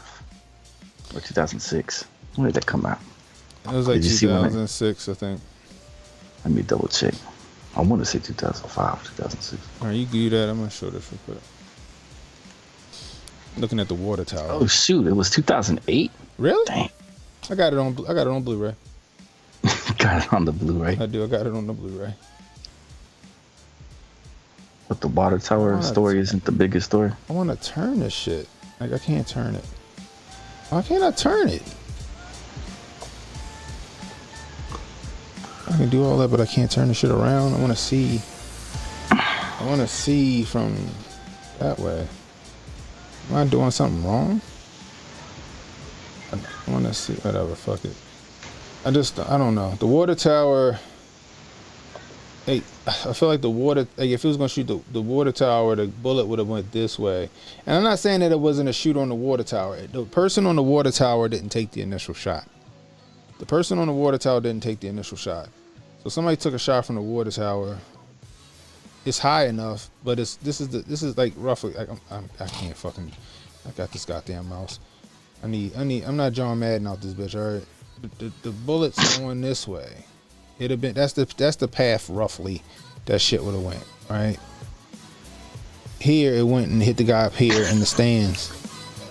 Yeah. You know, I ain't got that tough acting, like boom. But yeah, it would have. Like, I'm not gonna say it wasn't a shooter up there. It could have very well been a shooter on the water tower that laid down more suppressive fire or something like that. But that was person on the water tower that's supposed to take out the kid here and he couldn't. The person here did it. Like I don't know. It could have been a water tower shooter too. You know. So think about it, right? He plans on going back there in October. He said. Yeah. Yeah. To Butler. Yeah. See, the thing about it is that think about it. JFK, it was like 5 shooters. Just in case somebody fucking missed. You know what I mean? It wasn't just Edward Norton. No, it wasn't just Edward Norton. You know, no, it's the kid from Tokyo Drift. That's who the fuck he looked like. Lee? Who? Yeah. Lee Harvey? Yeah, or someone else? He like Lucas Black. That's his name. Lee Harvey Oswald like Lucas Black. Oh, we had this crazy discussion one time. Yeah, we did. He do. And I was like, no, he don't. Lucas Black. He do like Lucas Black, Jay. Look. Now here I'm about to get in fucking trouble. Cannon Hotep ain't shoot nobody. If they say that I was a lone gunman, I was fucking killed before they put me on the roof. All right. Good night, kid. It really. Just know that I fought. Okay, I fought. there's a fucking agent dead somewhere that I took out before they took me out. God damn it. This is just Hotep ballistics wargaming. Exactly. Thank you, Interstellar. Look at him, right? That's Lee Harvey right there. Okay. He looked like Edward Norton, his cousin. Looked like this waterhead motherfucker right here. Now you can show Lucas Black. And then look at Lucas Black, okay? I know we had this rabbit hole discussion one time. Look at this big waterhead ass nigga right here. Come on, Jay. He looked just like him. If they did a Lee Harvey Oswald movie, his ass would be Lee Harvey Oswald. Is that right? Look. He's in that show in CIS. Look at that shit. Get out. Look at that shit. Look at Ed Norton. Ed Norton got a. Ed Norton looked just like him. Yeah, Norton. Ed Norton rocking the plain white tee. Looked just like him. What, from like American History X or something? Yeah, there he is with. So this right here looks like no. Yeah, he looked just like his cousin. No. Now Lucas Black. Looks just like him. Maybe they all three related. They was like, you take you take a shot at the president, you take the fall for this shit. We'll reincarnate you in the 90s and you'll be in Sling Blade and you'll be set for life. What was he in originally though? Let me check and see. What was that show or movie he was in off the bat? Oh yeah, Trump said Ted Cruz's father was the son of Sam or some shit like that, didn't he? Might have. I remember that he said Ted Cruz's father was like the son of Sam. That shit was crazy. It's funny, but you know he knows a lot more than he puts on. That's what it is. Yeah. Trump's seen the tapes, but that's Lee Harvey Oswald, guys. Don't let them. They got some kind of time machine. They sent his ass forward in time, and or something. I don't fucking know. Even this picture right here, he looked more like his ass right there. Look, telling you. When is Iran getting down to business? They said it's gonna be this week. In T minus 15 minutes. So it's going down tonight. My bet was for the 15th. I'm putting it on the 15th. Didn't they already send some shit? Didn't they already send some shots over there? Not yet. We're waiting on it. My bet is they sent some shots like last night, didn't they? No. You sure, Jay? Not that I know of, Cannon. Yo, unless I'm springboarding into Earth 789 again or something like that. They just attacked Israel. Man. They just did, like last night or this morning or some shit I was listening to. No, they didn't. They were warning. They were warning that they were going to attack Israel. Like, Iran is going to send missiles over to Israel. And the news media and even Trump tonight said they're expecting it to be very soon. It could be tonight. It could be in the morning or something like that. We covered this. Remember, we covered it where they had the ships heading over there. They said the airspace was supposed to be cleared out.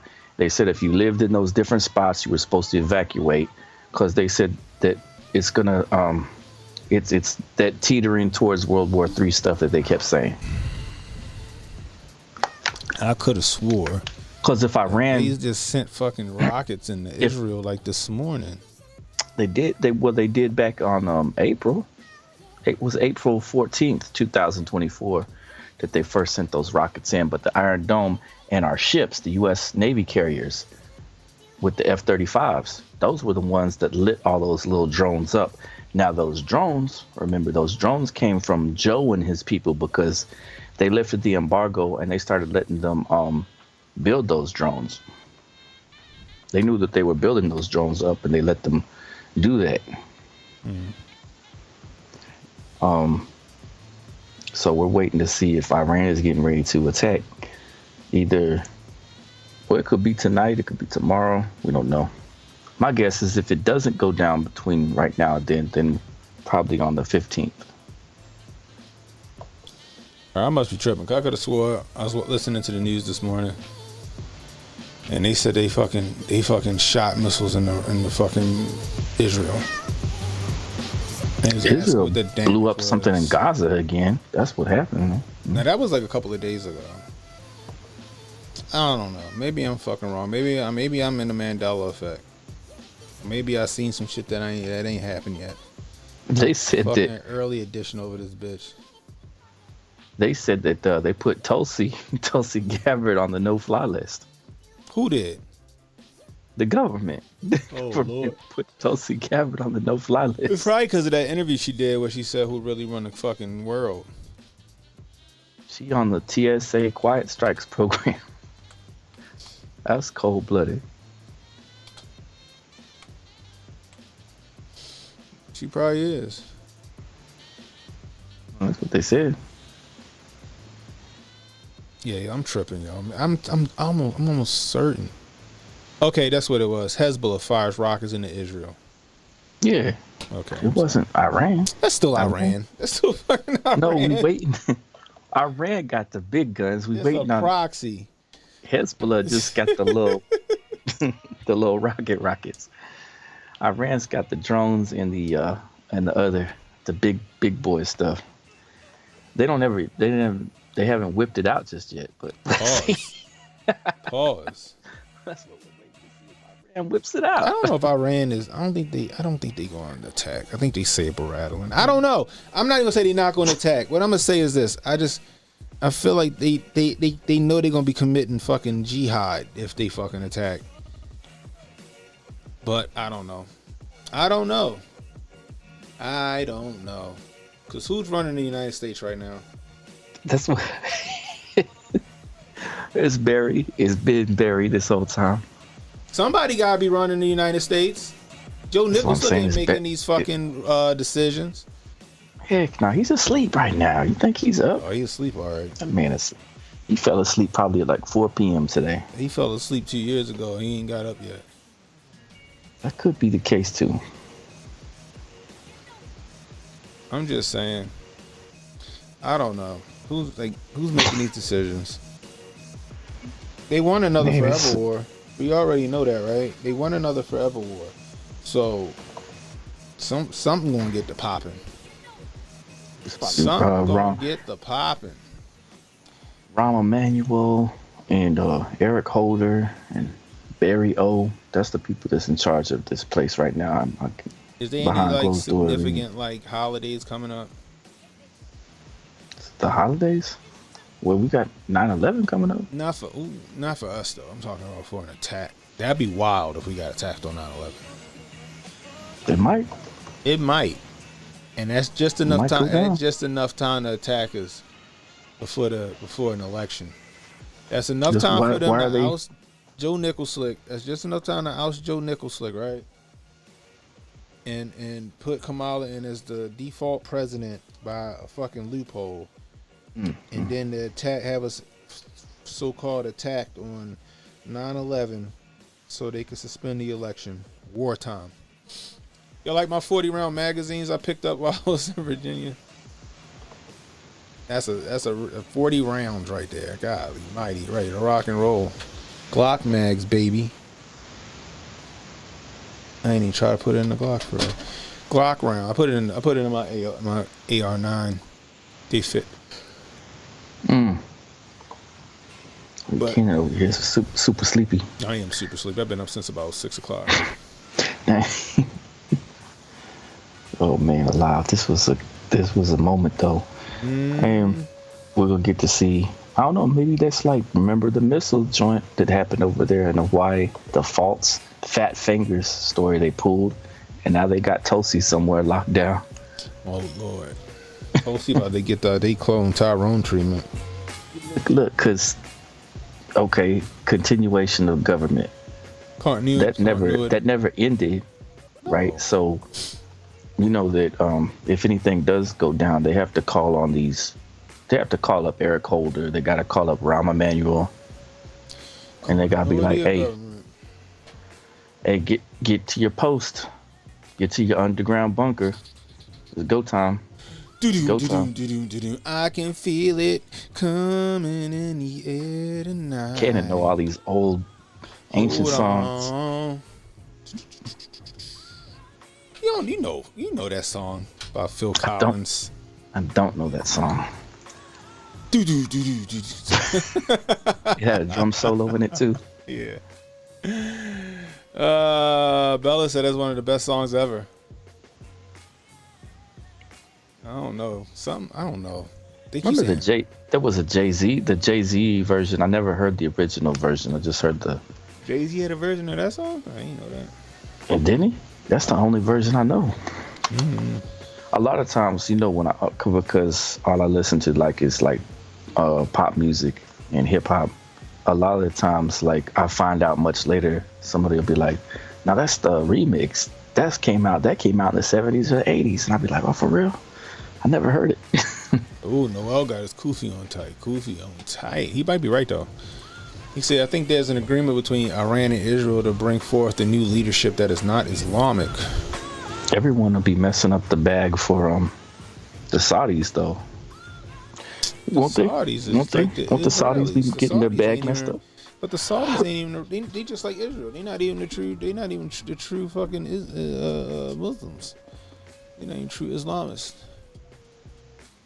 They AstroTurf too.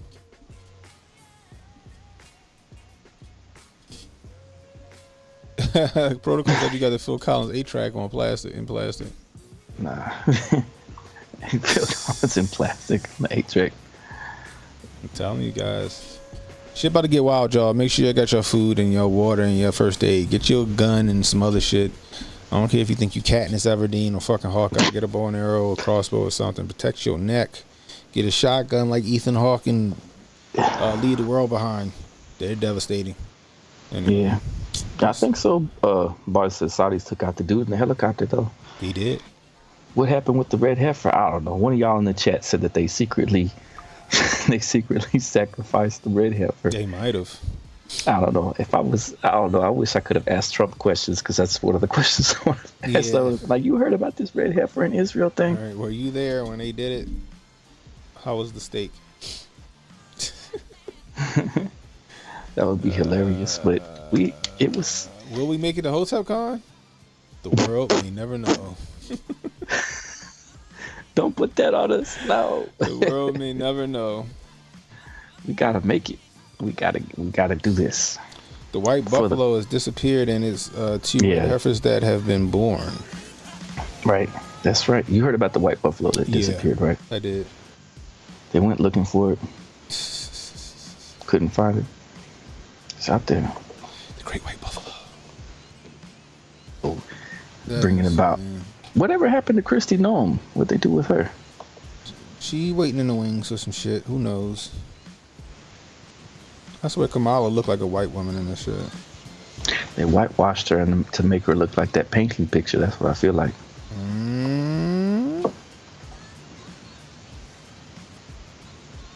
It's a possibility. Yeah, they whitewashing her. She look like a white woman right there in that picture. Yeah. Yeah. She looked like Tulsi Gabbard in that picture. Yeah, it was like, who is that? That's what Trump was saying. He was like, hey, she was looking pretty good, almost like my wife. She was looking all right, but that's not the way she looked. That ain't how she looked. Why she like Tulsi in that bitch? That is like funny. Oh, goodness gracious. Her moment with the little blue everywhere. They gotta cut this shit out. They got the little blue everywhere, and they're making her. They did the little cartoon, like you said. It was a little cartoon. They really whitewashed her, though. Yeah, they trying to give her that appeal for everyone. No, they trying to give her that hope. Remember the fucking poster for Barack Obama, Hope. Mm-hmm. I stand by what I said though, Jay. I think that's Reba McEntire back there. A single mom that works 2 jobs, who loves her kids and never stops. What's the Donald one look like? Right, that's the Barry one. Put up no, that's my ticket, my $8 ticket for Trap. It's Reba. Actually, that one look different. They're like Reba. I don't know. It looked like Kamala. I think both of them kind of look like Kamala. I guess that's who they're giving us, is Kamala. It could be. And that was what the little iPad goat to Lotus. Since Kamala means Lotus, the Lotus is coming. Maybe Trump was the last American president. We're done with American presidencies. He was the last. It's possible. They already fixed the picture. Where? Shout out to It's Just Me. Oh, yeah. The red dot. What's this? What's my cop? Emmanuel. What Emmanuel called you? He just texting. I got him turn this volume down.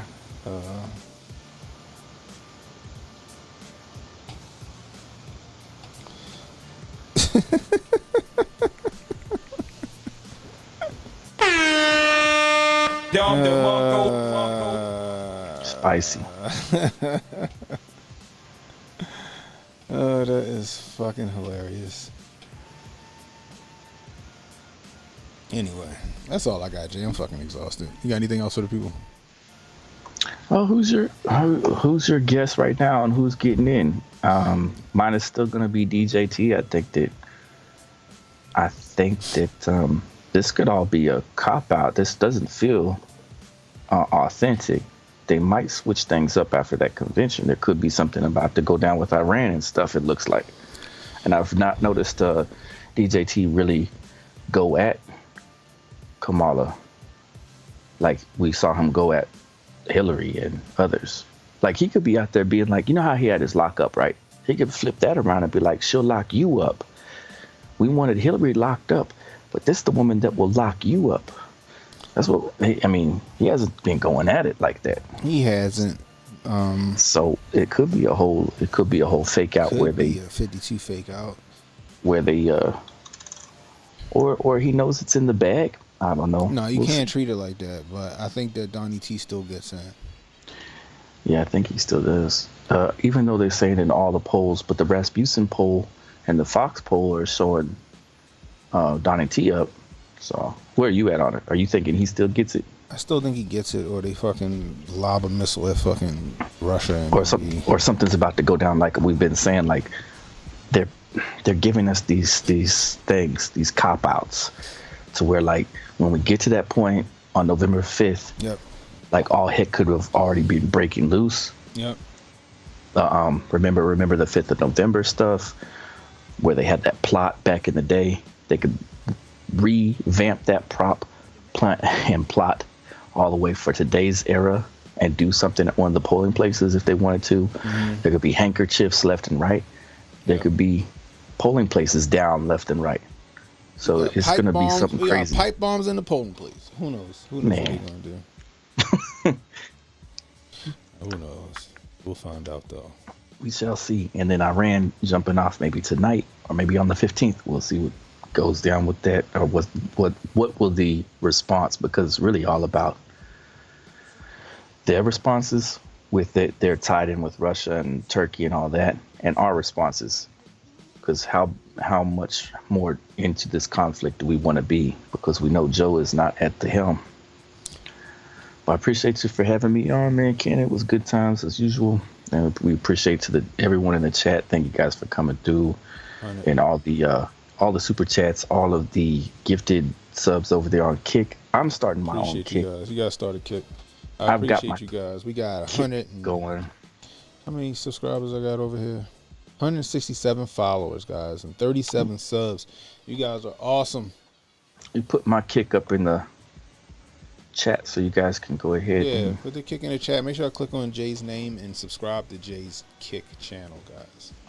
I think when we'll go, maybe you and I can go live on it, and I'll break down whiteboard the gematria on it and stuff like that. We'll take a look at some of the crazy stuff going on. Yep. Put your chat. Put like, say something in Kick. Say subscribe or something, or follow me, and put it in the Kick chat so they got it there too. 'Cause all they gotta do is click on your name and follow you. Oh man. Anyway, guys, I appreciate you. I appreciate you guys. You guys are awesome. If you're new, hit that like, hit the subscribe button, hit that notification icon to let you know when I got new content coming out. Please share this stream, guys. Let people know we live. Catching the replay, leave a comment. Let me know how we doing. I can use that constructive criticism over here, even though this was a long ass stream. Yeah, it was very long, but it was fun. It was fruitful. It was actually no, it was fucking. It wasn't as epic as I thought it was going to be. Trump just talked about shit Trump talks about. Oh, man. Anyway, guys, until next time, it's Ken and Hotep saying be blessed, stay strapped, don't miss, and don't worry about tomorrow, guys. Tomorrow got enough problems of its own. Worry about today. Y'all at you. So relax and take notes.